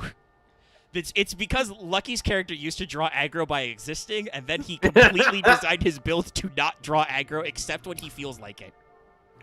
Yeah, I can't help it because my defenses are about being aggressive, about running towards the enemy. Well, yeah, your defense is either just not being seen or staying mobile, so... I mean, I'm still proud of how that fight ended, considering I did it in the most, I think, obtuse way ever. Oh, yeah, it's fun. We won't spoil it for people who are catching up, because I know a lot of people... well, not a lot, but we've only got 9 viewers on this chat, so a decent number of people compared to how many people are watching live. Do actually check out the... So how many icebergs we have left? Oh, we're done. This is the last one. That's why I want to end this one. So we're done. That's why we're kind of in faff. We're deciding what we want to do next. But yeah, we should probably do like the 2 sides of the 2 like most. Yeah, if we wanted to do a special, I just think Vandred and Ghost Trick is a hilarious. Oh no, yeah, because Ghost Trick is like the trick or treat, kind of like cute Halloween kind of a thing, like funny, making fun of horror things. And then Vandred like is the edgiest 90s comics. Bullshit. It's horror. It's a horror. I mean, we talked about it. Vandred is literally Spawn Resident Evil. Yeah, it's literally Spawn. Oh god, what's the one's name that is literally just Spawn? Oh, it's the names are bad too. Oh yeah, no, the names I will be making fun of constantly. Yeah, because they couldn't just call Battlelord Violator for some reason. Well, because remember this was a TC. Yeah. Vandred was a TCG exclusive. Yeah. Yeah. So it was. That way. Also, so like, I think the Vandred's weird where you actually probably want to read the cards in lore order somehow. There's Avendred Savior and Revendred Executor. Yeah, Revended Slayer is the one that's literally just Spawn. It's like an old costume of Spawn. Yeah. They the latest one. It's a thing where it's like we should probably do Revendred first because I think that's shorter because it's only like. Well, then we would do all of Vendred, but Revendred is the guy, or the humans or whatever, and then Vendred is the monsters, and then Avendred is the Link who's like supposed to be the last step or something. I think. There's also Avendred Savior, who is also just another variant of Spawn. I don't care what Yu-Gi-Oh! Wiki. Again, it's the same guy in the lore where it's like that guy's different forms. Yeah, I don't know. For some reason, the Yu-Gi-Oh! Wiki is slightly drunk sometimes, where they're like, "How the fuck is that Chris Redfield?" Omega, in preparation for this guy, Albert Wesker. Omega, in preparation for that, you should probably. Well, that's Wesker when he injected himself with T-virus. Oh, that I get. But yes, I do. While we're in fast mode, I do have a slight correction to make. I don't care about the game. Because I think I made mention of I've played almost all of the Fire Emblems except for number 5, Thracia. No, I also have not played, ironically enough, the Wii one because I never had a Wii. Yeah. To be fair, Radiant Dawn is an event. Yeah. I had fun. But it's a very long game because they do the weird thing where like there's like 4 different stories where you lead a bunch of different people around. Yeah, also it's like I'm just impressed in terms of the difficulty in the English version. I would consider Radiant Dawn to be probably the 3rd hardest Fire Emblem game overall. I would say. Remember, Dallas? When the Wii came out, I was a kid and I had lots of time to kill save scumming. Fair. Yeah. There's a reason why me as a child could beat Rechain of Memories, and me as an adult is like, I don't have fucking time for this. Which would you say are the 2 harder ones then? Are you talking about normal difficulty or the hardest difficulty? Well, I was talking to Dallas. Because I think if you're talking the hardest difficulty, I think Fire Emblem Radiant Dawn is probably number 1 or number 2. But Dallas specifically said he had 2 more in mind. I would say Thracia is it's the thing. Do you mean actual difficulty or bullshit? Because if you just mean Radiant Dawn is bullshit. Yeah. Thracia and Awakening Lunatic Plus, I would say, are the 2 hardest. But are they? Yeah. Awakening anything other than Lunatic Plus is the 2nd easiest, but only Lunatic Plus. Yeah, I was gonna say, but Awakening Lunatic Plus is kind of just bullshit. Yeah. Yeah, no, that's what I'm saying. Thracia and Lunatic Plus are just like. So Vendred is. I've heard that Thracia is very infamous for being bullshit at times. I've only done. Good difficulty, I would say Conquest is probably the hardest. Yeah. Yeah, but I also think that Conquest is kind of bullshit at times. But it's not. Radiant Dawn's like 3rd chapter on the hardest difficulty. I will say, enemy kills you in 1 hit. I will say, Wiki will help you, but maybe Rada's video about Vendred help you. Yeah. No, I don't need to worry about that. It's fine. I understand the system. Vendred is pretty short, so we'd get it done. I think so I do want to pencil that in. I think next Tuesday, if we're all available, we will do a special double feature. Ghost Trick Vendred. We'll do Ghost Trick Vendred because that will be very funny because there's about 22 Ghost Tricks, including some of their brand new support. Omega. There's about I have a stream name for you. 10. Oh, what is it? Science fiction double feature. Yes, Dallas. And if you get that reference, I love you. Which one? Is it like Rocky Horror Picture Show? Oh, okay. No, it's a direct reference to Rocky Horror Picture Show. Rocky Horror, yeah. So it's like that'll be good. That'll get the people in. Maybe I'll do an homage thumbnail too. But just put the big red lips and put some archetype images next to each other. Omega, can we try to do Vendred in like the? I mean, yes, we can. It's not hard. Okay. We do Revendred, the normal one. We show a bunch of zombies. We show his advanced forms. That's it. Okay, and I get zombies like. And then Savior. Yeah, Savior is the end. Yeah. I feel like it might be actually worth to show the spell traps. We might need to actually show some of them. Also, there's only, like I said, there's only like 10 Vendreds anyway. It's not a big deal. Yeah. And some of them we're going to power through. It is a zombie dog. Did we need to do any of the ice barrier spell traps? I looked at them. No, not a lot of them do anything really interesting picture-wise. I think the only interesting one is honestly the thumbnail. Yeah, there's the triangle one. Maybe Freezing Chains. I mean, Freezing Chains looks cool, but I don't think there's much to talk about. It's, maybe. Well, I think we should. Mirror of the Ice Barrier is a mirror. Yeah, it's the Ice Barrier mirror. Well, I was gonna say a close-up of the ice mirror that we may need to bring up when we do Gishki. Yeah. Okay, we definitely need to do Revendred Origin because I forgot how stupid this card looks. Oh, isn't it like it's him and his wife, right? It's him holding a locket and his eyes with red light shooting out. Yeah, that's Vendred. Welcome to Vendred, everybody. It's very Spawn, yeah. But Omega, do you think we should do some of like the spell traps for Ghost Trick? Because I feel like some of those are. We might. I'd have to double check. But also, like Ghost Trick is much thicker. There's like 22 of them. Which Vendred were you talking about? I think the only other art piece that's interesting maybe for Ice Barrier technically is one of the few cards that is like actually like, hey, a good thing happened, which is wins over the Ice Barrier, which is one of our much later lore elements. It's Ariel. I think this is them sealing. I think that's Trishula in the background. Maybe. I'm not sure. No, this is Amelia and Events thinking about their Ice Barrier experience. I believe exactly definitely 20, I believe that is the Dragoonity Big Boy. Oh, is that Dragoonity? Sorry, there are exactly 20 Ghost Tricks. I counted 22. Oh yeah, no, that is correct. If you're in the EDO Pro checker, remember Ghost Tricks are about to get support in Battle of Chaos. I think there's 1 or 2 more monsters. Yeah. Right. So we get to look at blurry preview images of cards. Yeah. I mean, I could pull up the card, the Ice Barrier, but art-wise, that doesn't really add anything. And also, it's a GX manga joke. Yeah. But yeah, so also, wins I'll over Ice Barrier have is just lore, it's a million in advance. I'll actually have lore info on the Ghost Trick week because I know shit about cryptids. Or not cryptids, but ghost, ghouls, yokais, all kinds of stuff. Well, I mean, one of them is a very specific ghost. Yes. And we can probably find some like that Jimi Hendrix wrote a song about. Weird, spooky background music. Anyway, I think we've crossed the 4-hour mark. I think it's as good a time as any to get on out of here.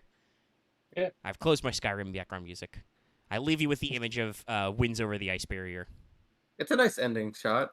Oh yeah. I mean, I think this is the final conclusion of the quote-unquote Ice Barrier storyline. Like after this, a new generation. No, starts. the final conclusion is, and then the Shaddolls came and everyone died. But then that I believe is technically a separate bit of the timeline. Like that's after this, because. But do we have a card depicting that? Yes, it's called.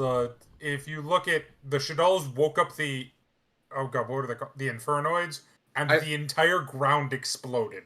I thought the story ended up fighting the Infernoids, or is it? Because I thought. Well, so the Klees invade. That unlocks the Naturia World Tree, and that's got the Infernoid weird Kabbalah tree thing under it, and then the Shadows bad touch that, and shit's bad. Yeah, because I thought Ice Barriers exploded when Trishula got released. Yes. No. But I will say. Well, no, they did, because they're not around anymore after that. Well, they did as a culture, but like some people survived. Like you see them right there. Well, yeah, but technically these guys were never Ice Barriers. This is Gishki Advance and Gishki Amelia. Yeah. But they become new factions as you do in Dual Terminal. Yeah. You either die a dog shit archetype or you live long enough to become a different dog shit archetype. I mean, until you get to like the 3rd gen. I don't know what you're talking about. Until you get to the 3rd gen, and then you're like, Christ. Because buy three Shaddol structure decks is still a strat if you want to get into modern Yu-Gi-Oh. Well, no, because even Illstorm and Constellar were both meta decks. That's true. Those were posted very, very late. Maybe it's just that they didn't figure out what the fuck to do with Hidden Arsenal until Xyz came out. Then it was easier. Yeah. Just spam. kind of they eventually become Necros, but also Necros are lots of things. Yeah. And anyway, unfortunately, the wind archetype is still bad. Yeah. Yeah. Well, I mean, it's eventually you get a shadow. Eventually you become shadow. Yeah, arguably you become the most broken card of Shadal, so there's that. Also, I think yes, but also ritual beast tamers are. Yeah. I mean, they can do stuff, bad, but they don't look great compared to the other options. Ritual beast is not one of the dual terminal related archetypes that is the most relevant. Even though I mean, I will still as a faithful Gusto descendant attempt to do that. I mean, Ritual Beasts were hella good in Duel Links. Oh, I'm sure. But I'm sure that's because they didn't add the actual good stuff that came from Shadal. It all depends on the whatnot and the wherefore. Well, anyway. Shadals are just not in Duel. Yes, yeah, I was gonna say because they would not. That would be too much. If they, if they added Shadals in at all, I'm pretty sure I hadn't seen them in there. So. Well, yeah, but also Ritual Beast Teamers is the end of Mist Valley. That's also Gusto, because the Gusto tribe is the descendant of the people of the Mist Valley. Yeah. Man, eventually, hopefully that game will be good, where we actually can see the story. Oh, yeah, I was looking at some other stuff the other day for Gusto, because I found the Discord directory to all of the Yu-Gi-Oh! Archetype Discords, and They were talking about some of the Mist Valley stuff that works well in Gusto, and I'm like, oh yeah, I forgot that Mist Valley, you can use some of their stuff in Gusto. I need to make sure I didn't trade all my Mist Valley stuff. Well, if you did, you probably still got some shit left over. It would be Robin, I think. Probably Robin or Marth. Yeah. Anyway, let's wrap up. We're gonna leave here. We've been here for 4 hours. It's been great. Been great having y'all. I'm gonna go watch. I'm gonna watch History of Jake and then go to bed. Yeah. Yeah. Tomorrow we will be shooting Progression Week 44 Abyss Rising. I hope you guys will enjoy that. Stay tuned for that on Friday. And stay tuned for more failed portrayals in the future. I do think our next Duelist Terminal 1 will probably be Gen X, because like I said, we'll have the 3 generations to go through. Yeah. But yeah, I do kind of want to do a little spook one, and we'll do the Ghost Trick Vengeance. But yeah, do come next week for the late Halloween special. I have to bully my player characters on actual Halloween, so goodbye. The irony is that we at least get to actually have a Halloween centric kind of theme there.